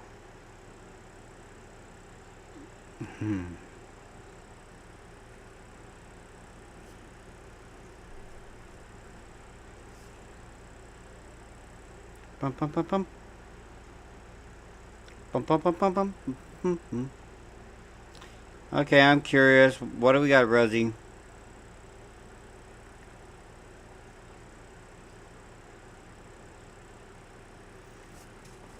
First things first, what? Okay, Nux is gonna have to be my on time video. That's way too long just for you guys to sit through. Motorboating the imaginary woman is not recommended on the park bench the first time meeting a lady. What? It's not? Huh. So Sky That explains why I'm still single. because like this is Not. such a this is crazy. Like look at this channel. Like you see this and you're like, damn, I just went back into like I just went back in time. We copied Right? to a VHS tape, and they do the editing in Adobe Premiere and After Effects. So like, I couldn't tell if it was or wasn't retro. I couldn't tell if it was parody at first because it was so convincing. let's That's find pretty out damn good. How to ask women out. Starting a conversation with a real live female can seem intimidating. You like jazz, boys? When you put yourself out there. The worst she can say is no. God, that is so 80s and... Oh, dear God, that's so 80s and early 90s. Oh, my. That is exactly the type of... Oh, man, I remember watching workout videos like this. Oh, wow. Bro, the music is on point for videos like this. Start by breaking the ice. Try opening with something like this. How's your book? Is it good? It sure is. Or this. Plenty of cute dogs out. Do you like dogs? Yeah, like dogs. Sure do. Or She seems so interested. Genocide on the news? I sure did. That one is crazy. Man, books, dogs, and genocide. All in 39 seconds of footage, man. Damn. Like, broken the ice. Introduce yourself and start chatting. I'm Melvin. Holly. Do you like coming to this park? I sure do. Me too. Same. You like dogs. I like dogs. You like parks. I like parks. Conversation feels stiff. Ditch the small talk and bring in some playful humor. To Kill a Mockingbird, huh? Is that book about dinosaurs? It's actually a book about creepy guys on park benches. I mean, Relax, I'm just messing with you. oh, she got him, bro. Ready to dish out the comedy. She's ahead. God damn, she got you good. Bro, I didn't know. I was terrified for a second. Oh. It's a good sign. Wow. Bro, man, he accidentally got in the kitchen with that heat. That was fast. Funny. I guess I'm the funniest one on this bench. But just don't go Damn. Damn! Calm down, milady. You don't need to fry him alive. too far with it. Jesus. Like this. More like the dumbest bitch on this bench. Man, Oh, damn. But just don't go too far with it. Like this. More like the dumbest bitch on this bench. Or oh no. Oh, here you Or like this. The Riz Master in real time. An ambulance. Someone's getting incinerated, brother. or like this. I guess I'm the funniest one on this bench. Guess I'm the creepiest.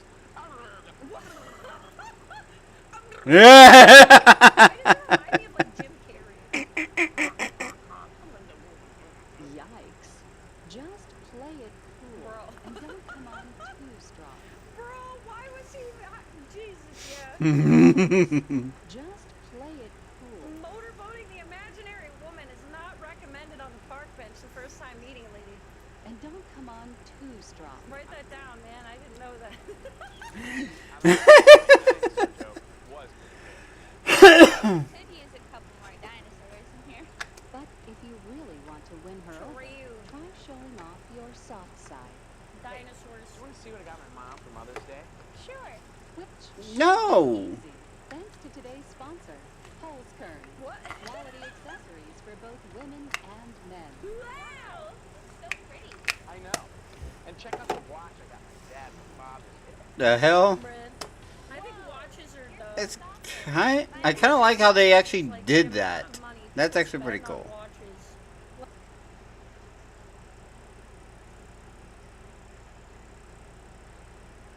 Guy, just there is no point for to spend this much money. Same with like Gucci bags, okay?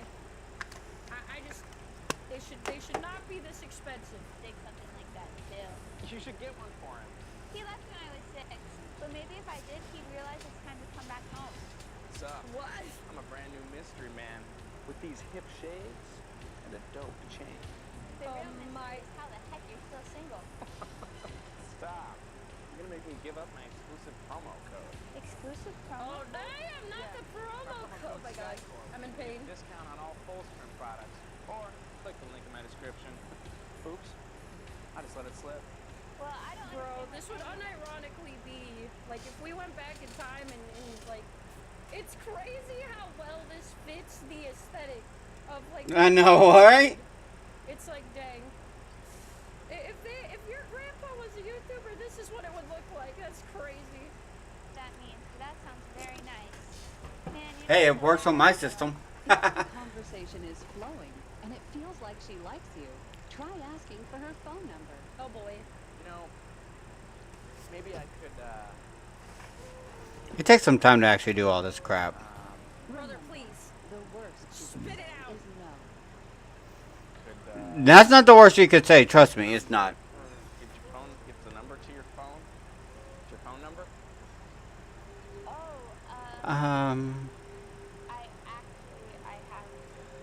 I have.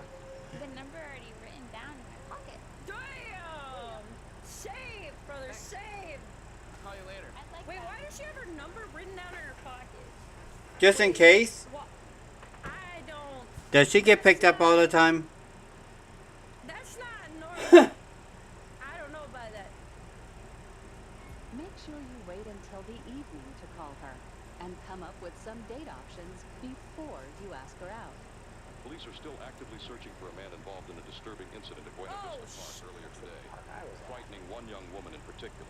I had to give him my number. He was gonna probably start masturbating or Oh my god! What the hell, this woman? Oh god! I always knew going outside and touching grass was bad. I just hope the police catch him so that he never harasses anyone ever again.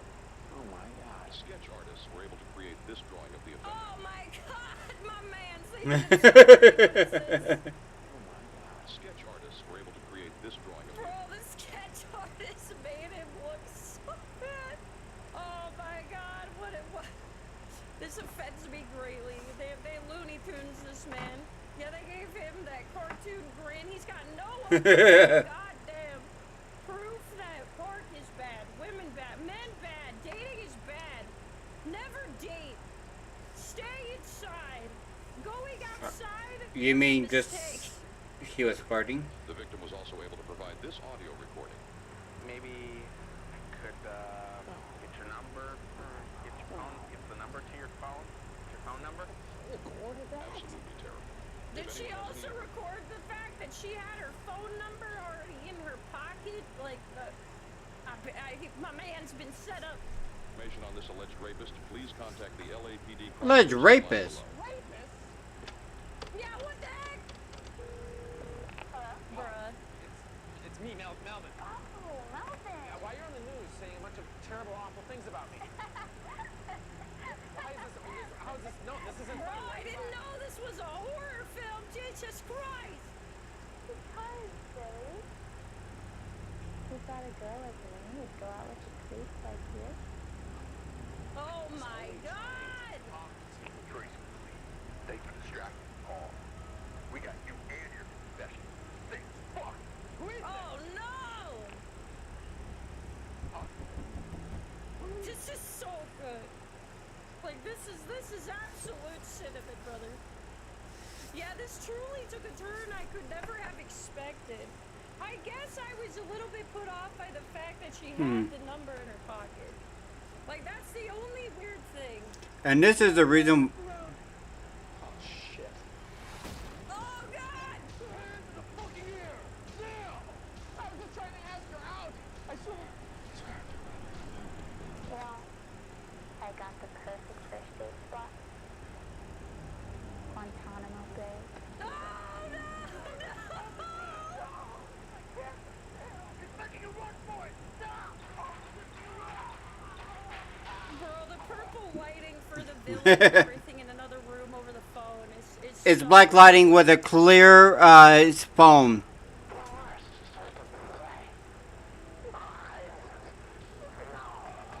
Oh god, dating was a mistake. The worst she could say is no. Don't approach women. Don't approach women.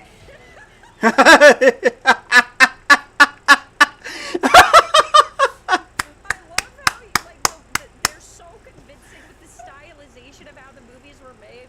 You could pretty much put anything here, and I'm like, true. Right? You know what I'm saying? It's just so well done. Listen, chat, hot take, but you know, it is scarier than ever because of guys not being given the benefit of the doubt in the current dating scene, and like people approaching people basically being like a lot more scarier to do in general. People just people are far more touchy and protected than they ever have been. Even just like True. approaching strangers, alright? But don't worry, alright? To the like 2 women in the audience, alright? It is time you can approach men, alright? It may be less common. And this is the reason why a lot of men are single. You could be like, you know, Well, one of the reasons. I have your number. It's not, you know, the time is now. I feel like more than any other time in history, like, girls should approach guys more. Why not?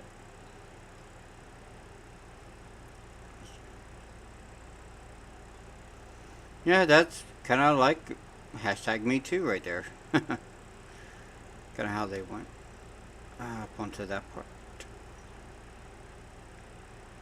Alright. I get it for the headband. Ironhide review episodes 1 through 3. She's just like Tony Stark. I heard it was horrible and it's already been canceled.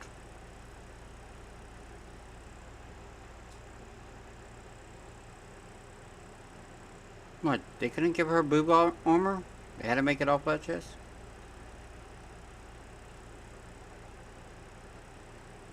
Remember almost lost his tip.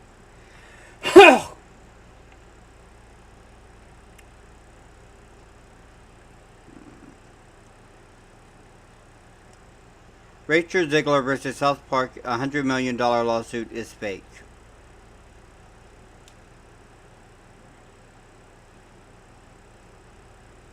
Father's Day revenge. What they did. Father's Day's insane revenge reaction. Something about freaks at it again.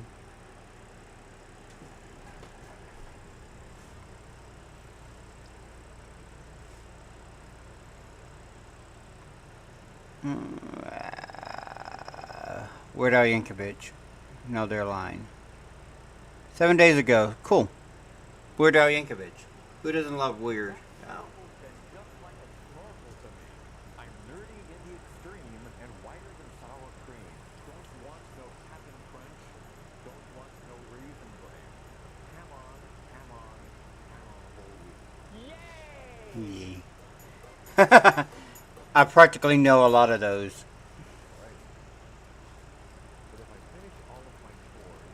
And you finished dying. Tonight we're gonna party like it's $16.99. Amish Paradise.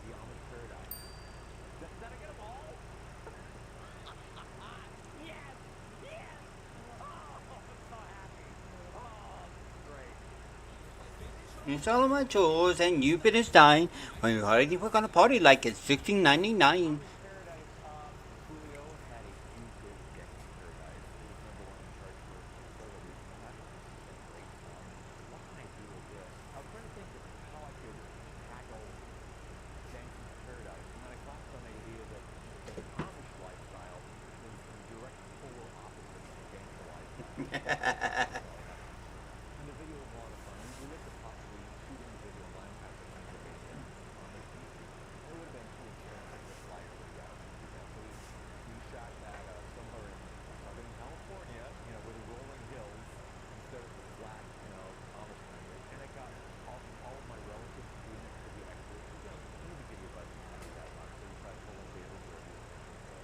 Right.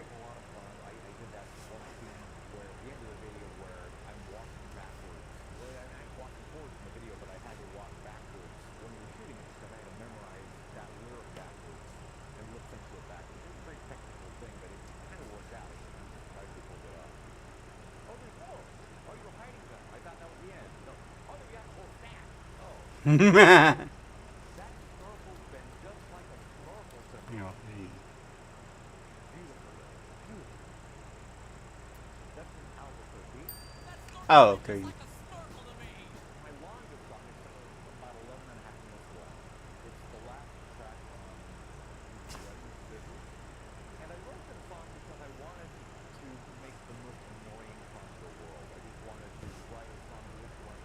Oh, nice.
My Bologna.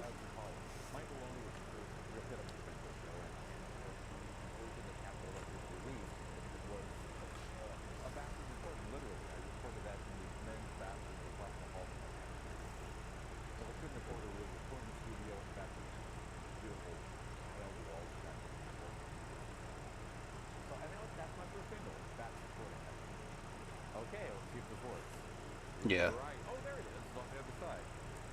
Okay, this is a tough one. I'm nerdy in the extreme. Cream and wired in shower cream. AV club and Glee club and even a Big team. White and nerdy. In the extreme, I'm wired in sour cream. And a Glee club, and Glee club, and even a chess team. All these.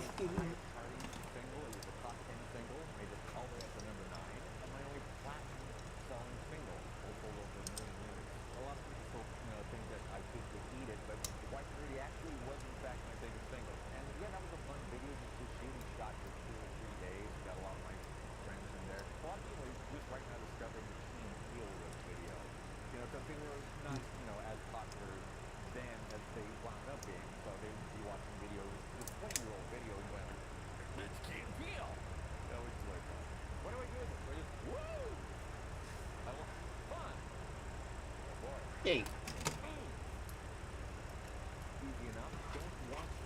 Oh, Captain Crunch. Don't eat it.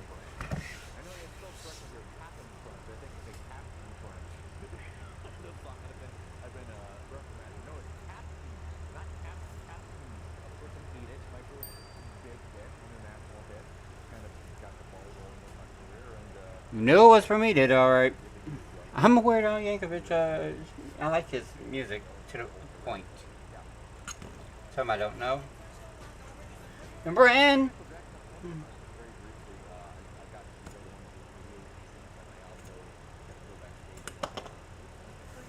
Yeah. Right.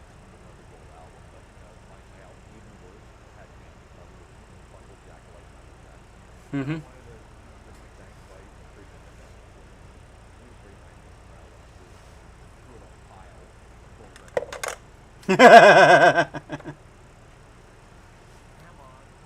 Ham on.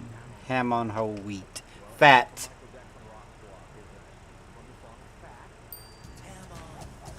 Ham on. Ham on whole wheat. Alright.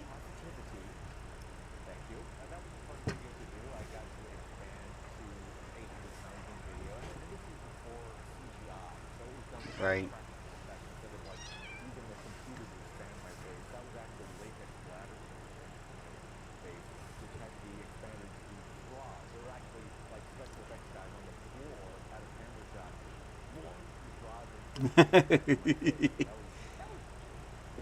I figured they would have had like one of those little things.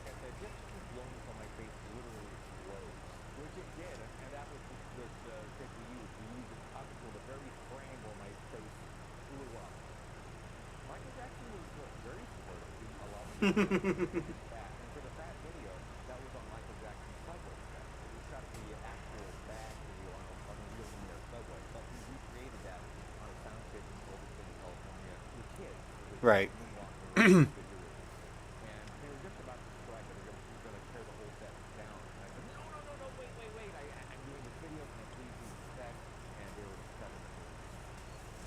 Yeah. All your friends are laughing behind your back. Kill them. That sounds like a horoscope. So I'm going to say your horoscope for today. Hey!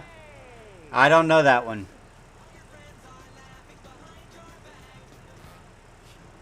A music video was just made of this song. The song itself is at least a decade or so old, and there was a new animated movie.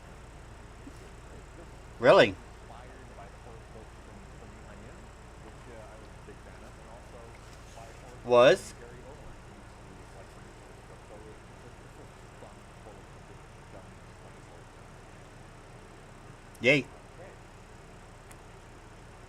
In the bathroom, I sit and I wait and I sweat and I sweat and I'll feel the pain. Ooh, it's hurting, man. I'm going to say this is a complicated song.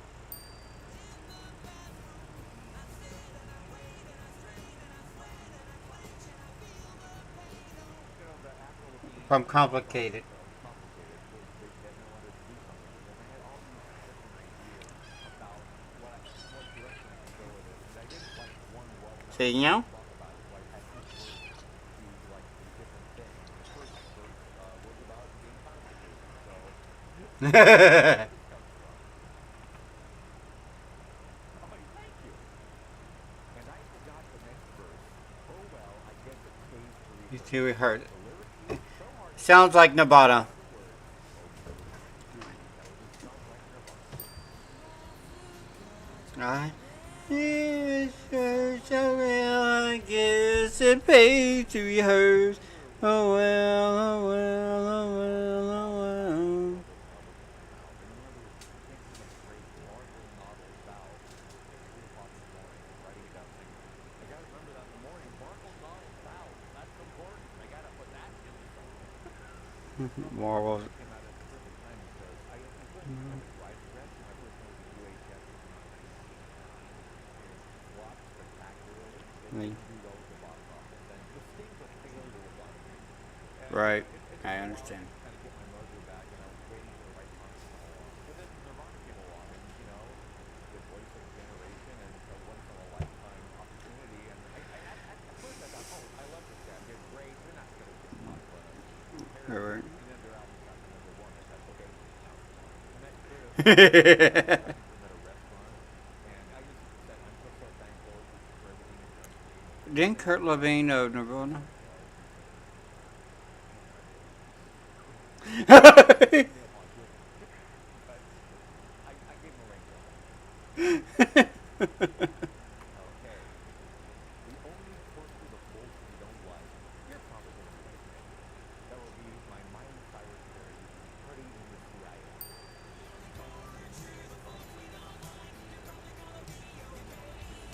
I don't know, people say that's a political song. I don't know, I just told him like it is, man. Yeah.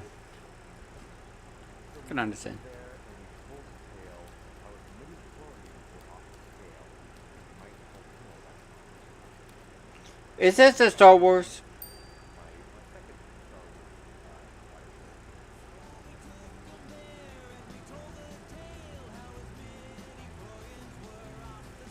I wrote that song before the movie actually came out. I don't Right. know if you did that today because security tightened up, but at the time, I don't know if these fans were going to go to this trash can or what, but I basically was able to piece together the plot of the first Star Wars movie from online rumors. So I wrote my song based on those internet rumors. I watched the movie at that benefit screening, and it was like, yeah, about 99% accurate. So yeah. Yeah. All your gods, nurse. This patient's fading fast. Complications have set in. Don't know how long he'll last. That would be Michael Surgeon. Surgeon. Most people don't understand that line. I guess they didn't enunciate well enough. People are like, what are gods, nurse?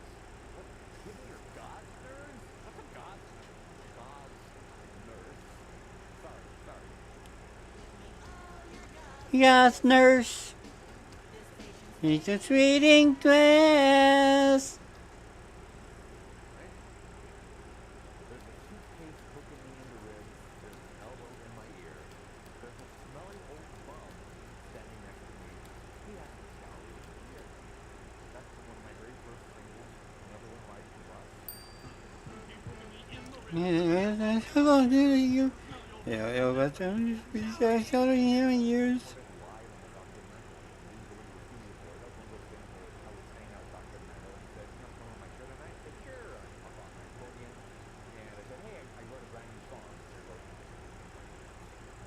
Right.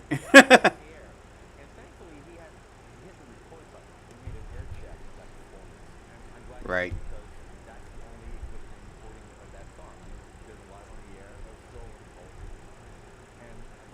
Right.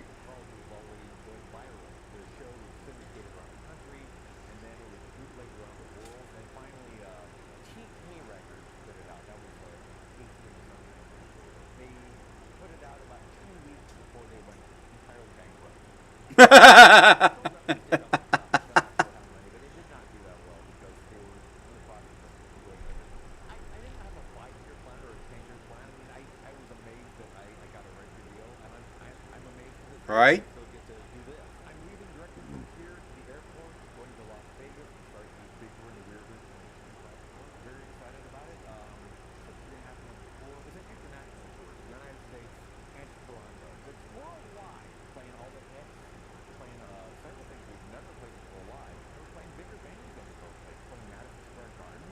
Nice. I wish I could actually go see him alive. See him live, you know.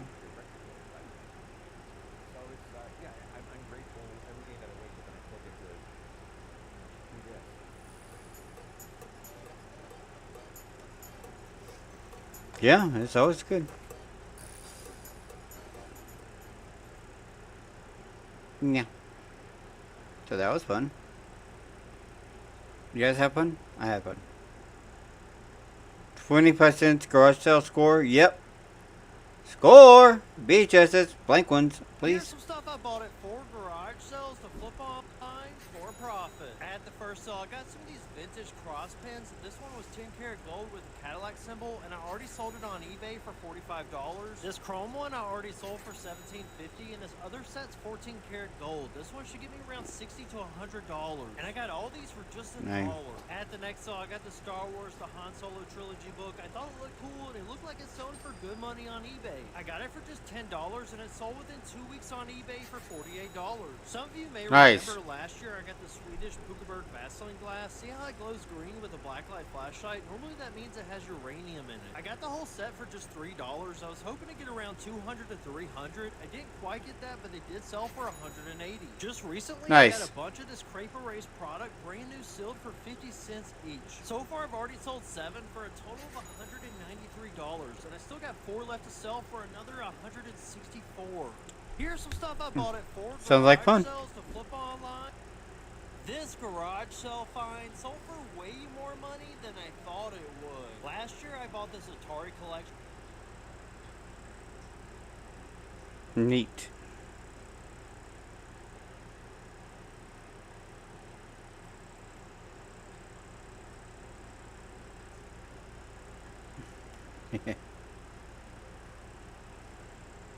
Julian's mom, proud as mom. Yes. All you have to do is show up with a sandwich.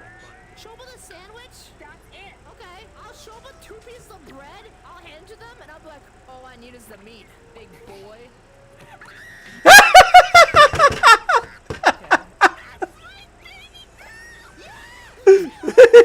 If you want more, yes. All you have to do is show up with a sandwich. Show up with a sandwich? That's it. Okay, I'll show up with 2 pieces of bread. I'll hand to them, and I'll be like, all I need is the meat, big boy.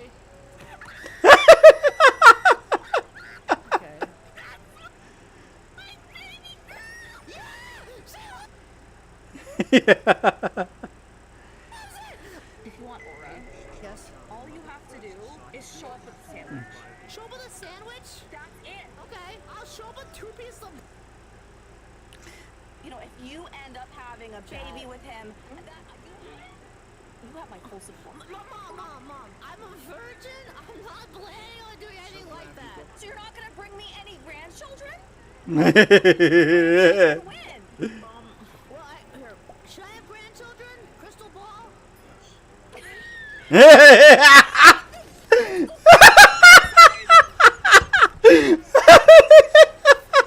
What the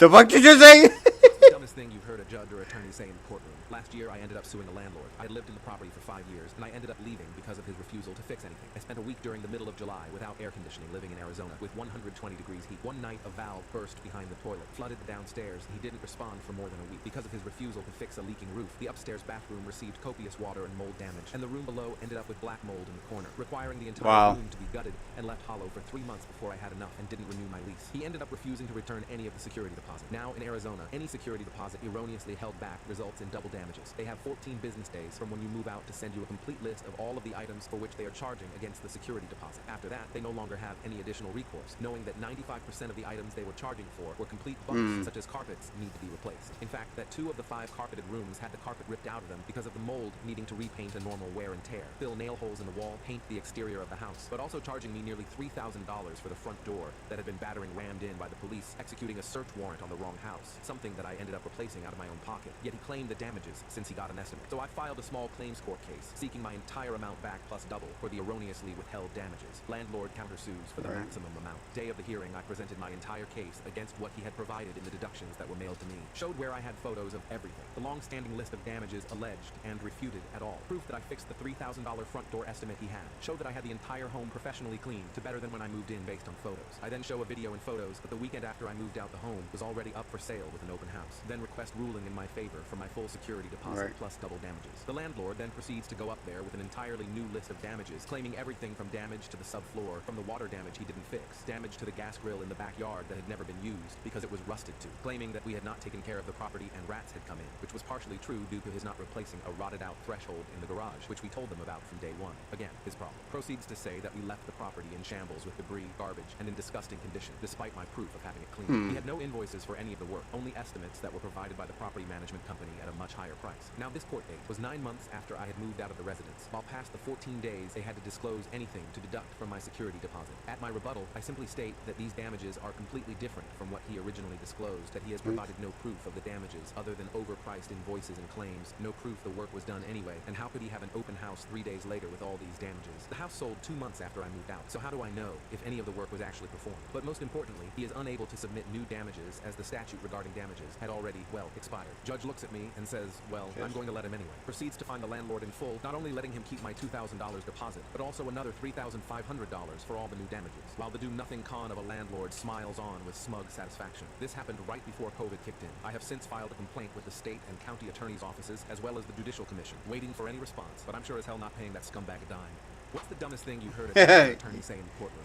Wow. Fake love letter from me to the teacher. So I sent his secrets to the principal's desk. Some people stab you in the back. Others fold notebook paper into weapons and sign your name on the front. The guy who did it to me, my best friend, Caleb. We'd known each other since 6th grade, ate lunch together, played the same games, laughed at the same jokes. I used to think of him as a brother until he turned my life into a punchline. It started when we both developed a crush on Ms. Kelly, our 11th grade English teacher. Yeah, I get it, typical high school fantasy. But it wasn't just the looks. She was smart, sarcastic, the only teacher who didn't treat us like toddlers with smartphones. Caleb made jokes about her constantly. You gonna ask her to prom? Bet she'd let you grade her papers. Real middle school energy from a guy old enough to drive. Me? I kept my thoughts to myself, respectfully, silently, like a sane person. But I guess my silence made me a target. One Friday afternoon, I was called to the office mid-class. I thought someone died. Instead, I walked into the guidance counselor's room to find Ms. Kelly sitting there holding a pink envelope. It had hearts drawn on it. Inside was a letter, handwritten in my style, saying I'd been dreaming of her, counting down the days until I could confess my feelings in person. I nearly threw up. I tried explaining it wasn't me, that someone was messing with me. But when your name's signed at the bottom and you don't exactly have a reputation for being the most vocal guy in school, it doesn't look good. Ms. Kelly didn't accuse me of anything, but the look in her eyes changed. I was no longer a student. I was a threat. That day, I lost her trust, and with it, my favorite class. I got pulled out of honors English and reassigned to another section with a guy who pronounces metaphor like metaphor. When I asked Caleb if he knew anything about it, he laughed. Dude, that's messed up. Who'd even do that? Then he smirked. I know that smirk. It's the same one he made after blaming me for clogging the locker room toilets in 8th grade. I stayed quiet, but I took notes. I stopped calling him my best friend and started treating him like a case study. Here's what I learned. Caleb had a habit. He liked writing notes to his girlfriend, Ruby. Not text messages. Real pen-on-paper poetry cringe notes that he passed in class. What can I say? The guy was a hopeless romantic with the emotional IQ of a squirrel. I also knew Ruby's older sister worked in the front office,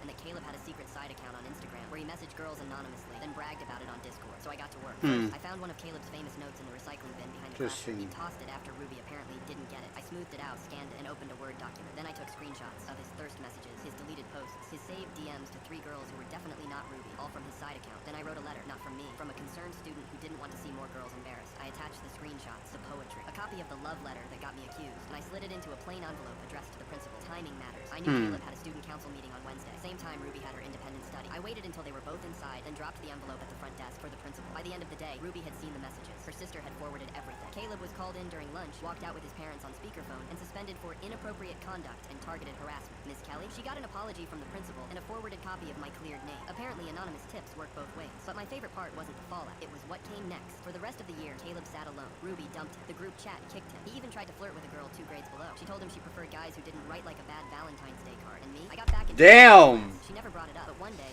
she did say, your essays have a lot more bite lately. I like it. Yeah, me too. Because sometimes the only way to stop someone from speaking is to write their ending yourself. He forged my words to humiliate me, so I rewrote his story, one exposed secret at a time. He sent a fake love letter from me to the teacher. Damn, don't fuck with somebody. And shows the doctor all the wounds on her body. And then she falls on her knees and begs the plastic surgeon to change her face because now she is tired of her husband's daily beatings. The doctor understands that this is not the woman's 2nd or 3rd, but her 10th attempt. That's why the doctor takes her to the hospital, but says that the face-changing surgery is very risky, and if a mistake happens, she could lose her life. But hearing this, the woman says that now she has no fear of living or dying. She just wants a new face, a new life. Then she immediately goes and lies down on the operation table. Seeing her stubbornness, the doctor finally starts the operation. 1 month passes. Now the woman can start a new life with her new face. But now the woman had no idea what the doctor had done to her, because that plastic surgeon doctor made her face exactly like his dead wife's face, meaning now she has become the duplicate of another woman. Meanwhile, at home, her old husband is going crazy because he can't find his wife anywhere. Seeing a new dress, he tells his assistant, find out within 3 seconds where this dress came from. At that moment, the woman comes to the mall looking for a job. There, she sees her old husband's assistant, so she gets scared and runs away. While running, she bumps into a man, and when she is quickly picking up her papers, at that moment, her ex-husband calls out, you dropped your stuff. The woman quietly says, thank you. At that moment, the ex-husband's assistant brings the brand store manager. The ex-husband asks, who gave this dress to my wife? The store manager says, this dress is only in 1 store in the entire city, and only 20 pieces were made. I can bring the list from the head office so that you can check every buyer. The ex-husband says, bring everyone's data. I will check it myself. The woman does not get a job in the mall, so she is walking alone on the road, feeling sad. At that moment, 2 drunk men tease her and try to forcefully take her to a party. At that moment, the doctor who did her operation is passing by, and he comes and saves the woman. The doctor tells the woman, if you are not getting a job, then you can come to my house. The woman refuses at first, but the doctor insists, I live alone. Clothes, belongings, everything is ready for you. The woman says thanks and starts eating food. Yeah, bad feelings. Run. I'm not sure. But I say Doc has red flags, making you look like your ex-wife, then having everything ready. Oh, or your dead wife. Oof. Ooh, somebody's going off the deep end here. At that moment, the doctor's friend comes, and he gets surprised seeing that the woman's face is exactly like the doctor's dead wife's face. Everyone gets shocked. The doctor confesses that he did the operation and made the woman the duplicate of his dead wife. The woman feels guilty and says, I can't stay here. She even returns the clothes and leaves. At that moment, the ex-husband reaches the doctor's house because the store's report reveals that the dress was purchased by the doctor. The ex-husband says, I just want to see whether that new dress is still here or not. A woman takes off her coat and shows the doctor. My boss ruined my relationship, so I turned his life into a nightmare. My boss, Nick, was the kind of guy who thought every woman wanted him and you've been watching YouTube for it. It sounds about right. My relationship, so I turned his life into a nightmare. My boss, Nick, was the kind of guy who thought every woman wanted him and every man wanted to be him. Fake Rolex, fake charisma, fake success. The first time he met my girlfriend Emma, he stared at her like she was a job promotion. He deserved. 2 weeks later, I caught them together in his office. Not holding hands, not talking her on his desk. His shirt half off when he saw me. He smirked, said, bro, it's not personal. Happens in life. Be a man. I swung once, didn't even hit him that hard. But it was enough security dragged me out. HR fired me. Emma ghosted me by midnight. Something inside me flipped. Not sadness, not rage. Something sharper. I wanted him to lose everything. Not just his job, not just his reputation, but his whole world. So step 1. I got close to his wife, Lauren. She was tired of Nick. His lies, his late nights, his fake business trips. Showed her everything. The photos, the texts, the security cam footage. She didn't cry, she smiled 2 weeks later. She filed for divorce, took the house, the car's half his money plus alimony. Guess who helped her with the paperwork? Yeah, me, step 2. His career. Nick loved his reputation more than life itself. Always posting grindset quotes on LinkedIn about leadership and success. So I made a blog, anonymous collected stories from ex-employees, screenshots of him making disgusting comments, audio from meetings where he trashed clients within 3 weeks. His inbox was dead. His name was trending for all the wrong reasons clients dropped him. His partners forced him to resign and nobody else would hire him ever again. But that wasn't enough. Nick had 2 teenage sons who worshipped him. So I anonymously tipped their private school about their little side hustle selling fake IDs and posting illegal stuff online. Both got got suspended, one expelled. Nick's perfect dad image shattered overnight. Then came his pride and joy that red Ducati parked in his garage. I didn't destroy it. Oh no, I stole the key, took it for a ride, drained the oil, loosened the brakes, left it looking perfect but barely functional. Next morning, Nick fired it up, took a turn, lost control, crashed into a mailbox, broke his wrist, and totaled the bike. Poetic, really. Final move, I reported him to the IRS for tax fraud things he bragged about over drinks years ago. Investigation locked his accounts, froze his credit card, and buried him in debt. Now he sleeps on his brother's couch, works night shifts at a warehouse, and spends his weekends begging for freelance gigs on Facebook Marketplace and me. I framed the picture of his broken Ducati, hung it right next to a screenshot of that day in his office. And every time I look at it, I smile because karma didn't do this, I did, and I don't regret a single second. My boss ruined my relationship. Sometimes karma needs a little bit of help. He begged her not to leave his side. She directly shook off his hand, deliberately making things difficult for him by asking him to kneel and beg for her forgiveness. He showed no anger and even had a smile on his... Anyway. Jiggle, jiggle. Julian's mom, what now? Holy moly. Do you have any superpowers? Yeah. You ready? Yeah? Wait. You have jiggle... Plastic. No! Yeah. I You're more plastic than the Kardashians. Ice cream just goes to the thighs. You're like their Krabby Patty. No, that you mean with Squidward? Yeah. Yeah. That's me.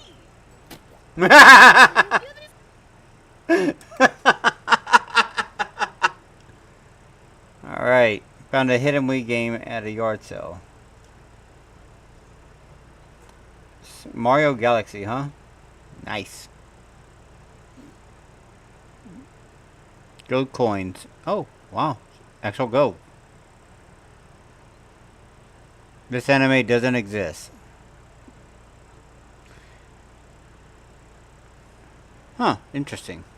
Is this from... Anime is popular but doesn't exist. I'm sorry, what? Saki-san Nabashi is an anime released a long time ago, following a group of high schoolers trapped in a high school. From what people have said in the past, it's apparently a very scary anime, and it's pretty bizarre. People on the internet have claimed to have watched this, but it doesn't exist. There's no proof that this was ever created. This anime does not appear on my anime list or any movie database, and if you do find it, it's filled with a bunch of rumors. Did this anime actually exist, or is it some funny little joke? Follow for more, because anime gets so much weirder.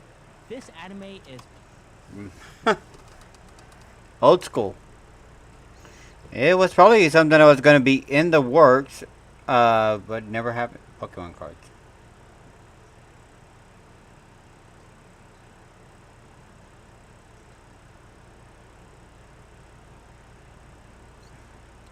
Is that the one of the... Oh! Ooh, I wonder if I could... Hold on. Sorry, this little toy thing here actually reminded me, Game Boy Kids Mill Toys. Yes, I knew it! I remember the Pokemon Kids Mill Toys! Yes! I knew I wasn't crazy.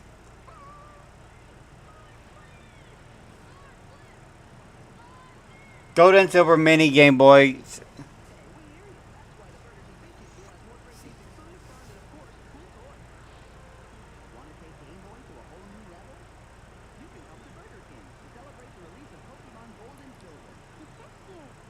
Pikachu! I remember them.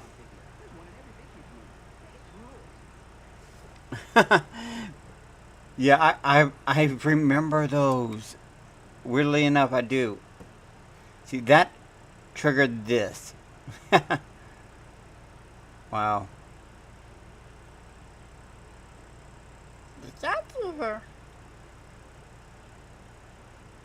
Oh look, somebody actually has a good collection of them.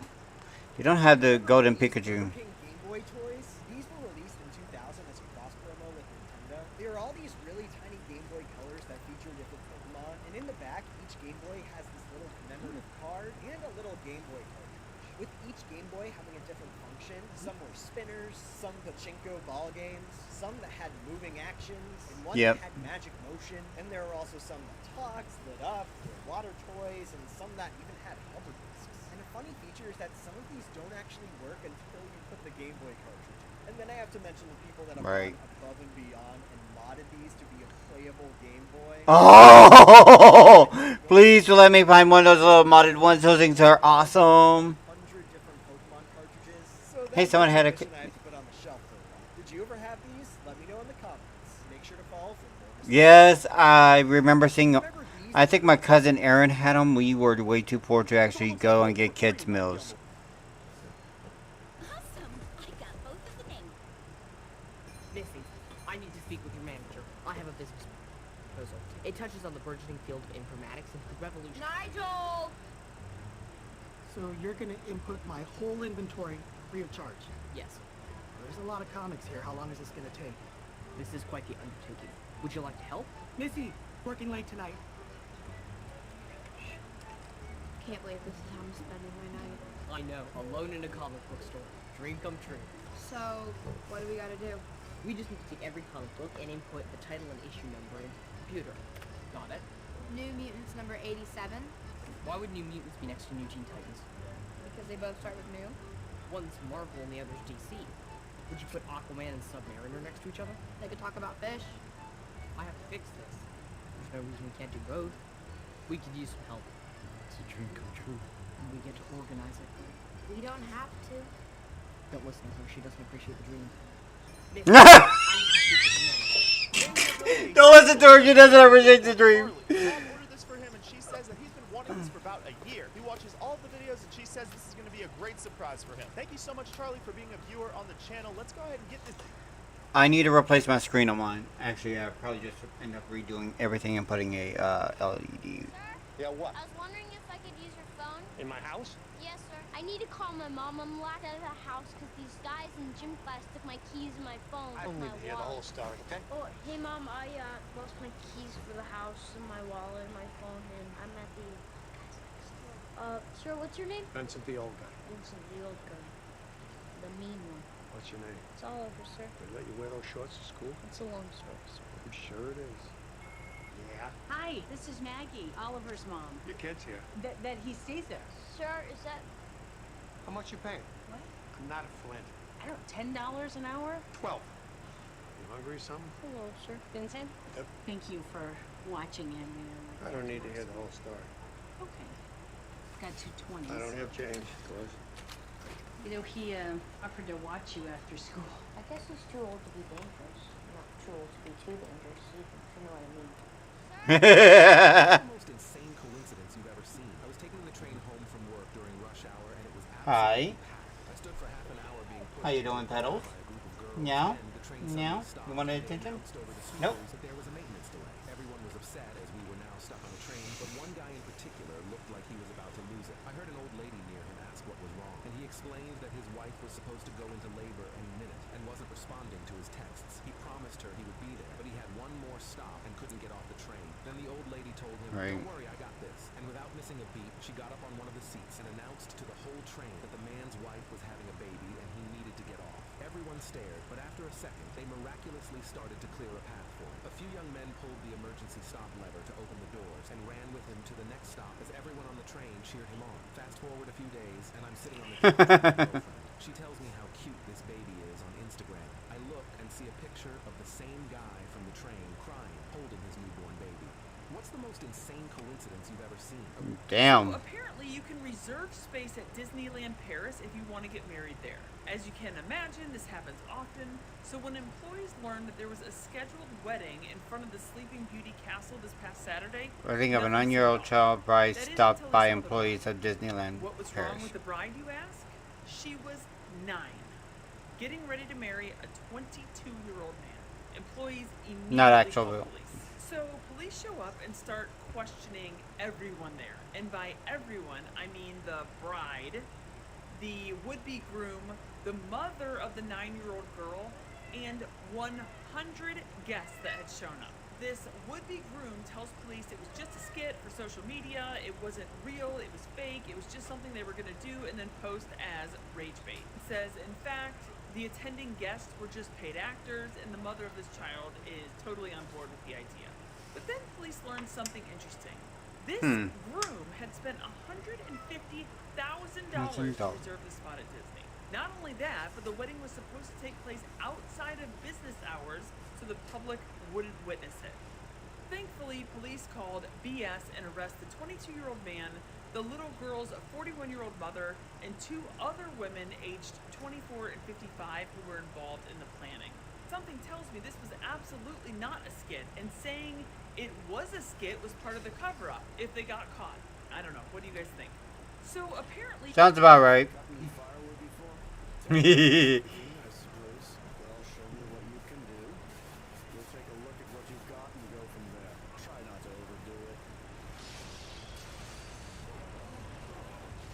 I love it.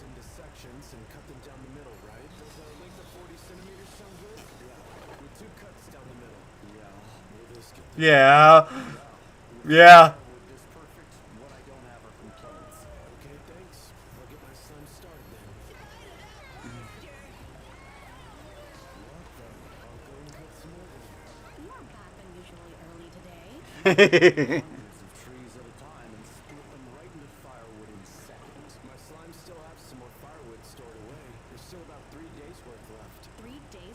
Worth? About 50 kilograms then? I was told you use 5 tons a day. You, what? 3 days worth for the whole town? I love that reaction every time. Well, what's your budget? Let's do this. Give me a cheap idea and an expensive one. Okay, for a cheap idea, I would do this. Are those rechargeable AA batteries? Yeah, because you haven't made your controllers rechargeable yet, these will save you a ton the money because you won't have to keep buying AA batteries. Right. And what's your expensive idea? This. Is that the controller that costs as much as a Quest 3S? Wait, what? Yeah, this is the Scuff Instinct Pro, and it's pricey, but trust me when I say that this controller will level up any Xbox gamer's gaming capabilities.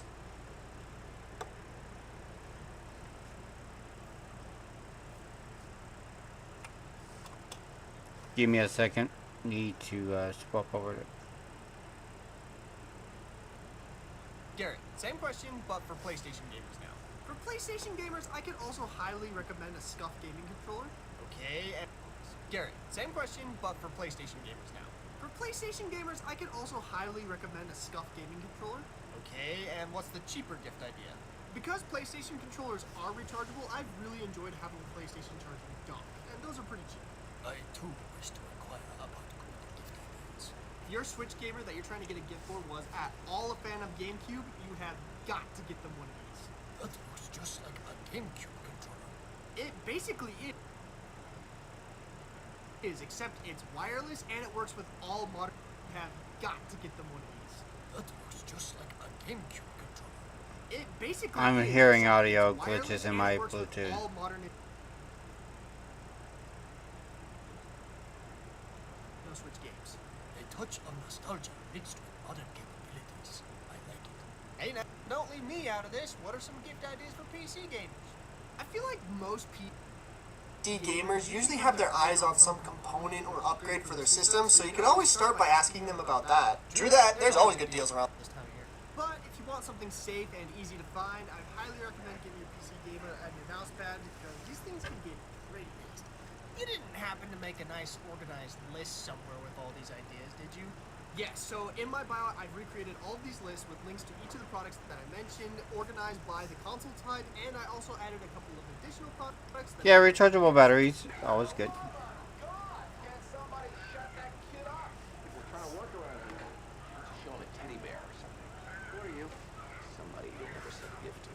Dr. House. Your son's doctor. I test. Hey. Out if I can. What are you doing? Eating the red berries.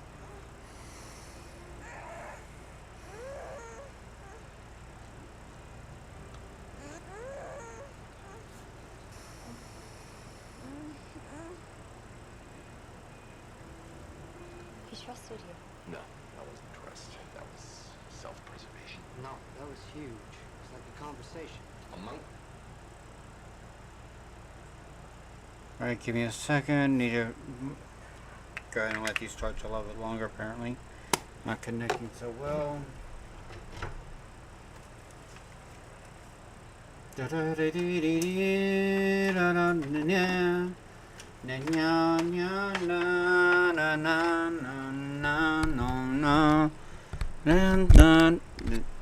I hear myself. Yeah, I have lights, I have a headset, I have good audio, I can hear everything. It is good. Alright. I hear a lot of things, but let's see. Spot. Monkey's afraid to eat the red berries until he sees another monkey get it. Monkey see, monkey do. That's all it was. Kid's still just messed up as when he admitted him. And so are you now.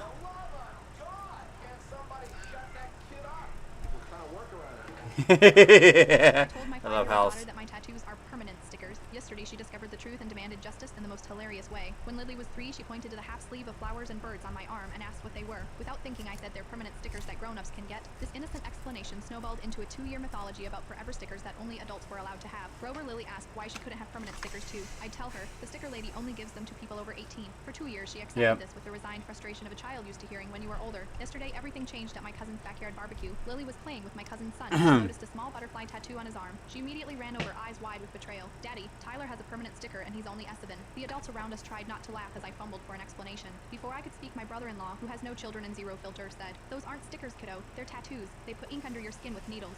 The look on Lily's face shifted from confusion to horror to something I couldn't describe as righteous indignation. "You lied to me," she gasped, loud enough for the entire party to hear. "You said only grown-ups get stickers." I knelt down trying to explain that I was just simplifying things for her, but she wasn't having it. She crossed her arms and declared, "This isn't justice." Her recent obsession with superhero shows had given her a dramatic flair and a loose grasp on legal terminology. "There has to be consequences," she announced, pronouncing each syllable with perfect 5-year-old consequences. Then she marched away deep in thought. 20 minutes later, as I was flipping burgers, Lily reappeared with my sister, her favorite aunt, and a package of Disney princess stickers. "We have reached a verdict," my sister said solemnly, clearly enjoying her role in whatever was happening. Lily stepped forward. "Since you lied about the forever stickers, I get to put teeth-head irregular stickers on you, and you can't take them off until they fall off by themselves." The entire party was watching now, and I knew there was only one acceptable response. "That seems fair," I said. For the next 15 minutes, Lily meticulously placed Kylie, Mona, and Mirabelle stickers all over my arms, face, and bald head, while explaining to everyone why each placement was strategically important. The final sticker, Partel, a glittery Arasing flower, went directly on my forehead. "This one is so everyone knows you are being punished," she explained. I wore those stickers through the entire party, through grocery shopping afterward,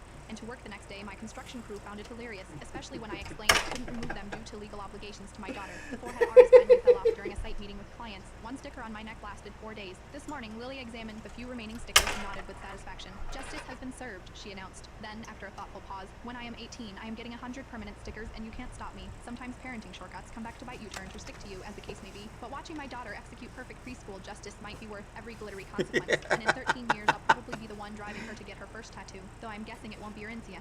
I told my 5-year-old daughter. This hairstylist never cuts hair the way customers ask. A girl lifts up her bangs, showing her white forehead, and begs the hairstylist to create a style that would cover her forehead. The hairstylist looks into the girl's trusting eyes and promises he'll make her happy with the result. It turns out this girl has felt insecure about her white forehead since childhood. She's often been made fun of on the street, so she's really self-conscious about how she looks. The girl's only request for the haircut is to hide that forehead that makes her feel so insecure. But the hairstylist does the exact opposite. He completely exposes her forehead. The girl already lacks confidence, and seeing this hairstyle, she just freezes up. When asked if she's happy with her new look, the shy girl just lies and says she loves it, then pretends to be cheerful as she walks out of the salon. But as soon as she gets outside, she rushes into a bathroom and breaks down crying in front of the mirror. Meanwhile, back at the salon, the female manager notices that the girl wasn't actually satisfied with her haircut. But the hairstylist insists the style looks perfect on her. He's really pleased with his work. The manager is frustrated and tells him he needs to listen to what customers actually want. Right after that, a guy comes in to get his hair dyed, and the manager recommends her favorite color to him. The guy reluctantly agrees to the color. Everyone in the salon says it looks great, but the moment he steps outside, he heads straight to the bathroom, clearly unhappy with the new hair color. The next day, the guy comes back to the salon asking to dye his hair back to the original color. The manager argues that the current color looks way better. Finally, the guy has to explain that he's colorblind to red. Only then does the manager help him change it back to his original color, and she realizes her mistake. This hairstylist never cuts hair the way customers ask. A girl lifts up Minecraft bully harassed my daughter, so I And she never dyes hair color to the way my daughter, anybody asks. My mother showed up at my Yeah. dorm at 3 a.m. with a baseball bat. Excuse me? My mother showed up at my college dorm at 3 a.m. with a baseball bat. What she did saved my roommate's life and changed campus policy forever. I was a freshman at State University when my mother's overprotective nature became the reason my roommate Sarah is alive today. It started with a series of strange late-night calls to our dorm room, a breathy voice asking for Sarah, then silence. Men's security said they couldn't trace the calls and advised us to just ignore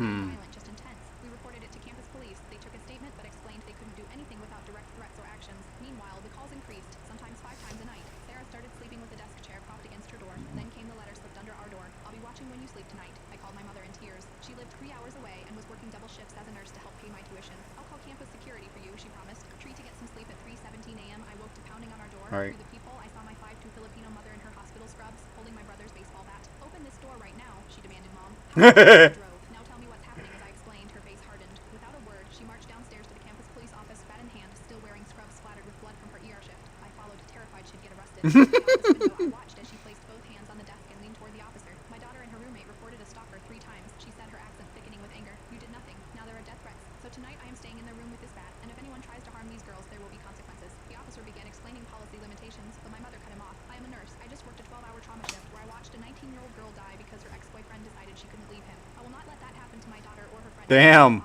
She slapped Sarah's file on his desk. Now you will send an officer to watch their dorm tonight, and tomorrow you will get a restraining order against this man, or I will call every news station in the state. 30 minutes later, a patrol car was stationed outside our building. Detailed statements about Sarah's ex-mom. Stayed for 3 days sleeping on my floor. By day 2, the campus had issued an emergency no-contact order. By day 3, when they discovered the ex had keys to 7 campus buildings, including our dorm, he was expelled. What we didn't know was that my mother had also emailed the university president, the board of trustees, and 3 local news stations about the situation. 6 weeks later, the university announced a new safety protocol for stalking complaints, requiring immediate action on any reported threats. They called it the 48-hour response initiative. At graduation 3 years later, the dean of student affairs approached my mother. You're the baseball bat mom, aren't you? Yes. She nodded, unapologetic. That policy you forced us to create has protected 42 students since implementation, he told her. 2 of those cases involved weapons we confiscated before anyone got hurt. My mother, who'd been afraid of public speaking her entire life, was asked to address the graduating class. Standing at the podium, bat symbolically in hand, she said only this. Sometimes loving your children means teaching institutions how to protect them. Never accept policy as an answer when safety is the question. The standing ovation lasted 5 minutes. My mother showed up at my college dorm at 3 a.m. with a baseball bat. Agreed. She did say Never. A No. young woman and her best friend wanted to make money. They each married one of the 2 wealthy brothers. They knew they were merely substitutes for the brothers' first loves. Therefore, they were also putting effort into acting. During the banquet, the young woman stared at the meat on the table, swallowing saliva. The man asked her if she wanted to try some. Her friend gave her a nervous look because the man's first love was a vegetarian. The young woman could only pretend to be gentle and pity small animals. The man narrowed his eyes, warning her not to play with fire. Meanwhile, who loved sports, pretended to be a frail girl. Fortunately, the mother-in-law was very good to them and often gifted them yachts and airplanes. Until this day, the 2 learned that their husbands' first loves were coming back. They immediately planned to divorce. Although their husbands usually treated them well, they felt this was definitely due to the first love's influence. After signing the divorce papers, the 2 quietly left the villa. At that moment, the friend suggested that, having regained their single status, they could go to a bar to relax. Meanwhile, the brothers, upon seeing the divorce papers, immediately ordered a citywide search for the 2 women. At that moment, they were toasting happily in the bar when the young woman was suddenly pulled up by her friend. It turned out her husband had arrived with his men. The man immediately ordered the young woman to be taken back, but the friend stepped onto the table and effortlessly fought off 8 men. Just as the friend was feeling very proud of herself, her husband appeared, applauding. Her frail disguise was completely exposed. Subsequently, the 2 were taken back home. While the 2 were discussing escape tactics, the young woman accidentally broke her husband's treasured jade pendant. It was said his first love had given it to him. Immediately, the 2 went to a jewelry store to make a new piece and deceive. However, a scheming woman took pictures of them. After returning home, the scheming woman barged in to expose the young woman. But the man only cared about the young woman's hand, which had been cut by the jade, and threw the scheming woman out. The man asked the young woman if she remembered that jade piece, but the young woman had no memory of it. Unbeknownst to her, she was precisely her husband's childhood sweetheart. While waiting for their wives to regain their memories, they were willing to let them act mischievously. The young woman and her best friend wanted to... See? So they're... Whoa. Shot and KILO passersby in anger after they accidentally splashed water on her car. She thought she was the righteous party in court and asked the victim's family to compensate her for $1 million. But her smile disappeared after hearing the judge's ruling. Last Thursday afternoon, 21-year-old Aiden Richards had a confrontation with another driver at an intersection on West Brandon Avenue. Robin was driving with his wife and 2 kids, heading out for a family trip, when his 3-year-old son accidentally sprayed water on Richards' car using a toy water gun. Enraged, Richards aggressively rammed Robin's vehicle repeatedly. Despite Robin's wife opening the window and apologizing, Richards didn't stop. Instead, she fired several shots into their rear window. Tragically, Robin's young son was struck in the abdomen and died on the way to the hospital. During the chaotic chase, Richards crashed into a guardrail, injuring her leg. 3 days later, Richards appeared in court in a wheelchair, demanding Robin pay $1 million for her injury. However, the judge dismissed her claim, noting the grieving parents had lost their child solely due to Richard's reckless action. Ultimately, Richards faced charges including second-degree murder, aggravated assault with a deadly weapon, and endangering public safety, receiving a 22-year sentence. Initially relieved she might get early release, Richards' hope was crushed when the judge firmly denied her bail request. Do you agree with the judge's decision? Yeah. Let us know your thoughts in the... They hid my confession Pretty much, from yes. their son, so I made them watch him unravel. Live on TV. I wrote a letter, a full confession of what their son did to me. They hid my confession to protect their son, so I made them watch him unravel. Live on TV. I wrote a letter, a full confession of what their son did to me. Every awful moment, every lie, every bruise I covered with makeup and fake smiles. I gave it to the school thinking maybe, just maybe, someone would finally protect me. Instead, they protected him. His parents were rich, donors, future senator kind of family. The school tucked my letter away like trash, called it a misunderstanding, and handed him a lead role in the televised state finals. So I got a little creative. My cousin worked tech for the station. I slipped him a flash drive. The night of the debate, as their golden boy stood on stage smiling, the screen behind him lit up. My confession. My voice reading it out loud. Photos, chat logs, audio clips of his threats. The camera caught his face draining white as the truth wrapped around him like chains. He stammered, froze, couldn't finish his speech. The crowd went silent, then whispers, then outrage. His parents watched helplessly from the front row, stuck in their seats, as their perfect voice shattered in real time. He didn't just lose the debate. He lost. They hid my confession to protect their son, so I made them watch him unravel. Live on TV. I wrote a letter, a full confession of what their son did. Live on TV. What's a loophole you used before anyone found out? My childhood home was down the street from Universal Studios, and I went there every day after middle school. Eventually, we learned to go into the VIP line for rides, which nobody was ever in. When the guy stopped us and asked us for our VIP tickets, we would just say that Dave should have called it in. After about 5 seconds of trying to verify, every employee just gave up and let us through. We did this so much that the employees knew us and would just let us go. It was beautiful. One day, we decided to push it even further and snuck into the studio area. After 5 minutes, we were caught and questioned. Once again, we just told them our fictional Dave told us to come back there. This time, the guards took radio verification way more seriously until they got an actual Dave on the line. Turns out, Dave was a production manager and gave us a weird look. The security guards asked if we were with him, and he said yes. He took us aside and asked what we were doing, and we said we just loved film and the studio atmosphere. He loved that 2 young kids were interested in his job and took us all around the studio, allowing us to sit in on recordings of different shows. He gave us both a free pass to come back and VIP line access. What's a loophole you used before anyone... Nice. Nintendo make charging their handheld so confusing. When the Game Boy Advance SP was first released, it actually had a rechargeable battery. This called for the use of having an actual wall charger for you to, plug into your console. Right. And it's good to know that if you had an original SP charger and you soon went on to buy an original Nintendo DS, both of these handhelds actually use the same charger to, charge the consoles. This all changes up once the Nintendo DS Lite comes out, because if you check the charging port for this guy, yeah, it changed up a big time. SP and Nintendo DS, it's too big. I still don't think I have one for that. Has its own charger. I think I do have one for my Lite. But then everything changes once again once the DSi comes out. That one's the one I don't have one. On this guy, and you look at the DS Lite charger, it doesn't fit. And this is where Nintendo starts to think about the longevity of charging their consoles, because once this charger came out, not only could you use it for the DSi, but you could also use it for your Nintendo 3DS, your Nintendo 2DS, and then pretty much every other Nintendo 3DS family lineup.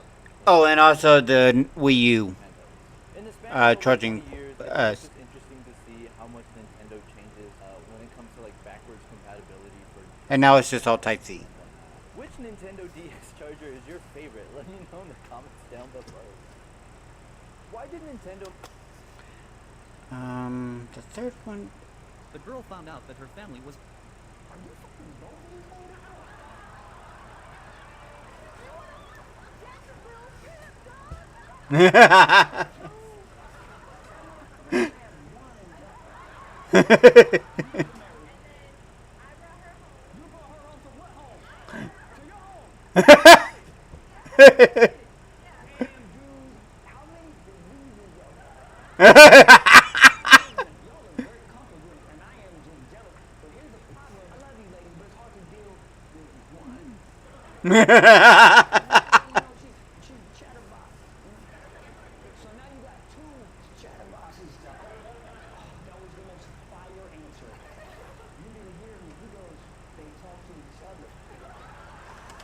I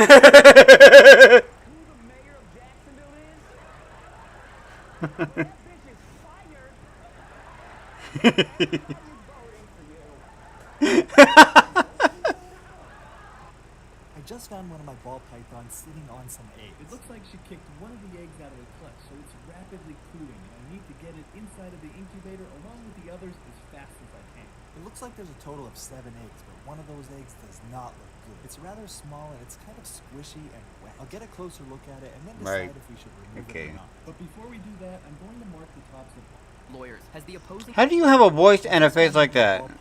Lawyers, has the Oh, opposing counsel my voice and my face are kind of, I expelled guess, for match. cyberbullying his teacher. The school district hired a hotshot attorney who thought he had an airtight case. It started when Mrs. Patterson gave my 16-year-old nephew detention for disrespectful eye contact. Then she started targeting him daily, marking correct answers wrong, sending him to the principal for asking questions, even calling his mom to report suspicious behavior, like bringing lunch from home. My nephew's grades plummeted from A's to D's overnight. His parents requested a meeting. Your son has behavioral issues, Mrs. Patterson insisted. He's defiant, disruptive, and frankly, makes me uncomfortable with his aggressive stares. His mom asked for examples. Mrs. Patterson couldn't provide any. That's when my nephew started recording their conversations on his phone, not to get her in trouble, just to prove what was really happening in class. Mrs. Patterson caught him recording and went nuclear. She marched him to the principal's office, claiming he was creating a hostile work environment and digitally harassing her. The principal suspended him immediately. The school board voted for expulsion without even reviewing the recordings. Zero tolerance for cyberbullying, the superintendent announced publicly. We protect our Cyberbullying? That's not even. The district hired this expensive attorney who specialized in student discipline cases. He filed for permanent expulsion with a restraining order. This student has engaged in systematic digital harassment, their lawyer argued in court. He secretly recorded my client without consent, violating her privacy and creating a threatening environment. The judge looked concerned. Recording teachers without permission did sound problematic. Their attorney pulled out a thick folder. We have evidence of multiple recordings made without consent, Your Honor. This represents a clear pattern of predatory behavior toward a female educator. He handed the recordings to the judge as evidence of stalking and harassment. The judge listened to the first recording. Mrs. Patterson's voice filled the courtroom. You little freak. You think you're so smart? I've been teaching for 20 years, and I can spot troublemakers like you from day one. The judge frowned and played the next one. Stop looking at me like that, you weirdo. You're just like your worthless father. Probably end up in prison, too. Our lawyer said nothing. Just let them play. Recording 3. Maybe if your trashy mother spent less time at bars and more time raising you properly, you'd have some respect. The courtroom went dead silent. Their attorney realized too late what he'd just presented as evidence. He'd handed the judge recordings that proved Mrs. Patterson was verbally abusing a minor. Your Honor, our lawyer finally stood up. The defense just provided evidence of systematic child abuse by their client. The judge's stone cold. Ma'am, did you make these statements to a 16-year-old student? Mrs. Patterson tried to backtrack, but her own voice was right there on the recording. The school district's case collapsed instantly. The expulsion was overturned, Mrs. Patterson was fired, and the district settled for $150,000 to avoid a lawsuit. But it didn't stop there. Word spread fast about what really happened. Other students came forward with similar stories about Mrs. Patterson's verbal abuse. Parents discovered she'd been targeting kids for years, always picking on the quiet ones who wouldn't fight back. The school board launched a full investigation. They found complaints buried in her file going back 5 years, complaints that administrators had ignored or dismissed. 3 other families filed lawsuits. Mrs. Patterson lost her teaching license permanently. The superintendent who hired the expensive lawyer to defend her, he resigned in disgrace when the local news picked up the story. My nephew transferred to a different school where teachers actually respect students. He's back to getting A's. Not sure about respect, but they should damn well not ever do that. Lawyers, has the opposing counsel ever won the case? What happened? When you started the conduction pin, she flinched. How big is a flinch? Bigger than a twitch, smaller than a spasm. You smoke? Socially, a lot. You do yoga and you smoke. I know it's hypocritical, but... Oh, Laurel sees your legs. It's checking out your lungs. How would smoking cause? Wouldn't. You just needed a lighter. Case was looking so promising. Yeah, I'm not faking. This lunatic out of here before she bores again. I'm not faking! Tightness in her chest, she can't breathe. It could be pleural effusion. Either that or she's holding her breath like a 4-year-old. Relax. I'm not gonna burn you again. I'm going to stab you! Look, either you're faking or you've got a pleural effusion. That's a buildup of fluid around the lungs, which is very serious, and I don't have a choice but to stab you in the back with this needle and suck all the fluid out of you. Ready? Down. She can't breathe if she's down. Down. She can't. Down, down, down! Come on! That's not a pleural effusion. Problems in her heart. Can't fake that. What happened? When we started the conduction pin. Need to get down there and save them. Really, Nagamu? You're gonna turn your back on them when they're right there? Wait a second. Wait a second, will you? That's definitely Lana and Mina! Why'd they stop? Those poor frail women. They're about to be captured. Frail women?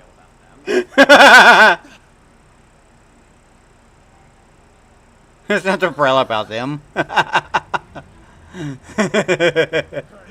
see? Well, come on, man. Tell me what happened now. Start talking, damn it. Yeah. Expect that from some rabbit girls.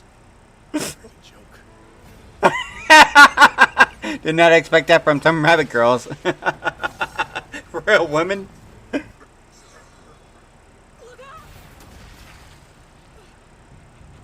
Whoa. It's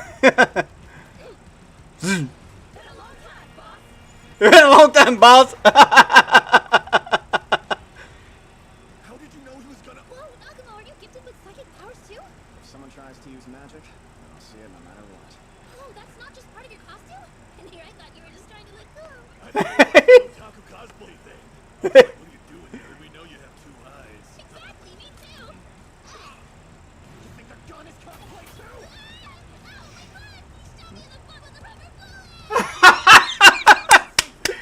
I still don't like the second season. I got bored with it, but that's still a funny moment. It's brilliant. The woman knew she was allergic to mangoes, but still took a bite anyway. Her skin quickly broke out in red rashes. Just then her friend saw what was happening and rushed over in concern. The woman seized the chance to ask her friend to accompany her to buy medicine, using this as an excuse to create an alibi, because she had been reborn in her previous life at her best friend's wedding. The groom's mother suddenly realized $1 million in gift money had gone missing. The mother-in-law was devastated on the floor, while the best friend explained to the guests that her husband had a severe mental condition. If they couldn't find the money, someone might end up dead. She pleaded for whoever took the money to return it immediately. As her husband began to lose control, the hotel manager asked who last touched the money. The best friend pointed at the woman without hesitation. 3 hours earlier, she had asked her to help store the money in the safe, just before the ceremony.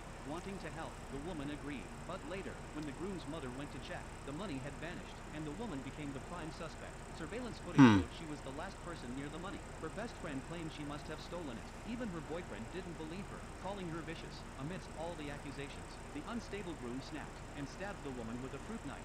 She died with injustice. Perhaps fate gave her another chance, as she woke up 3 hours before the incident. Again, the groom's mother showed up with the cash, and the same lines were repeated. But this time, the woman refused to handle it alone. She told them the sum was too large, and insisted the mother-in-law follow her to the safe. At the safe, she had the groom's mother personally place the money inside, unbeknownst to them. The woman also hid a camera inside the safe to catch the real culprit. Afterward, instead of heading to the wedding, she deliberately ate mango, triggering her allergy. A passing friend noticed and took her to a nearby pharmacy. This was part of her plan, to ensure she had a solid alibi. After taking the medication, she recovered. Just then, her boyfriend called. Knowing how he betrayed her last time, she lied and said she was in the hotel bathroom. This time, she wouldn't let anyone frame her again, to make sure. Good idea. Cut off her long hair, finally letting herself relax. When she returned to the wedding, her best friend was furious about her new haircut. Soon, the groom's mother and husband rushed in, announcing they were going to retrieve the money. Suddenly, the woman realized her boyfriend had disappeared. Before she could react, the groom's mother burst into the hall crying. The $1 million were gone. The woman froze in shock. Then her boyfriend appeared behind her. The commotion drew the hotel manager's attention. He brought everyone to check the surveillance footage. When the image was enlarged, the woman was left speechless in disbelief. The woman knew she was allergic to Interesting. I was hired to clean out a hoarder's house after she died. What I found in her basement changed my family forever. I was hired to clean out a hoarder's house after... This is how Carrie Fisher completely roasted George Lucas.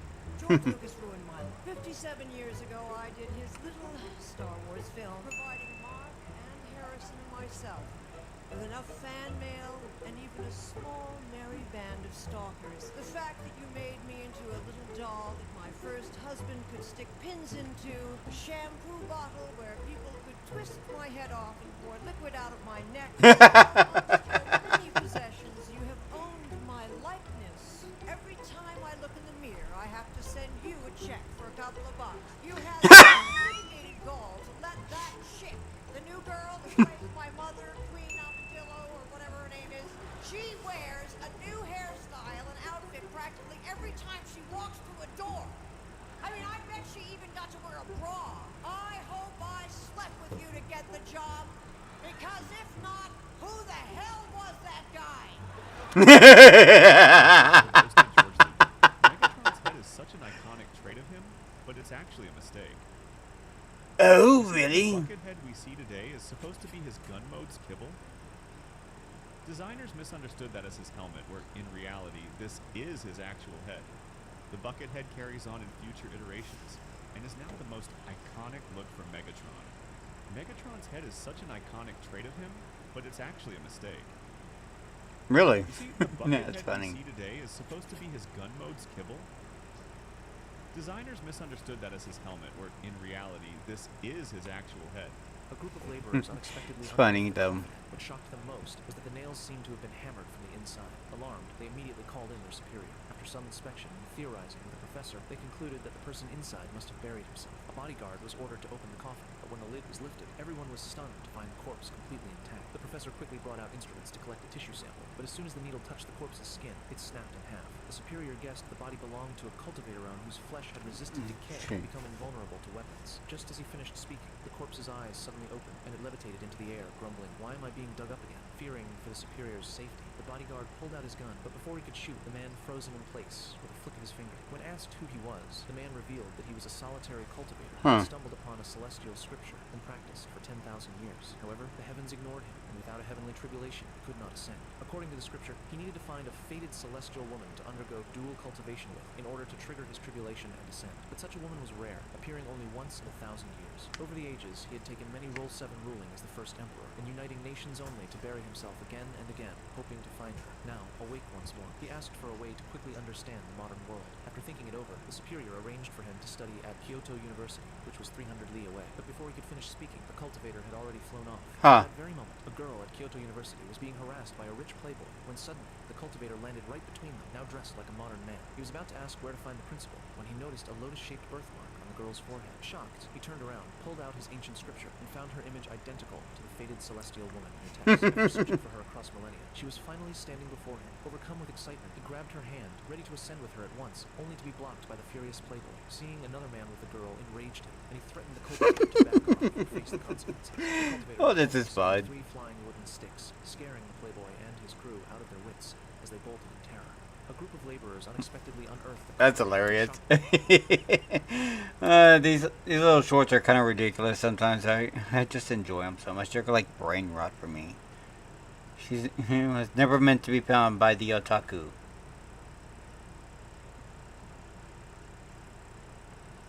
Who was it? 2008.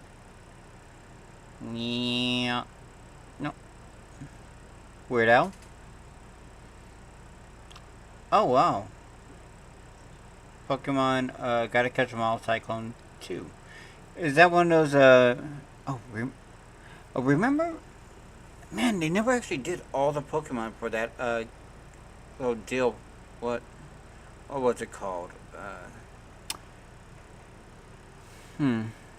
I can't remember. Hello.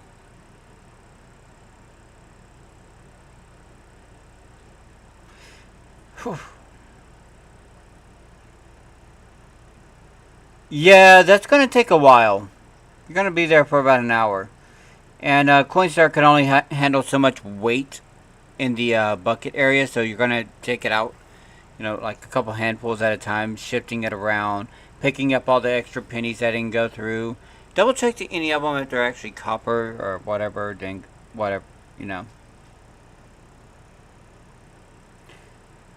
Okay.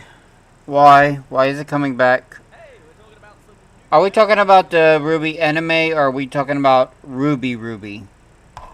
Because I really want to know. Are we talking about a spin-off? Did the show actually finish? Did the show finish? I don't remember. One of the things I kind of hated about Ruby, and people are going to get pissed off about me, is the time skips. Too many damn time skips in the show.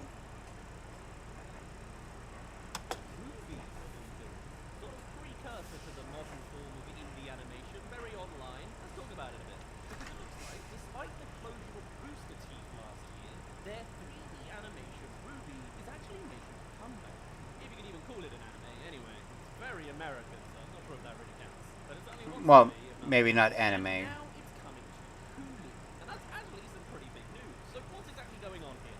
Please tell me somebody actually knows what they're doing with the project. Ruby is a show with an incredibly interesting history. The 3D animated web series, spelled out as RWBY but pronounced as Ruby, was an started out with a small team, a low budget, and a somewhat crude production quality, RWBY eventually evolved into a seriously popular franchise with a large team behind it. A real success Until they started doing time jumps in their original it started out like this. To this. To this. Yes, the movement and the animation is great, but we still have our issue. In overall production quality each time it released a new batch of episodes, and fans were invested in seeing the production quality of the series grow and evolve along. But the story was still shite. I have many issues with the story. You lose me with time skips. If you're going from volume 3 to volume 4 and you end up time skipping so damn much, I don't know what the hell's going on. How the hell did Yang lose her arm? Literally. That wasn't really shown in the last... We get it, it was a sacrifice or something, but still. The time skips, the jump cuts from one part and another part really tick me off. Which makes sense. I can see the sort of meta-narrative of the series as a sort of indie underdog, making it to the big leagues being as appealing as the actual show itself, if not more appealing. But maybe that's my YouTuber brain, I'm not entirely sure. With a new season referred to as a volume, released annually pre-pandemic, and a couple more seasons scheduled after that, RWBY pushed the boundaries of what could be done by a production team on its scale. The team behind the show, I think I got... RWBY, was dedicated to improving its quality with each new batch of episodes, and the show was known for its well-choreographed fight scenes, especially during its early years. Hi, how you doing? You liking that wire?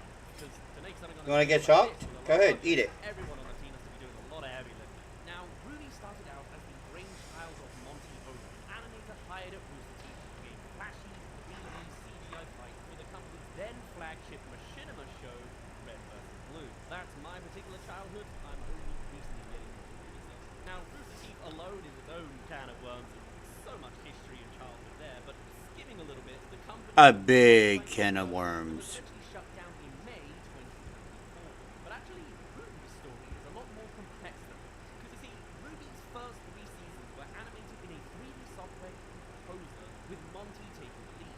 He personally animated a significant portion of the first 2 seasons, and the guy clearly had a lot of passion and a story he wanted to tell. Or at least flashy fight scenes that he wanted to connect together. Right? But tragically, Monty Owen died just 2 years after the series debut of anaphylactia at 33 during what should have been a routine surgery. Even still, the team carried on his work now. The following seasons are filled with grief. The impassioned production team pouring their real-world feelings into the show. And with Monty gone, things changed, and the show was taken over by new showrunner Kerry Shawcross and head writer Miles Newman. These two had worked with Monty since the early days of the show production, and now with the show coming back, at least Kerry is still involved as the director a whole decade later. After Monty's death, 5 more volumes of the show were produced under Kerry's leadership. Each of these were done in-house at Rooster Teeth Animation and were produced using Maya, which makes sense. Maya is very much the standard software in the animation industry compared to Blender, all the more making those connections of indie production working with the big leagues. You know, anyone could burst into the industry. Without it made sense to make the switch, especially if they wanted to size up their staff, and it paid off considering how pretty the animators were able to make the show look in later seasons.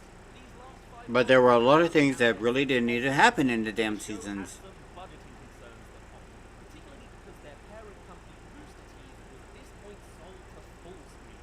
We're getting into it a bit, because then Full Screen was bought by Warner Brothers, and the changing management meant changing expectations for Rooster Teeth Animation alongside other projects to manage.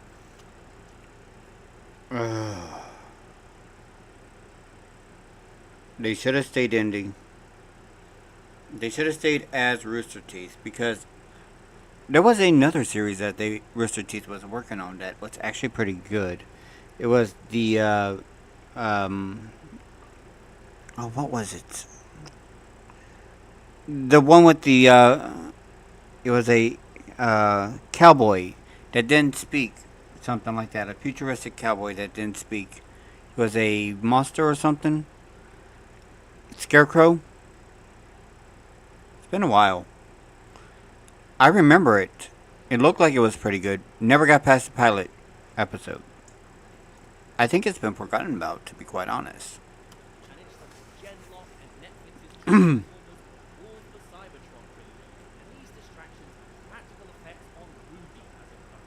to mention shake-ups like the shifting needs of production during 2020, where changes needed to happen mid-season in order for the team to keep working. But the show must go on, and Ruby indeed kept going. And while not all parts of the production team...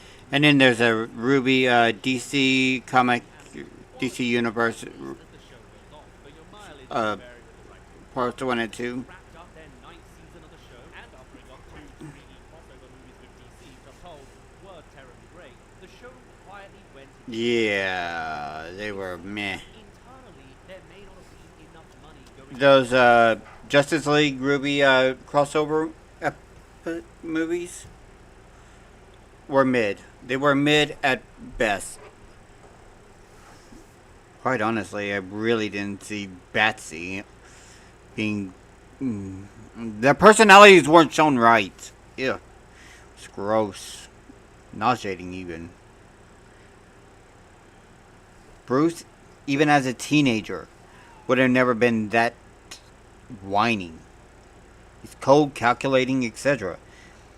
Even as a kid, the Justice League Unlimited, whenever he was turned back into a kid, he still was the same.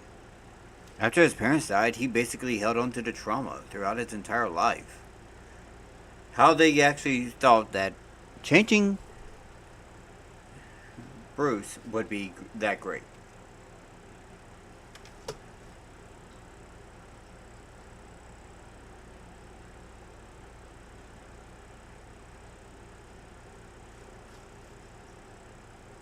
It's beyond me. But you know, that's just how they have to roll.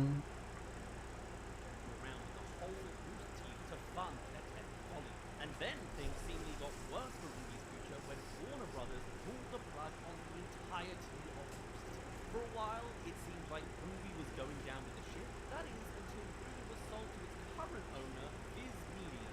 God, I just love business. Please, Viz. I know you're much better than anybody else. You don't chill out as much stuff out there, but you are so much better than Funimation.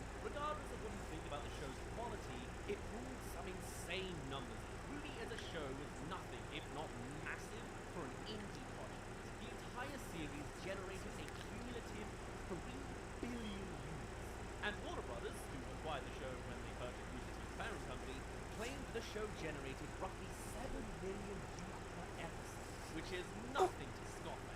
It's not amazing digital circuses numbers per episode from these days, but it's still pretty good. Ruby really seems to be, in many ways, the little American anime. Continue. You can even count it as an anime. That is a passionate debate, for sure. They do have an anime out there, an anime version. But that never got off the... I don't think anything was done with that too well. It was like a retelling of episode 1. It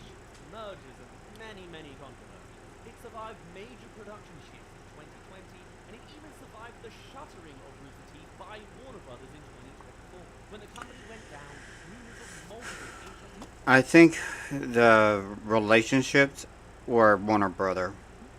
They probably weren't even judged to actually have those type of relationships in their original run, back whenever they were going to be separate.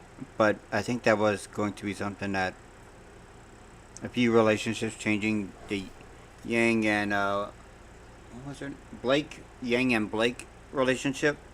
I don't know how the hell that ended up becoming a thing. People said it was just right out of nowhere. I stopped caring about it because I couldn't keep up with every season having time skips. It was lazy writing, in my opinion. If you can't actually fill in the gaps, don't do it.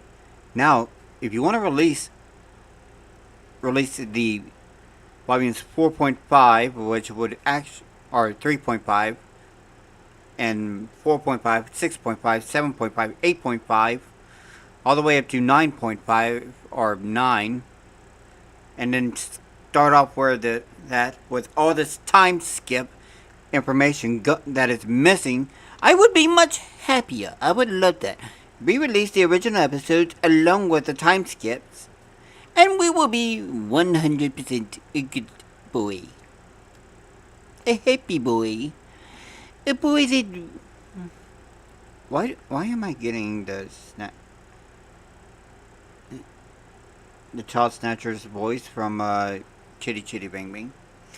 Children, I have candy, lollipop, cream pies, all free, today only. Ooh. Bidding for the show popped up. An anime distributor, Viz Media, bought the rights to the show not even a year after. And while Rooster Teeth seems to be coming back in some capacity now, since it's been sold back to its original owner, Ruby is no longer a part of the Rooster Teeth umbrella. It's been sold off, seemingly free from all the controversy of its parent company. Great. It really does seem like the show is ironclad. I mean, it even survived and thrived following the hit piece from Bomber Guy. That's not an easy feat. And now, after all that it has gone through, Ruby looks like it's gonna keep going. Just recently, Ruby was re-released for purchase by Viz Media, with all 9 volumes of the show available to be bought both digitally and physically. And now, That is wonderful. just announced that Ruby is returning to streaming on July 1st. But why? Well, because there's money to be made, of course. Ruby, up until this moment... Okay, streaming to which streaming service? Not because of it. While a chunk of Rooster Teeth personalities were involved with the show, particularly through voice actors, the show and the company generally had different fan bases. They overlapped a little bit, obviously. We all love Rage Quit and Achievement Hunter, streamers that then left the company and made it their own thing. That's certainly where all of my childhood memories go. But someone Right. can easily be a Ruby fan without being a modern Rooster Teeth fan, and vice versa. Agreed. Went on, Rooster Teeth slowly became the Ruby company. Their flagship show, Red vs. Blue, came to an end as viewership died down. Their various gaming shows, for example, Achievement Hunter, also shut down. They became They had a gaming show? time as other content creators available on YouTube without a paywall took their place. And of course, there were many controversies within the company. And yet, Ruby marched on, mostly unaffected by all. It was stable, it was Perhaps I'll give Vic back as the voice of what's this? Of it looks like the show is staged to make a triumphant Uncle Sid? all of their social medias Or are active, it's available for purchase physically and digitally. Gray or Soundtrack is Ruby's uncle. and all of these things are a good sign. And It's been a while. I have the episodes, I just haven't watched them. apparently, it was kind of announced on Hulu, Tuesday, okay. then got backtracked on, but only kinda probably waiting for a convention.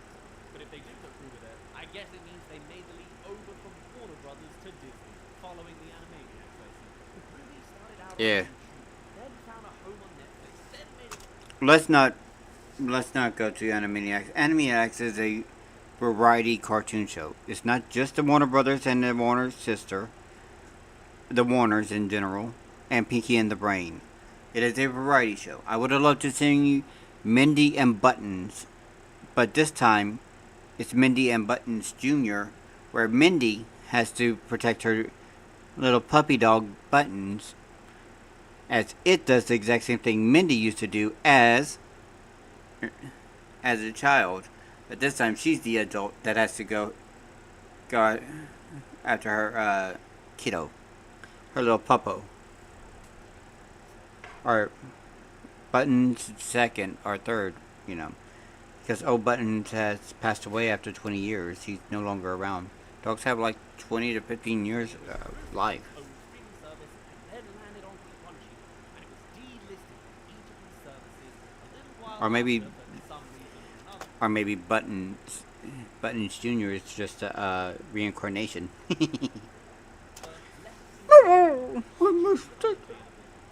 now it's all coming back together again with Brother. And of course, on top of all this, the show is carrying on with new content soon. Probably new episodes, but nothing concrete has actually been announced yet. But Viz has announced top of that, they put out a content Can you fill in time gaps? Question mark. showrunner Kerry Shawcross has directly stated that the company wants to make sure we continue the story. So it's probably another season, but who can say for sure? But maybe it's something lame, like a 2-issue comic spin-off that finished the show. I don't know. You can never really know for Probably that could be done. until an announcement is officially made. But with the show coming back to streaming, fans seem to be pretty. I'm pretty sure the time gaps that we're missing are probably in comic book form, but screw that. You have a medium. Put that in the damn medium. You want new content? Do the time gaps. Do the time gaps as 0.5s of each season, as the time gap differentials. The things that you didn't put in between each volume. Call it a bonus chapter for all I give a damn. Do what you need to do. And I'm pretty sure Hirohei will probably say something about this too. In fact, I'm surprised Hirohei hasn't said anything about that. He was usually the Ruby controversy guy. So whether you love Ruby or you hate it, or not really even got into it, it seems like we're going to be seeing more of it in the near future, which seems in line with the messaging of the series anyway. After all, in the words of late showrunner Monty Owen, the goal isn't to live forever, it's to create something that does. And I suppose that goal is pretty apt. Let's just hope the production is less needing controversy now that Rooster Teeth and Warner Brothers are no longer involved. Whew, I want to say dodged a bullet, but they were very much in the middle of that firing range the whole time. But hey, it got I'm not sure the show could survive being cancelled. For now, though, Probably not. thank you very much for reaching the end of this video. Do tell me your thoughts on Ruby. We've never really covered it on the channel before. I'd love to get some thoughts whether people are experienced. I'll give you my thoughts. I'll give you my thoughts right after this. It's 3D and it's indie. It's just 15-ish years old. It sort of dodged me up to this point. Anyway, I'd love to hear all your thoughts and more, and I shall see you all. Cheerio. Cheerio, mate.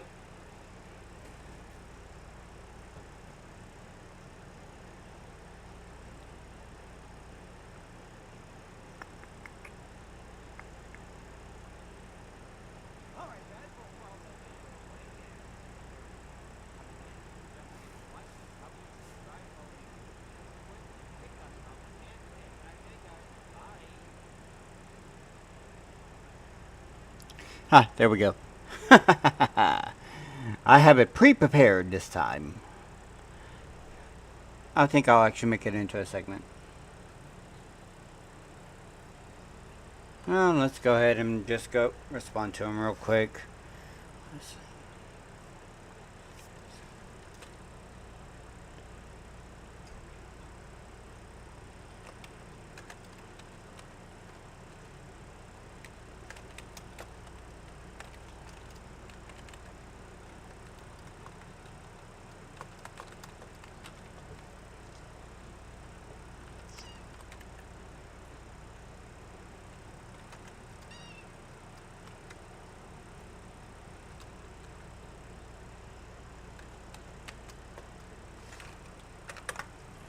Pretty sure I am really bad about spelling. Controvert.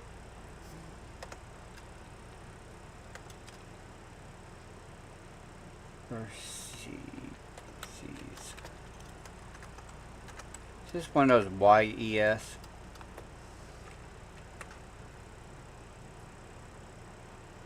There we go. Aside from getting rid of the controversies,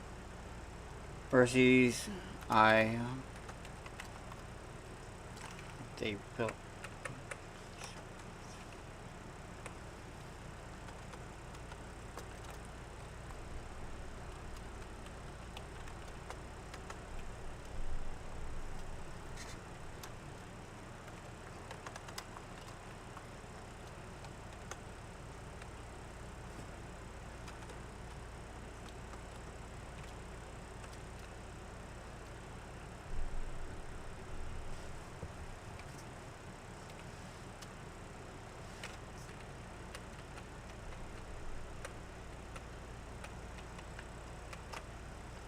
Okay, what grammatical error you want to, I hope, the fuck, hey, stop trying to bite the wires, you little monster of a cat.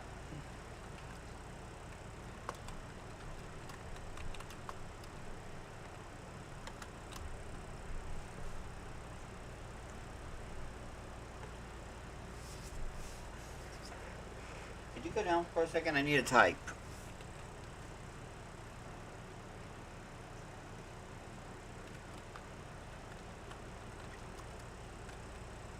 Basically,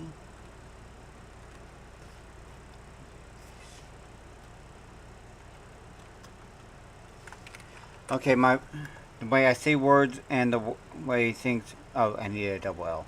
Okay, so I was right, but wrong at the same time. So basically,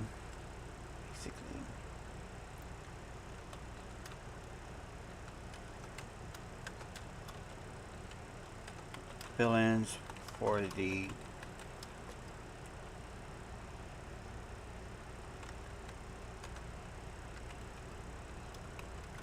between volumes.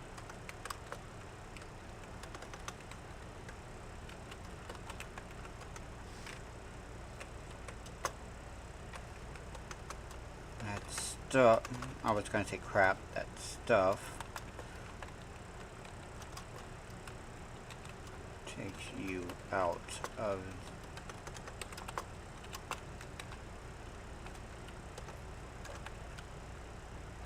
immersion.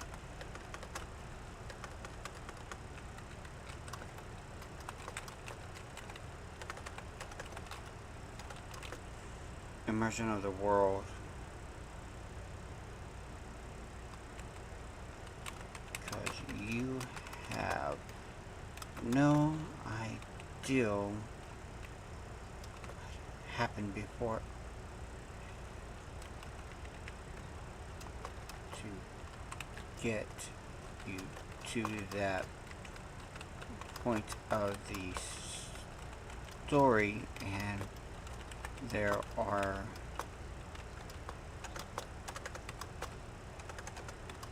a lot of missing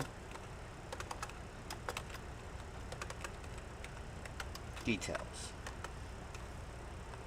Let me fix this I think it's only one word. There we go. Immersion, like America is immersion. Immersion. There we go. Missing a lot of details.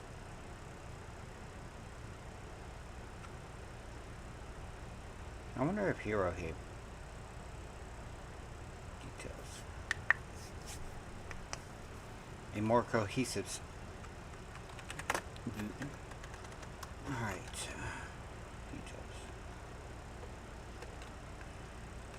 BTW. There was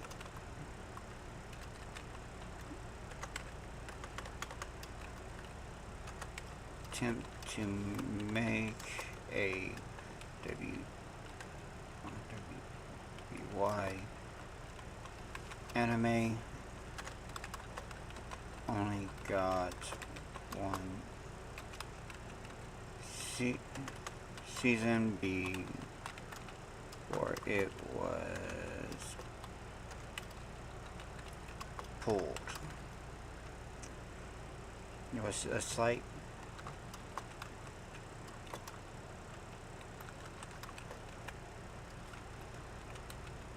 telling, but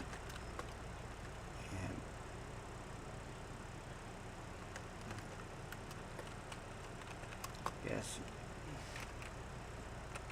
Oh, wrong retelling.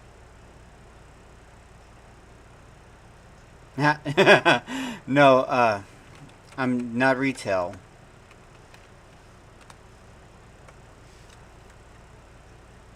Oh, I went to full screen. Yeah. Okay, sure. Fine, whatever.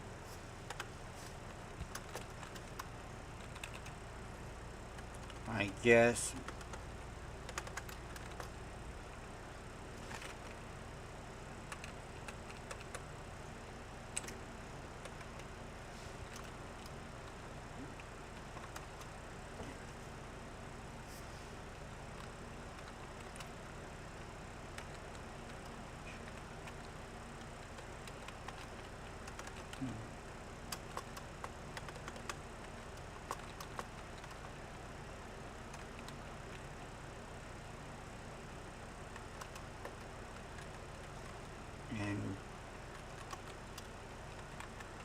industry and was canceled.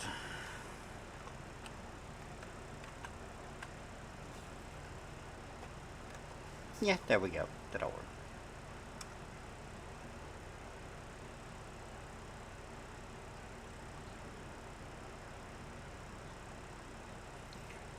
As a long story, Ruby gets treated better than how Warner treated it. I'm really hoping Biz Media actually really does treat it well. I don't know how the hell I ended up pulling that off. Let's see. Let's go check on Hirohei. I think, yeah.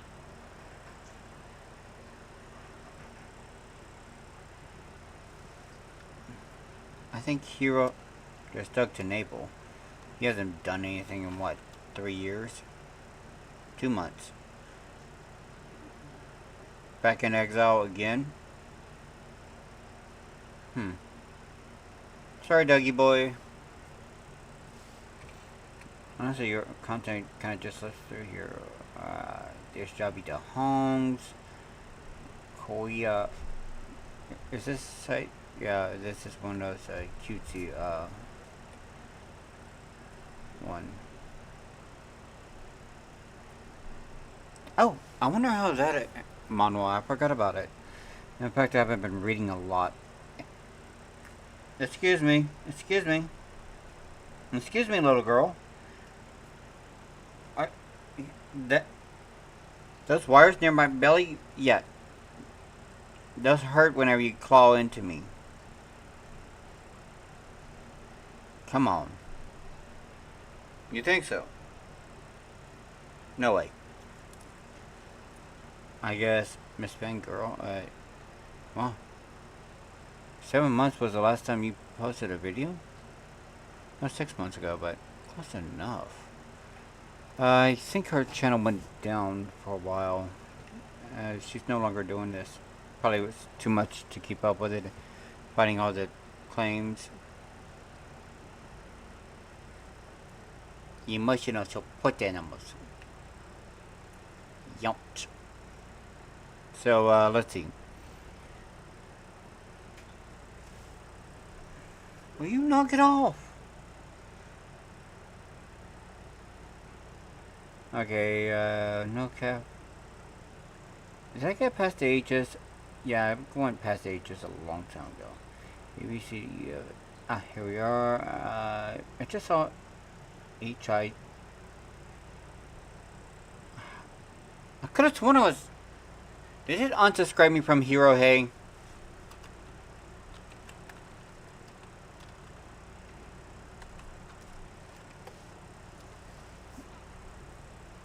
Yes, yes it did. No wonder I could... Come on, I was subscribed to him for years. Damn you. Okay, let's see. Videos, voice actor defamed and hollow defamed Hoyoverse. Okay. So yeah, okay. Twitter freaks crash out over Gara returns at Saba. So she catfished him a bit. That was great. That was wonderful. Anything else? Yeah.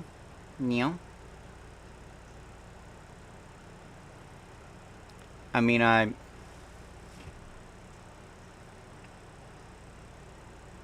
pretty sure he has an entire playlist on Ruby.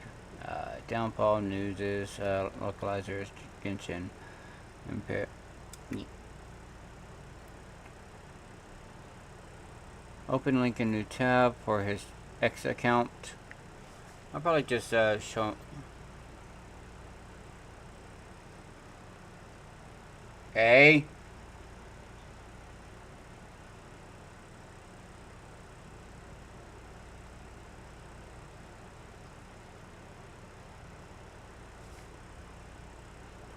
I'll probably just tag him into.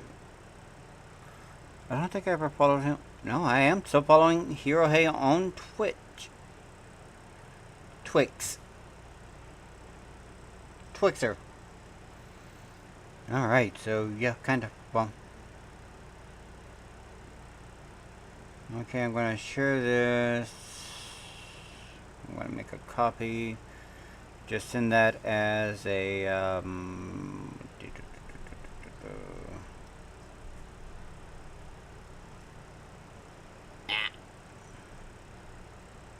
turn off repost. Nope.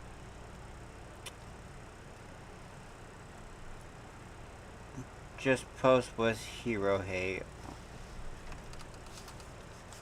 Yo! Easy on the damn claws! I need both my hands to type. It makes less time.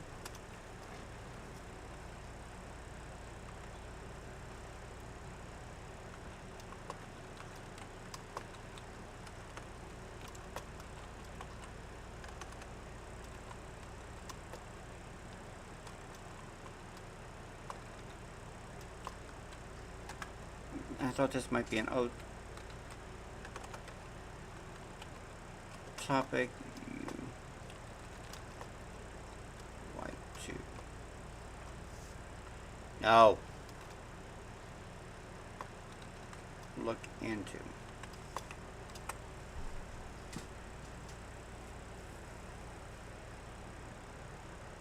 Since you were such a big fan of the of them. Seriously, you are one mean cat. I don't show you attention for 5 seconds. I don't show you any attention for 5 seconds, and you have to be all the way up into my arms and saying, hey, look at me, bitch, look at me. Dust Queen Chapter 1, Growing Pains. Yeah, this is the anime? Dust Queen. Grim Tidings. Oh, it's a fan-based Really? Let's check it out. Alright guys, Mr.NoPony here. I'm checking out Dust Queen Chapter...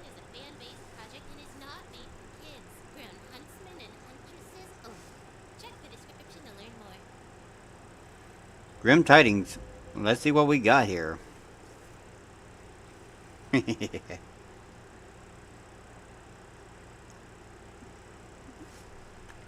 What's this say? This project is not endorsed by Viz Media in any way. Viewers' opinions and thoughts are all on their own, and it's fan work and is not for profit. Ruby and all of its properties therein are trades names or registers trademarks of Viz Media LLC, Viz Media LLC. Copyright Viz Media LLC. Okay. So this is after they were acquired by Vizzy. Turn off stable volume sound for the best experience. We have stable volume sound here? Huh, I had no idea. Cool. We have ambient mode. And okay, so let's see what stable volume sound off sounds like. I wonder if this will be good or not. I'm all for it. How about you guys? Let's see if this resparks the invigoration of the original Rubies. Grim Tidings presents.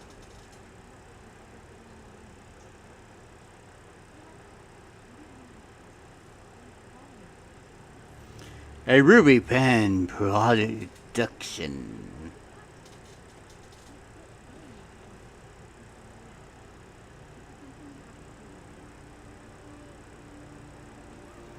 The animation is just beautiful.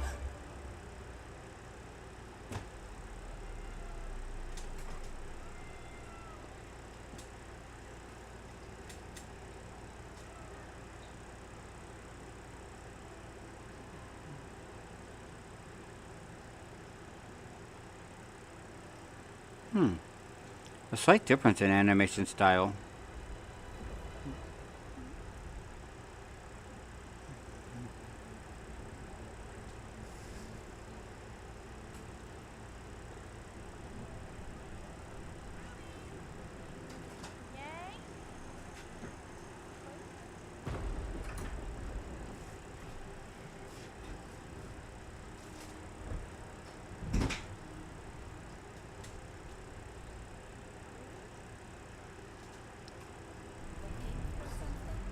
Whoa.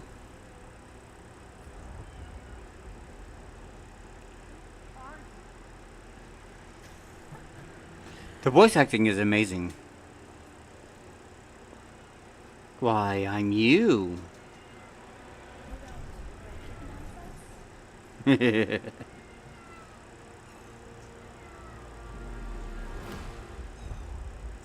Nice. So far, we're up to a good start. I am. This is really good so far.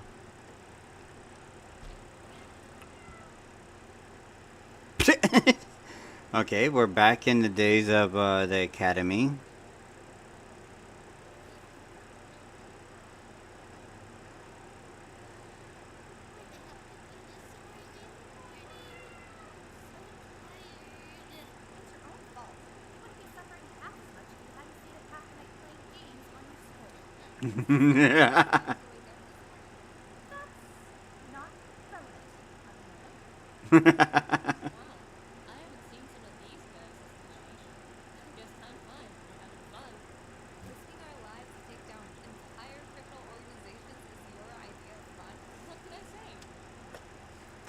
I do have to say the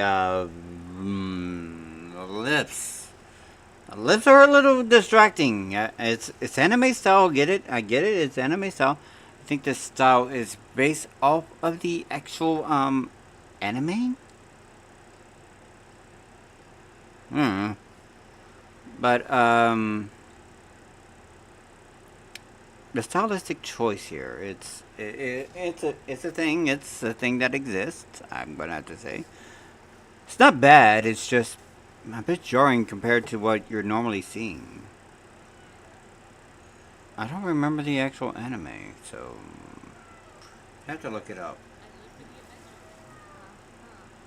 Adventure. Ooh.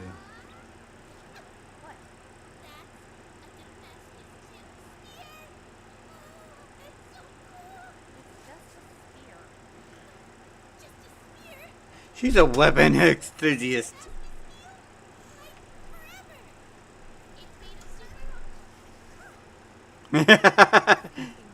Now there we go.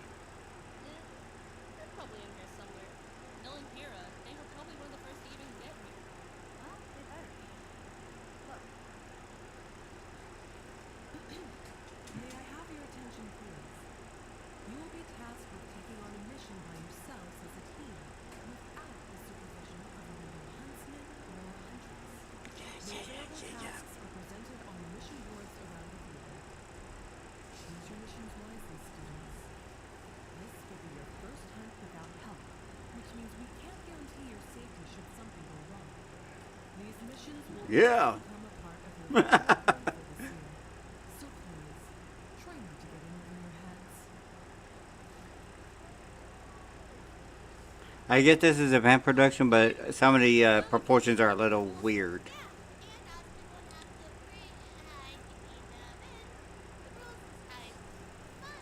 Ben, the rules this time.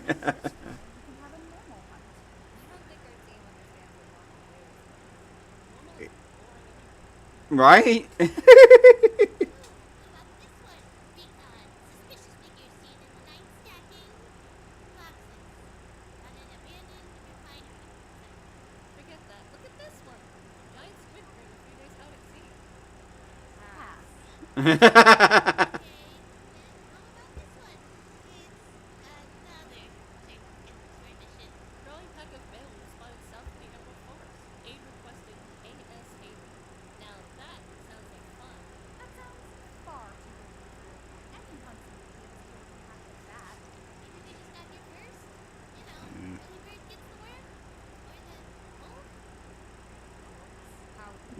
Most.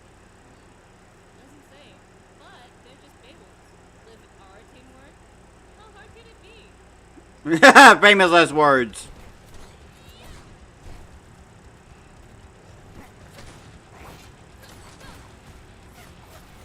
How hard could it be? You had to say it. Although I did like the fact that something I did notice is that we do know her cat ears are being hidden by her bow, that the bow actually shifted with one of the ears going, her normal cat ears going down. So that was actually and one of them lifting up whenever she looked confused. So that was a nice touch. I did enjoy little touches like that.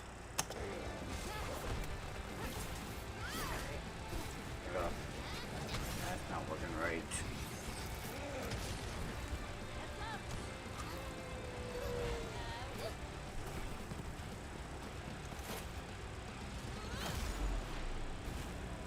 What the hell?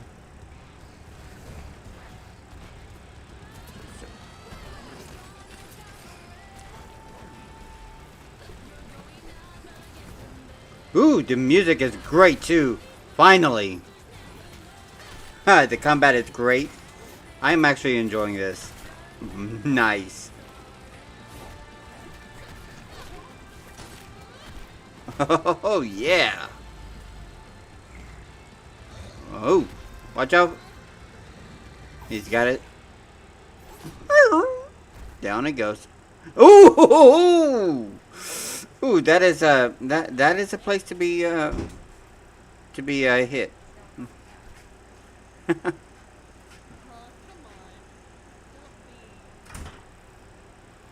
There is a lot more.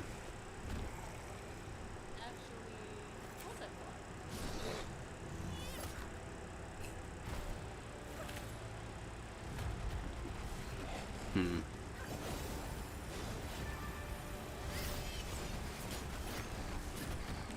A little better on the aiming, but not bad.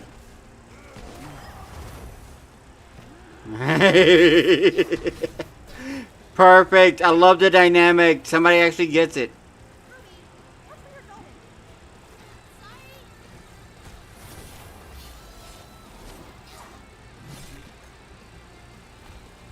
Huh. That is a cut.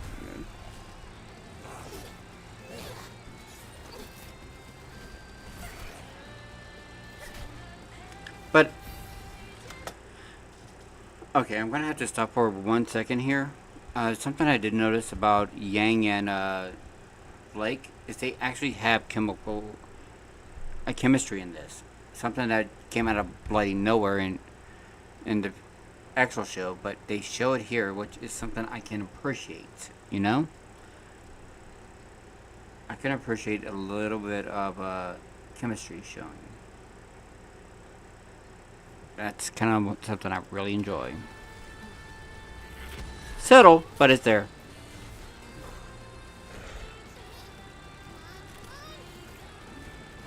Alright.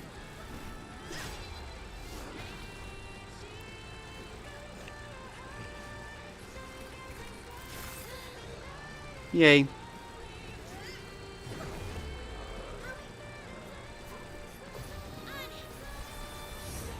An ice bullet actually froze the tip of her gun. She might have to get that modified.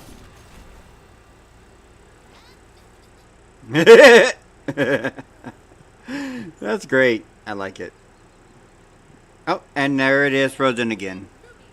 That's a little inconsistent.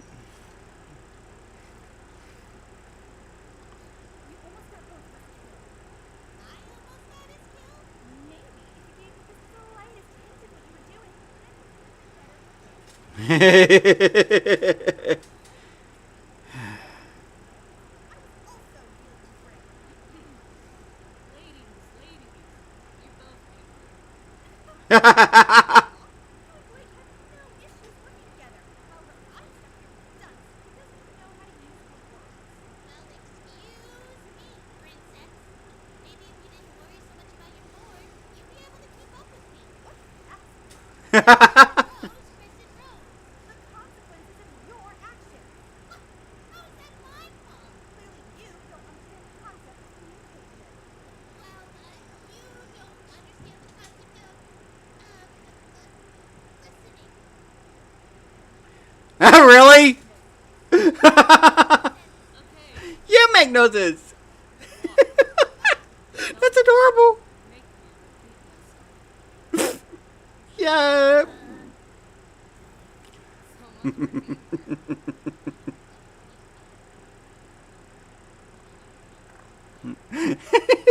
They're getting along well.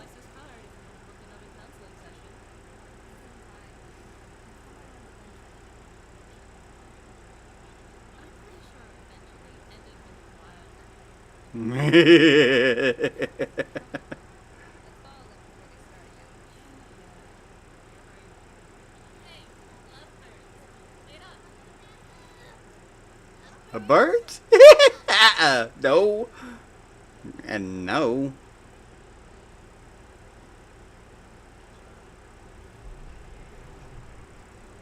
Interesting looking Grim. Is that a four-legged one? Oh wow, yeah, cool. Wow. That was good. Oof. They're even doing the art.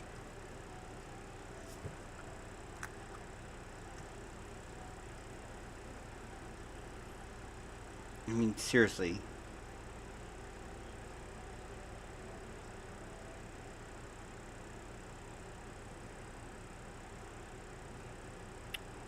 Wow. I'm gonna go ahead and do that. And Grim Tidings, I'm subscribing to you. Hey guys, if you see this, go ahead, take a subscription to them. Grim Tidings, they already have 45k subscribers. Go ahead and continue. Show their videos some love. It looks... Oh, we have an after credit season. Oh, never mind. I thought we had an after credit season. Still, this was done 1 month ago. Let's see, how many views does it have? Almost 4,000 comments. Oh, 387,000 views. So you probably have seen this, but at this point. So, if you have, you have. If you haven't, you haven't. But this is really a really good show. Really good. So go ahead, go check it out if you want. It'll be there. And so there. And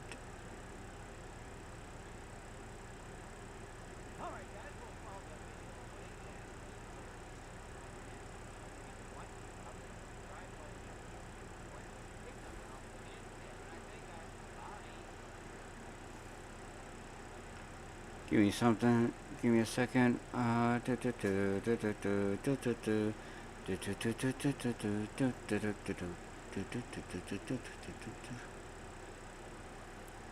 Alright, cool. So that was actually pretty good. So yeah. It was fun. I don't think I've had that much enjoyment from a Ruby show. I think that's what the original one needed was that. Looks like they have been going at this for at least an entire year for chapter 1, for one entire they do have the Dust to Dust trailer music. Looks like they have a SoundCloud and everything. So this may be future content that may be coming to Hulu from Viz Media. So everything seems cool enough, you know. So yay, fun. Go Beach Eat Karaoke. Clara Channel, no, I don't know. Ruby Animation, this looks... I watched one video on Ruby and all of a sudden I am getting inundated with it. The hell?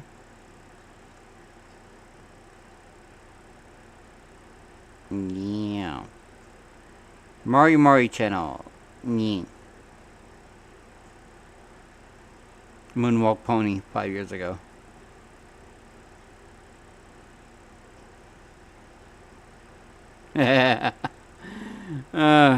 Okay. February 1st, Luna Jack's M-A-R-E Mare. Ellipse. From 12 days ago. Oh, it's cool. So, something new from Everfree Pony. Here's something I haven't seen. Luna Jacks! Mares! Bronies! Camille Denton.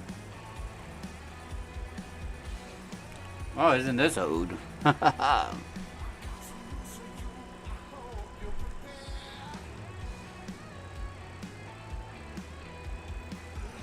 Really good on the beats, man.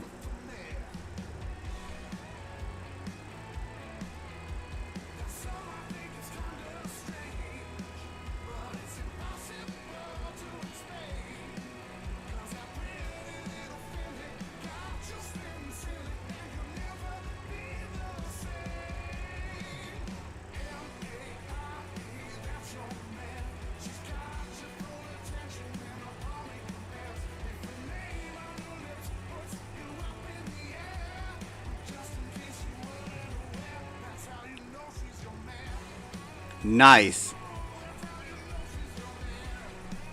I didn't think they were still doing fan-based music, but this is awesome. Oh yeah, I could get beyond this.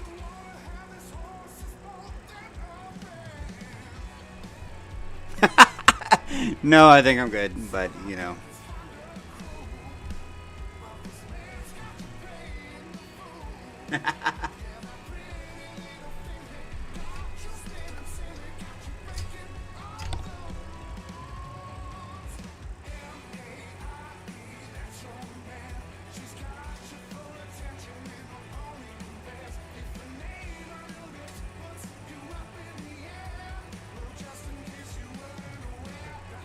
You know it's your mare.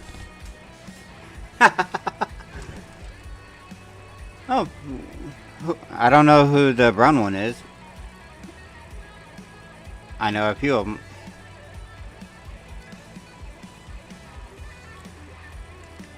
Limestone. Trixie. Chrysalis. Nice, you thought it. Rainbow Dash's mom. Colgate. Let's see if you could spell. Ready? 3, 2, 1, go. A-R-A-E, mare. Your hose up in the air. A-R-E, that spells mare. Put some noise or your mares. I have no idea. Who's up in the air? M-A-R-E, that spells mare. Make some noise for your favorite mare. Best pony. Yeah, we love Derpy.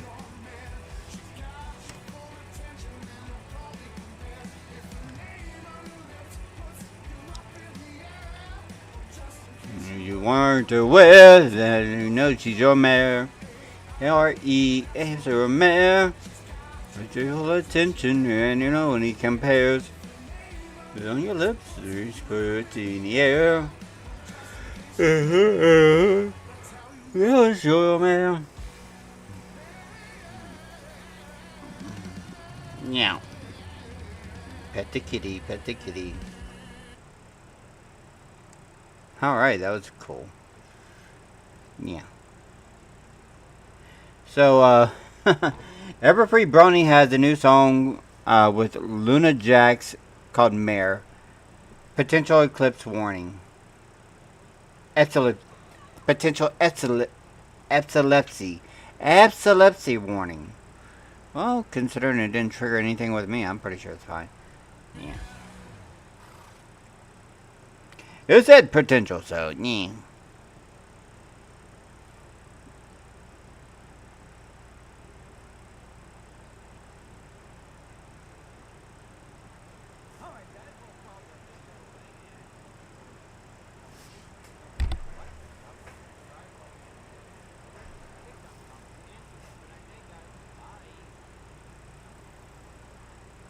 I thought that was loud enough, at least. I didn't hear it on my end.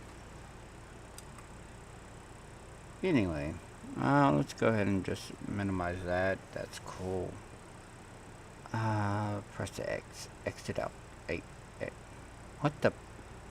This is like a game. I'm sorry. How perfectly Is this from the actual episodes? To resolve the problem or wait until the storm passes. Let's just get moving. Okay, I asked for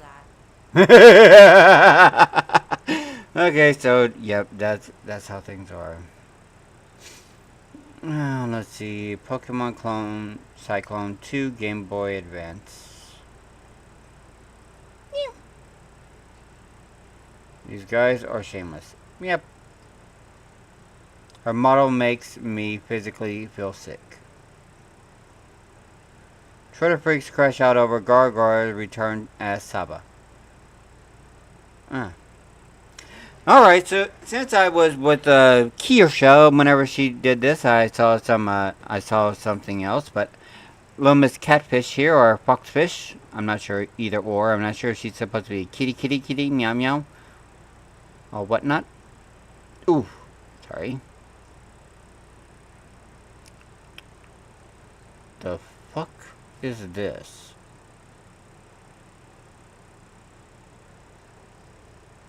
Is this that new Transformers thing where they combine and create like these 4 colors?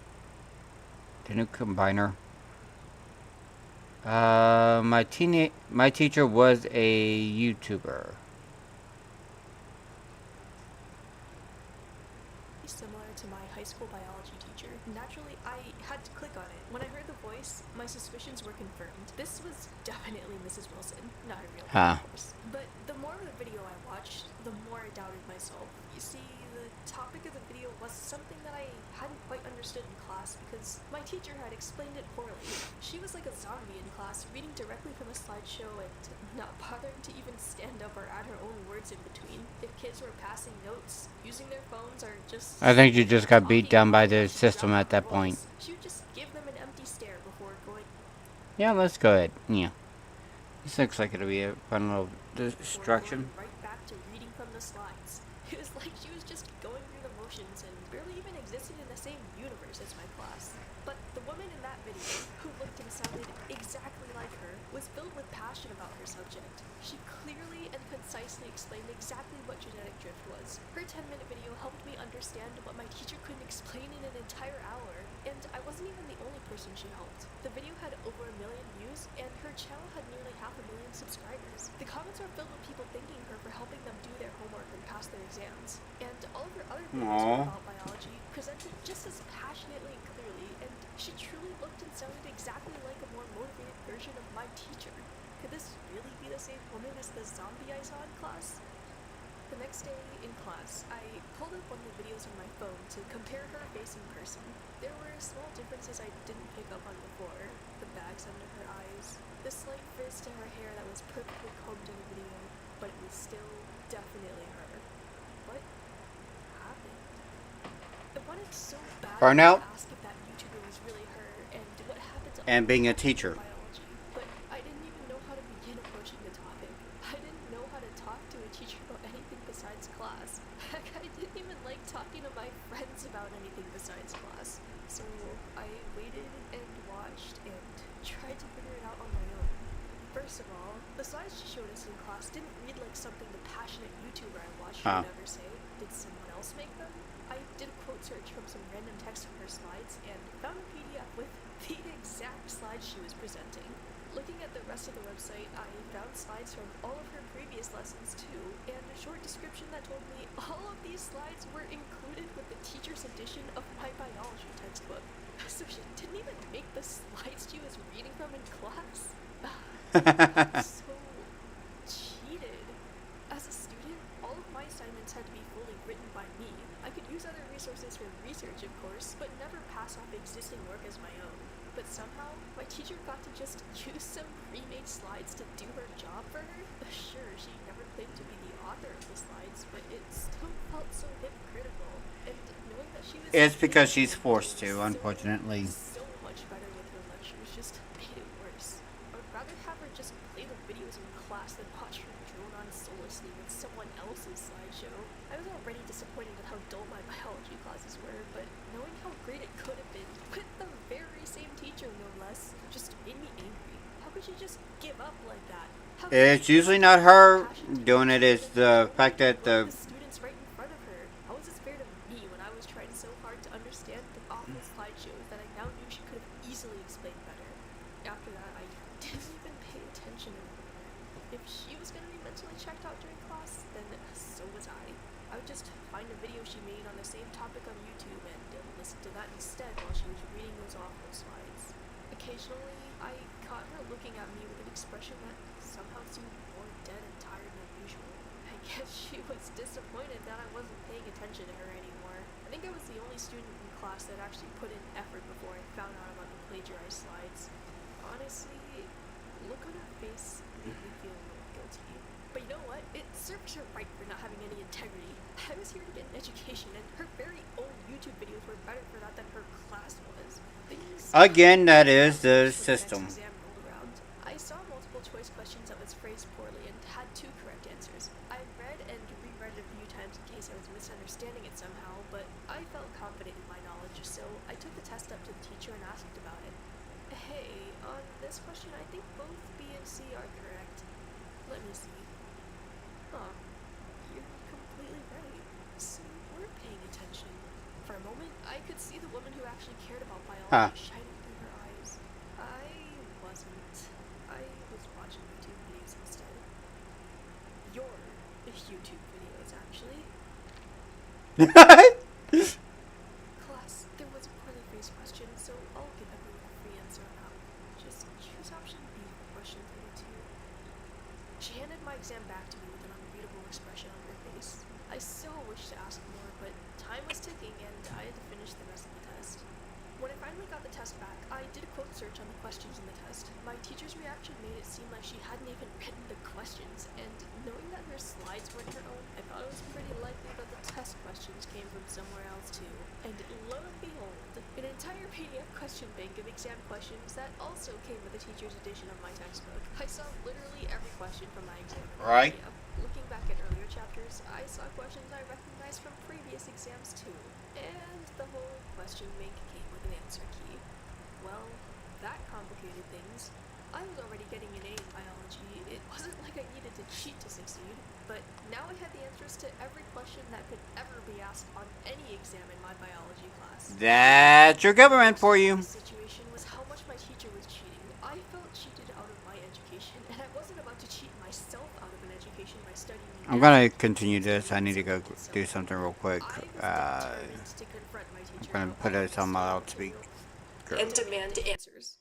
After school the next day, I found her in her classroom, grading last night's homework. Despite my resolve, I wasn't sure where to begin. All the fiery objections I rehearsed in my mind evaporated when I saw the dead look in her eyes. "Did you have a question?" she asked after I stood too long in the doorway. No, but I do want to tell you something. Yesterday I searched up the questions from our last exam. I ended up finding the answer key for the entire question bank that goes with our textbook. Does anyone else know? That you... No, unless they found it themselves. That's all I said out loud, but on the inside I was screaming. That's the part you care about? Getting caught in your mass plagiarism? You don't even care if I was cheating. You only care that other people don't know that you've been cheating us out of an education this whole time. I'm sorry. What? I know you found my YouTube channel, and I'm sure you have a lot of questions. All I can say is that the school asked me to stop working on that and not to talk about it to students. I wish I could do better for you, but I can't right now. Please just don't tell anyone else about any of it. I don't know what I could do if I don't have this job anymore. Are you okay? It's been a long time since anyone asked me that, but it's not your job to worry about me. Just go and be the best student you can, okay? It was pretty obvious she wanted me to just leave at that point, but I had even more questions now, and all about things she just asked me not to talk about. Aren't you worried I'll cheat? A stupid question, but I didn't know what else to say. You came to tell me about it, so I didn't think you would. Oh, I guess. I was too awkward to figure out a way to ask what I wanted to without upsetting her. This conversation was way out of my comfort zone to begin with, and I had no idea how to proceed. So, like an idiot, I just said, oh, well, I guess that was the main thing I wanted to tell you about, so, I'm gonna go catch the bus then. Bye. And the rest of the school year went just as frustratingly, and I didn't get any new answers. When I graduated, she left a note with my final grade. Thank you for caring. And I never heard anything else from her again, but I was left with the lingering feeling of confusion and frustration. It wasn't until I was already starting my first year of college that I got even a partial answer to all my questions, which really only brought up more questions. It was an obituary sent in my school district's newsletter to alumni. It is with heavy hearts that we announce that we have lost Mr. Bradley Wilson, our celebrated middle school art teacher, following a long battle with cancer, and his beloved wife, Mrs. Sarah Wilson, our dearest high school biology teacher. Oh. So all year, she must have been worrying herself sick over her husband's illness. I never knew that was happening. But then again, the high school students in my district didn't really keep track of what happened in the middle school, and they never specified what happened to Mrs. Wilson, but since she seemed physically healthy and she passed on close enough to her husband to include the missing obituary, well, in hindsight, it was pretty obvious that she was incredibly depressed all year. All that righteous anger I felt about being cheated out of my biology coursework seemed petty and meaningless in comparison. Was I just being a selfish child by feeling that way? I laid there for a good long while, wondering what I should have done differently. Even though I wasn't very close to Mrs. Wilson, I still felt guilty. I'd found out more about her secret life than any other student bothered to, and I felt like I should have been able to figure out everything else too. How could I have missed how obviously depressed she was? Should I have checked on her more? Should I have said something to someone else even though she told me not to? Should I have confronted her about her YouTube channel earlier? Her YouTube channel... It was gone. Completely wiped. The place where I actually learned biology, the only place where I actually saw a smile on her face, was completely gone. I wasn't sure how I felt about anything else that happened, and a large part of me still felt justified in being upset that she hadn't taught me properly in class. But I did feel certain that it was wrong that she wasn't allowed to run her YouTube channel for the entire time she was my teacher. This was something that definitely made her happy, and the school took it away from her. I wasn't sure if they had anything to do with wiping her channel, but I was sure that stopping her from working on her passion was part of what made her so depressed. I still don't know what I could have done to make things better, but I did wish I had told her how much I appreciated her videos. They made me genuinely appreciate biology, and more than that, showed me how much of a difference passion would make in teaching. It made me think what subjects I actually liked and disliked, and whether those feelings were because of my own preferences or because my teachers were good or bad. I wondered if it would have made a difference if I told her what an impact her videos had on me, despite the quality of the actual class. And I didn't want to ever have to wonder that about anyone else. From then on, if someone made a positive impact in my life, even if the experiences weren't entirely positive with them, I tried to let them know about it. Not every part of every person will be good, but we still take the good for granted and complain about the negatives. While people should still be accountable for the bad things they've done, I think we also have to tell them about how good the good things were. Otherwise, we'll be left in a world where everyone only ever gets negative feedback, and we lose sight of what we should be trying to become, seeing only a mind filled of things that we shouldn't be. Life is too short to not wholeheartedly appreciate people while their lives still intersect with our own. So if there's anyone out there who has helped you in some way, and who you haven't thanked yet, I hope you'll take a moment to tell them what their actions meant to you.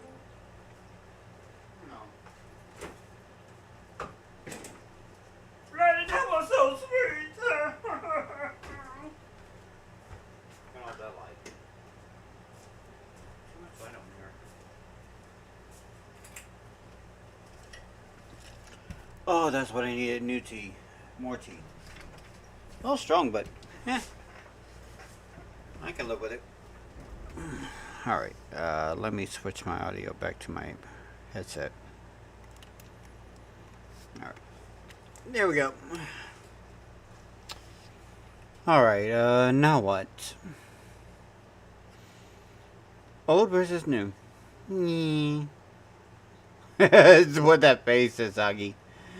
Why the animation looks visually worse than old anime. Oh, okay. $10. I mean, 9 minutes of this. Yeah, I'm pretty sure. King of the Hill is coming out with a 14th season, and if you don't know what King of the Hill is, it's basically an adult cartoon, and it ran from, I believe, 1997 until 2009. People are gonna hate me if I say this, but I don't care. I did not like King of the Hill. I really did not like it. It was not my jam. Okay? Okay, cool. So it's been over 10 years since the last season aired. I think everything he's about to say could also be put towards X-Men 97. I'm just gonna say, the animation quality, they say, was hand-drawn. My ass, my foot, every freaking little irritation in my body says no. Hand-drawn, no. It was digitally drawn. It ain't no damn hand-drawn my ass. You look horrible. Should have went back to damn paints and sales. If you're gonna do it the old way, you do it the old damn way. I'm sorry, I went into a tangent because I really wanted it to get somewhere, but no, they had to do it modern.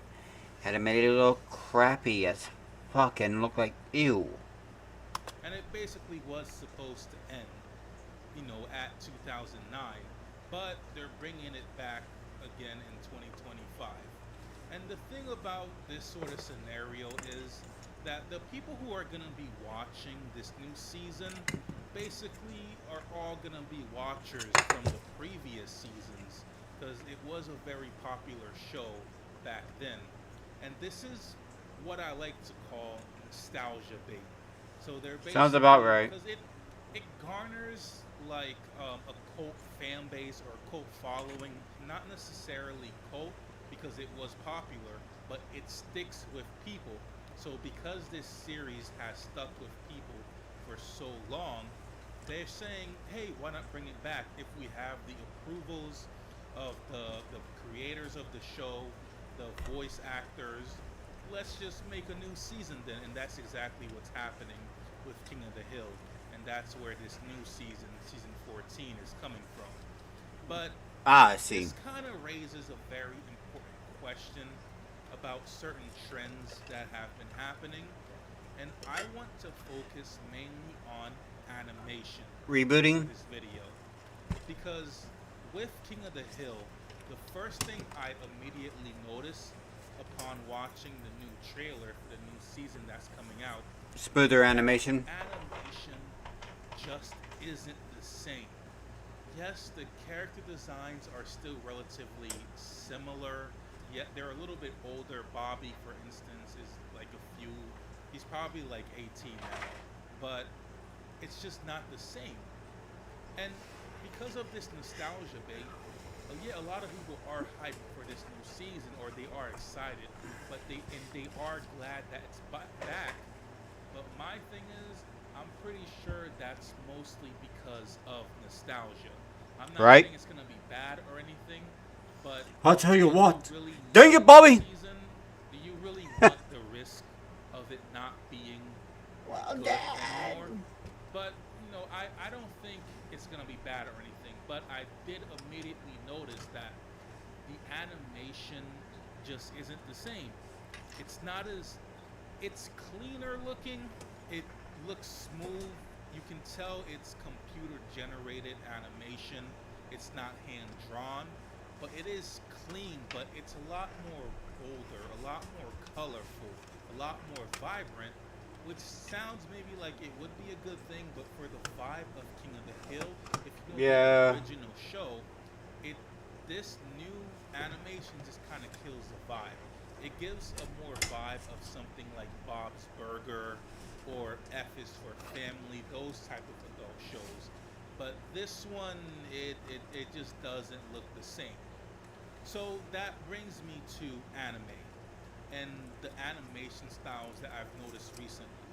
So the thing about You're not the only modern one. animations, especially when it comes to anime, is that things are no longer hand drawn and they're basically computer animated. And this is a good thing and also a bad thing at the same time. So Computers when have does more it look vibrant better? colors, but they When don't things blend are, well. a lot of effort and time. I don't want to say effort aren't put into this because animation, I believe, will always take effort, but time is probably the key thing. So a lot of studios just don't really have that much time when they're making new animes. So this results in a very sloppy looking animation style, even though it Demon looks Lord clean. You can tell retry. that the R. shadows, the textures, even the backgrounds sometimes are just not even moving, nothing going on. And that's really the main problem with the newer styles of anime these days. And if you compare that to the anime back in the day, you can tell everything was a little bit more precise. It was put together. It just had, you can tell it had more time put into it.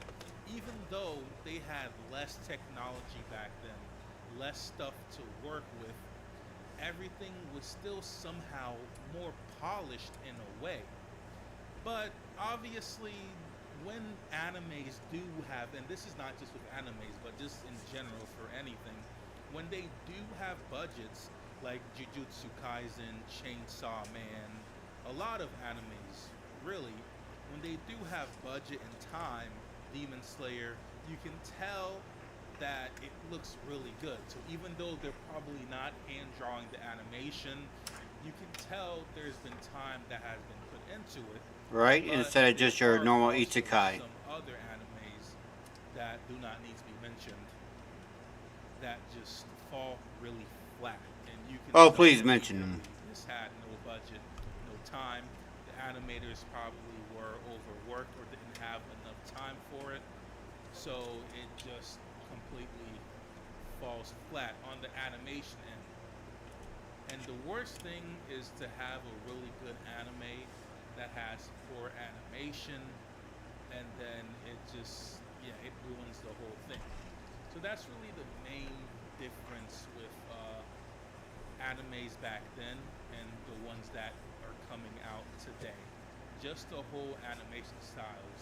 And you would think that, like, because there's more technology today, that obviously everything is gonna look better because these days No, technology not always. has really advanced.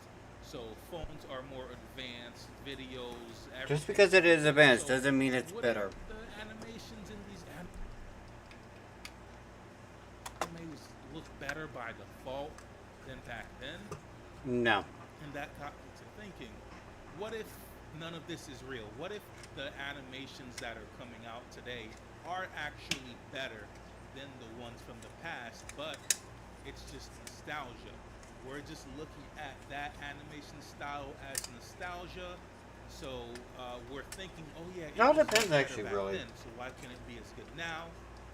But then I really went out and I looked at the animes that were airing back then compared to now, and it's just not the same. It's not the same. Take Inuyasha, for example. If you look You had to at pull out one of the great. Inuyasha back then when it was airing, you can tell it's not from today by the way the animation looks. You can tell it was Right. around late 90s, early 2000 type. But it still just looked really fluid. But then they made a newer version of it, and there's nothing wrong with the newer version of the anime, but it's just not the same. And in my opinion, I do actually think the older style looks better. So no, I don't think it is nostalgia bait.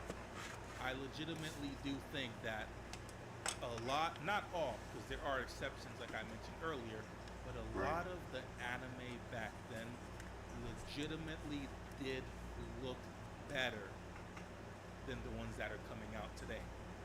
And the only thing that can be said about that is just The time, I really effort, think it's and time. It's not technology going backwards.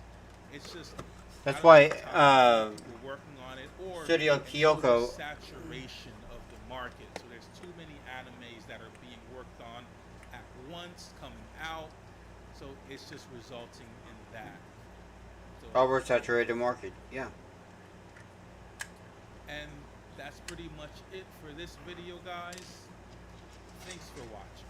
You know, that was kind of a bait and switch whenever you had Sailor Moon as your opening.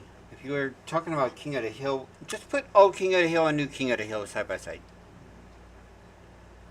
Melody Brony 1 month ago. What is this? Is this a 3D print? Work in progress, 3D print. Cool. It's probably from Toys 3D. Ooh.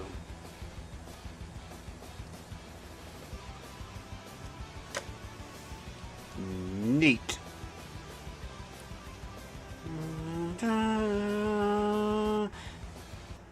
It's morphin' time!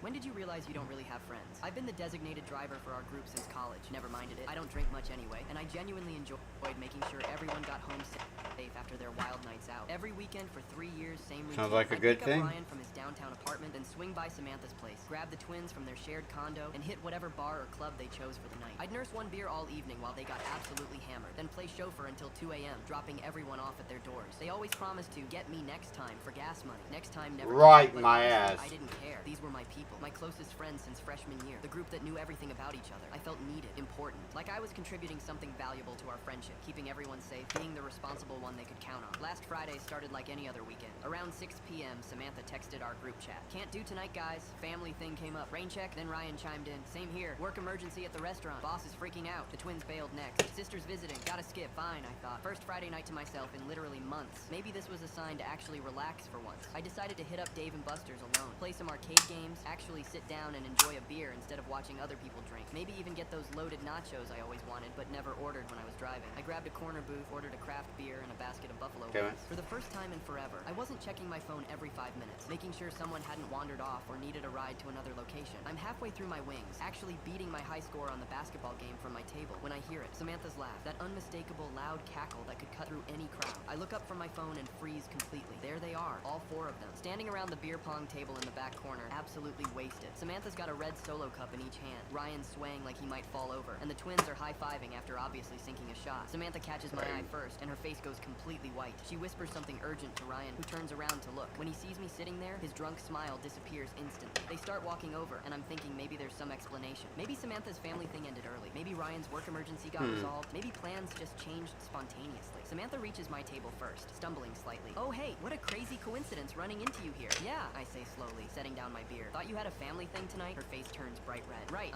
that ended way earlier than expected, and we just, decided to. Ryan cuts her off, clearly too drunk to filter himself. Look, man, we just needed a night without stops mid-sentence, suddenly realizing what he's about to say. Without what, I ask, even though something in my gut already knows. Without a babysitter, one of the twins finishes bluntly. The words hit me like ice water. Samantha immediately elbows him hard in the ribs, but it's way too late. The truth is already hanging in the air between us. We wanted to take an Uber for once, Ryan explains weakly, his words slurring together.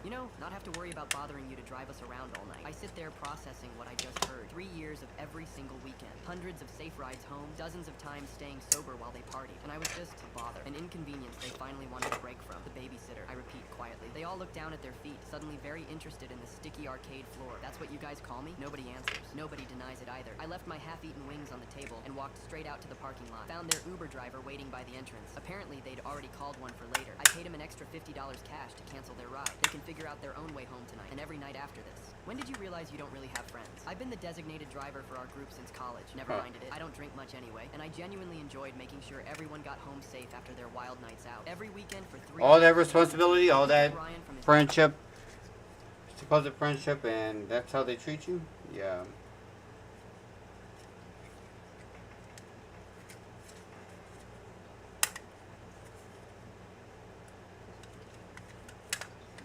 I think, if they don't feel like shit after that, that's them. It's on them, But they probably didn't. Babysitting.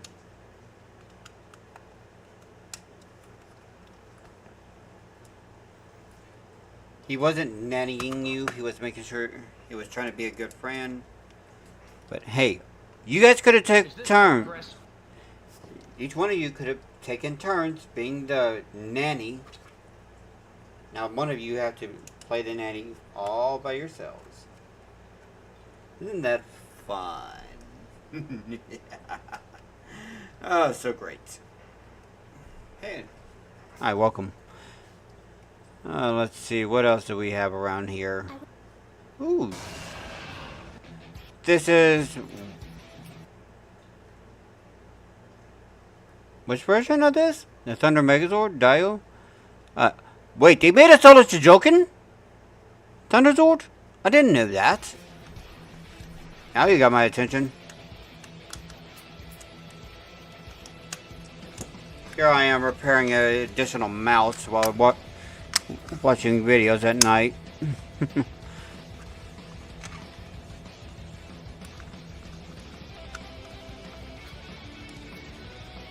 Yay. Oh, that it. Ooh. How is it they can make a solo joking of this? We can't get a mainline version. I mean, other than a legacy. Anything new? I mean, seriously. How hard is it just to get some extra new type of toys other than... Huh, interesting. I just want to know. Why did the front have to flip up forward? I wanted to see something. Because the original Zord head actually just went straight down. Give me a second. Is there something on the original head that would actually prevent it? No. No, there isn't. It's straight forward, straight down. That was a useless... Why?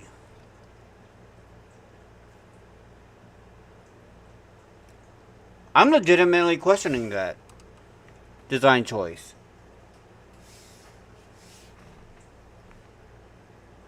Huh?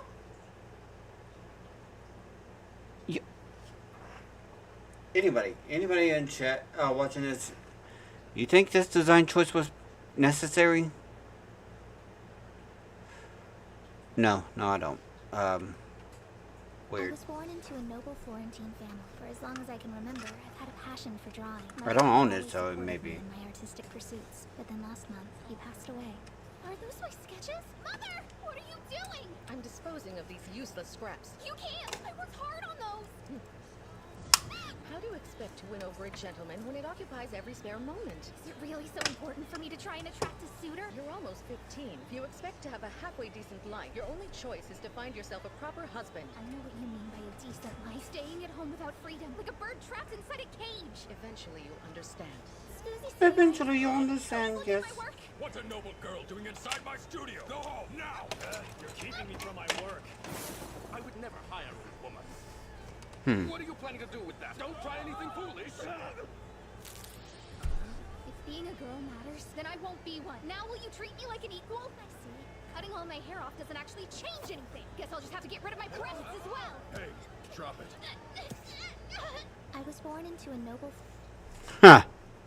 He says his throat hurts. That phrasing means you think it does. No, I don't. Good enough for me. Where are you going? Mother's know best. Get yourself a sucker on the way out. Look, I think he's just faking so he doesn't have to go to school. How did you know I was a truant officer? I don't need a choice. Go to school or the doctor. Right. He's wasting your precious time, so you decided to waste mine. How thoughtful. I'm in a wheelchair, so I can't examine him all the way up there. Hop down. My life is just one horror after another. Open. Does it look like it hurts? Nope. What's that? Syringe. I'm with you. You make him hate the doctor's office more than he hates school. That's okay. I don't think that... It's just saline. Hurts like hell when it's injected directly into the muscle. So what do you think? Arm or ass? I think he's learned his lesson. Oh, I don't know. You better check. Jack, is your mommy a big fat idiot? Oh, what do you know? So we're right. He says his throat hurts. That's hilarious. My cat was there. Then I saw my belongings packed in the car. He said, I left in the car. Oh, A great. man secretly drops his beer glass into the dustbin and pretends that he has drunk too much. Then he tells his wife, "I'm going to the wall." Right, I've seen this one. Let's see. What else do we have? Greed! Nintendo Switch and PlayStation. Price hikes are insane. Great. Yes. Yes, let's see. How much more greed do we have?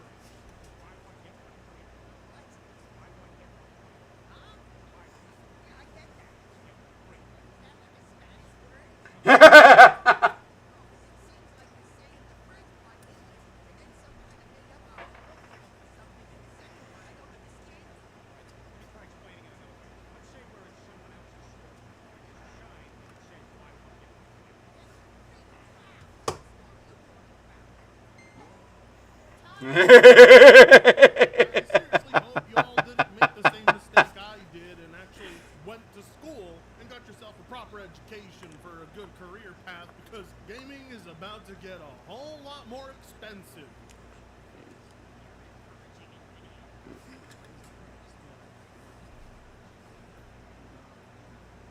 If it wasn't bad enough that Microsoft earlier this year God, I announced hate they were raising those the prices of their people. games to $80 and the price of their console that they can't sell at all, think about what's going to happen when the two companies that can sell consoles decide it's time for a price hike. Nobody is No, no, not that. Outer Worlds 2. And yet, in spite of that, everybody went out and bought Mario Kart World while complaining about Outer Worlds 2. Hell, here's Griffin Gaming having a horrible take.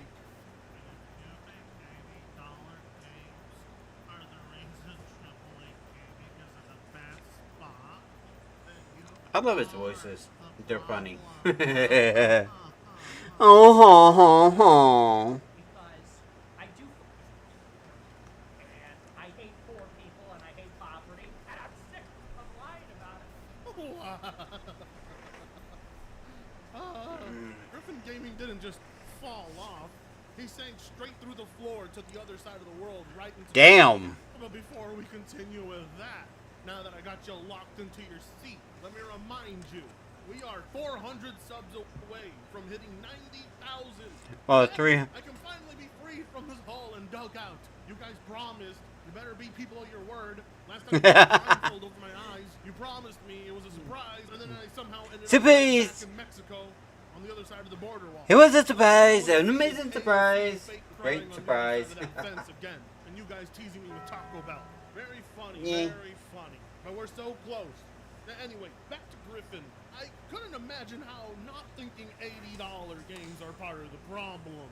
If you're raising the prices, your games need to reflect that. And unfortunately, no matter how much Griffin keeps glazing up Mario Kart World, saying It doesn't reflect it. Game of the year, there ain't no way in hell he's gonna deny that game is not worth $80. But price has never been a problem for Griffin. If only you knew how much he spent to try and get laid. If you're wondering, who are the type of people we can point to and blame for the current state of the industry? Well, he's right there. I never understood why anybody, even people with money, defend price hikes. Because that's the type of Right? people responsible for how Nvidia has been pricing out consumers from graphics cards for a while now. There are those who are willing to settle on a price, and then there are those who say, stop asking questions. If game is good, Husky, do you not see I'm in the middle of something? Didn't you know or leave me alone? Like I was saying, Oh. there are privileged, punchy kids like Griffin, who there isn't a single price you can set that they would have a problem with. These are the type of morons that buy the most expensive edition of video games just to have the earliest access. So if Mario Kart World is $80, Griffin will not only support the game, he'll root for the price tag too, and outright defend it like... I sure as hell wouldn't. My best guess is because Griffin is really enjoying Mario Kart World, so in his head he probably thinks $80 is no problem.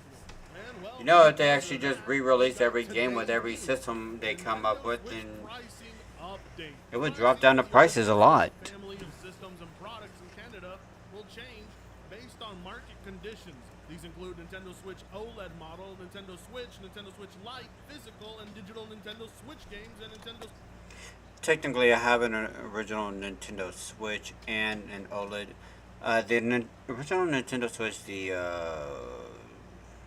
what do you call it? In fact, they did an update with the terms of service for the online store, I don't know why I would actually need a cartridge for YouTube.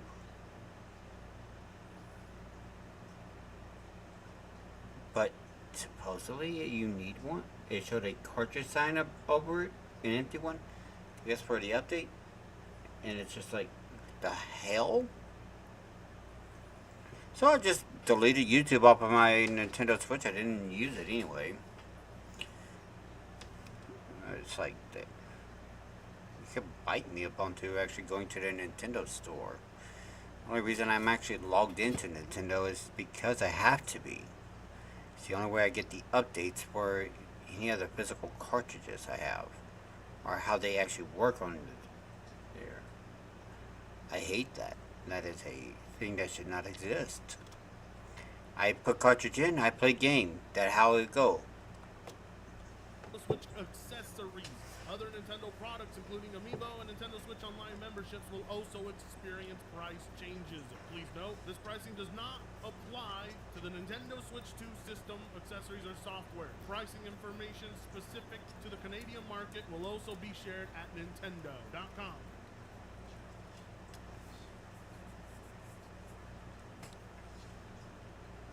Okay, I'm confused. Right. Price change? Please tell me that means a price drop. Tell me, Nintendo, that means a price drop.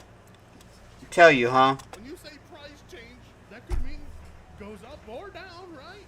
Right. The hopeful side of me, if they're going to outright slash prices, it's something I'm pretty sure they would have promoted in advance. And usually when it's a price hike, well, there ain't nothing in advance to tell you. My best guess is that it is not going to be a price cut because earlier this year, Nintendo had announced that it has no plans to reduce Switch prices.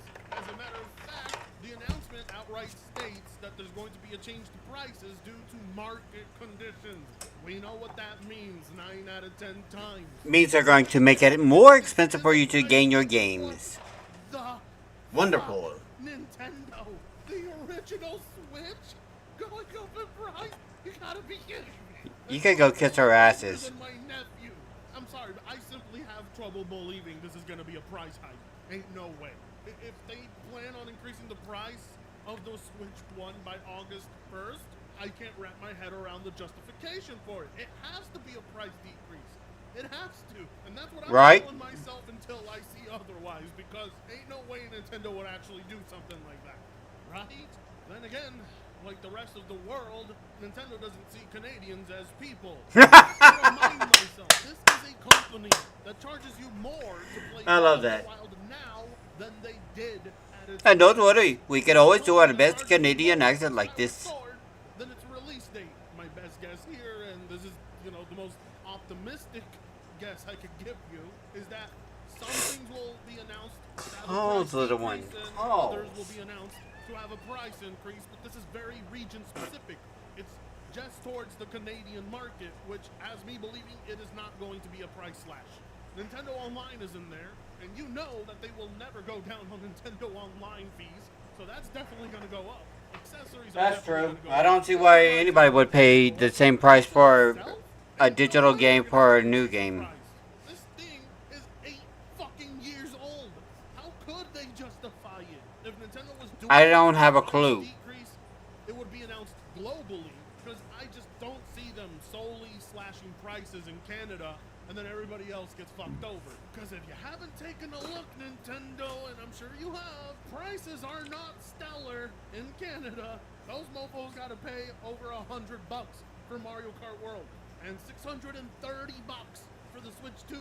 Yeah, I know. I thought it was just as crazy as you, but then again, Microsoft and Sony have announced price hikes on hardware that's over 5 fucking years old right now. It's not out of the realm of possibility that Canadians are about to take a brutal Canadian destroyer from Nintendo as the heel champion. What's even more gross is this is coming fresh off a brand new Switch 2 launch. Until I see the official announcement that I'm just gonna play everything on an original console. this has to be a price slash. And that's why I think they specifically say price change. Some things will go up, others will go down. As for PlayStation, however, that's not the case. For PlayStation, we outright got a price increase announcement. Sony to increase in-game prices on Brazilian PSN store. Several first and third-party games have seen a huge increase due to Brazilian. challenging market conditions. Don't ask questions. Just consume product and then get excited for next product. It'll start with the Brazilians, and then it'll work our way back to the United States and the rest of the world. And then everybody will slowly increase it. They're using the Brazilians to test whether or not people will pay the price increase. And quite frankly, I don't know if they will or will not. There it is. There's the phrasing again. Market conditions. If that's what it means. In other words, we want to charge more because people are. But here's the problem.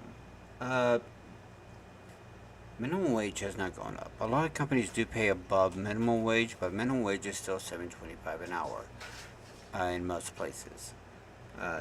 The amount of price for everything else is still too damn high. The cost of living isn't there, and if the cost of living is too high, then the desire for people to buy past their cost of living is damn near gone. So, yeah, I mean, really, if you want anybody, and I mean any damn person out there, to buy your product at the price you set it on, you better make sure that people can afford to live and pay their damn bills first. You better start talking to people about lowering certain things. We need to make it aware that people can actually afford to have these prices lower. Because if these prices cannot be lowered, then in the end, we're just going to have to not buy anything, and your company will slowly but surely dwindle every bit of cash as it starts to die. It may not be great at first. You have a full market value around the world, but people are going to make choices. Do I really need this entertainment? My bills are due. Food is needed. I need vehicle to get to back and forth. Do I really need the game system? It is a great distraction from world. But I have YouTubes. YouTube is keeping me sane. And guess what? I now has Steam. Steam make me happy. Steam is good. Steam allow me to play new games. There's also things called there's still Newgrounds if you actually want to go over there and play anything. They have things and other things, you know. Market conditions. Funny. Not even less than 2 months ago, you told me it was because of tariffs. Yesterday. Tariffs, market conditions, whatever the hell they want to blame it on. Price increase on PSN. However, it seems this was not an isolated case. Several games on the PlayStation Digital Store also had readjustments. The increase, which was expected only in September with the release of Ghost of Yotei, ended up coming earlier, but in general, several titles were impacted, including first-party games from Sony itself, and also productions from third-party studios. The increase was also not only for new games, but also for old titles.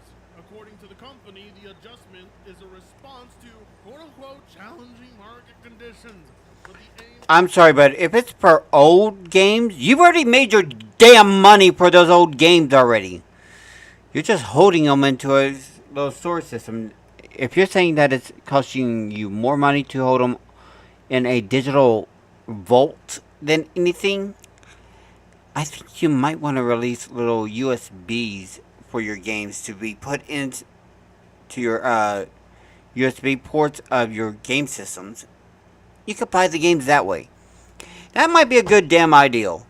Sony's games up onto older games up onto USB ports that are encrypted to only be played on your PS5s or PS4s. That could work, couldn't it? I mean, it would be nice. They just have an emulator system that you could download off their Sony store and then just put in a USB with a game onto it. Doesn't have to be expensive. I mean, it's very small. You could do that, couldn't you, Sony?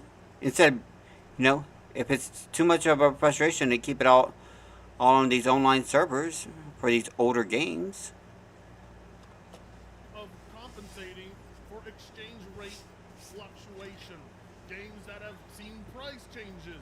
Wu-Chang Fallen Feathers. The Outer Worlds 2. That's not even out yet. Silent Hill F. Ninja Gaiden 4. Lost Soul Aside. Hell Is Us. Death Stranding 2. The Last of Us Part 1. Astrobot. Demon Souls. It is also worth What the hell is Astrobot? the adjustment is regional and so far affects only a few countries. And who would pay more money for Last of Us Part 1? You could probably get it cheaply over at a used game store. At least for now. This is just the beginning. A lot of people ask why. Why treat the customer this way? Why? Because fuck them, that's why. Let's face it. Who knew it would become a actual title? I mean, not title, catchphrase of its companies. Before you say yes to one company, you've basically said yes to all of them. Involuntarily, sure, but that's just how it works. Everybody who had a problem with Outer Worlds 2 price tag went and bought Mario Kart World, and now Outer Worlds 2 is not only going to stay at $80, but the rest of Xbox games are also going to go up to $80. And we're not going Oh, yay. Fun. I'm glad I don't buy modern systems anymore. Nintendo's case, we can say it's too early to say anything, but in Sony's case, the price hikes have already begun, and I think it's going to be all regional. Bit by bit, they're going to announce price hikes in individual regions rather than globally to mitigate and damage control a bit. Because Slow rollout before they actually put it all out. It's ridiculous enough as it is that old-ass consoles that came out in 2020 going up in price is ridiculous enough as it is, but a handheld gaming tablet from 2017 going up in price? No. Years old? It's indefensible because that It really console is. has been $300 for over 8 years. If it goes up, there is no excuse. It's not like Nintendo is having a hard time manufacturing these things or making money on them. And the same goes for Right? Sony. It's not like they're having A lot of people already own a lot of them. Already. People have hit their market values as it is. for Canada turns out to be a price hike for the Switch 1, it will be the first time I have ever heard in my life that a console at the end of its life cycle is getting a price bump. Maybe some Right? in the comment section will find it annoying that I'm being optimistic here and thinking price change doesn't necessarily mean an increase for all products, but I can understand why a lot of you do see it that way because that's all we've been hearing this entire generation. It's gotten to the point that an actual price cut would be a legitimate surprise for consumers when they were the norm It really years is. ago. Hell, you could expect to see price cuts in less than 3 years, sometimes even 2 back in the day. What gives? What gives is you. No, not you, the viewers. I know a lot of you don't want to buy these things. When I say what gives is I mean the gamer. The gamer gives too much of their own goddamn money. These companies are not intimidated by consumers, which is actually quite tragic because every move they make should be getting these Every companies move you make, every time you say, they'll be watching you.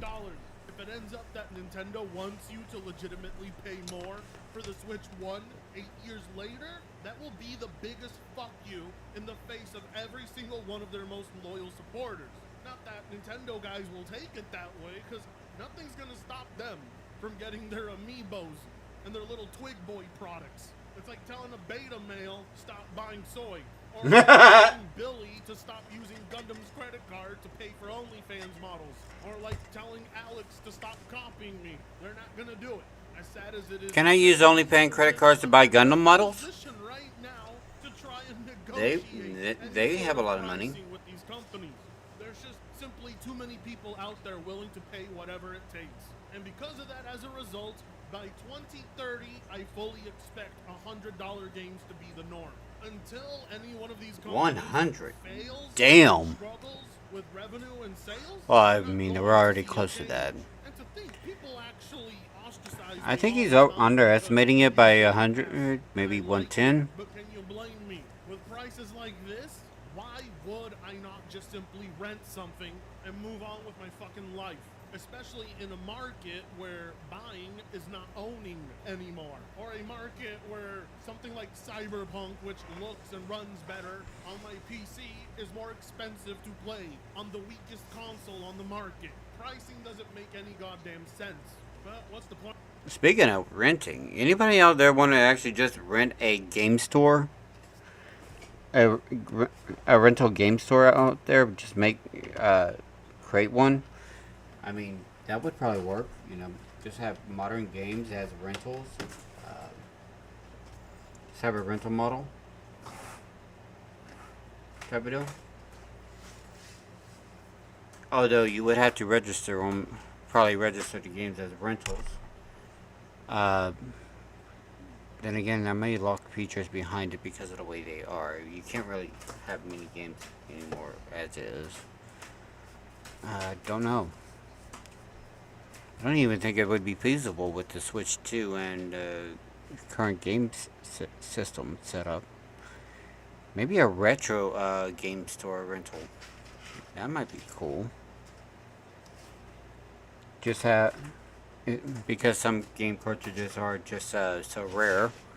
Instead of just handing them a real one, you have a clone card to them. Who knows? Some days I wonder, am I just hitting record for the sake of it, knowing very well these words will fall on deaf ears? Who knows? On the road to 100K. With that being said, like, comment, share, and subscribe, and I'll see you in the next video.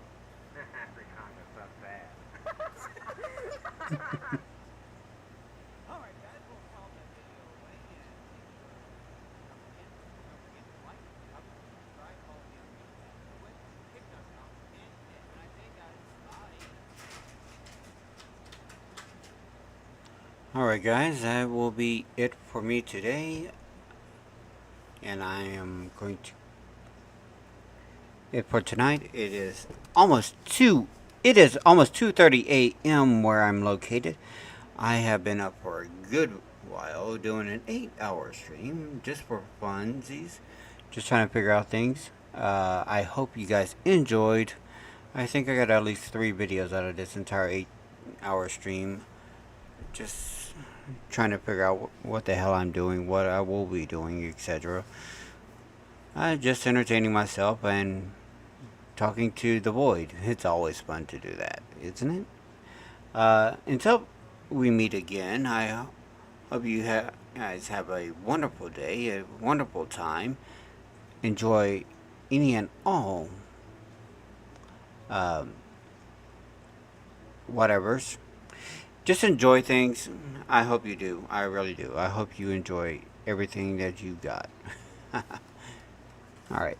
I'll see you guys next time. Bye.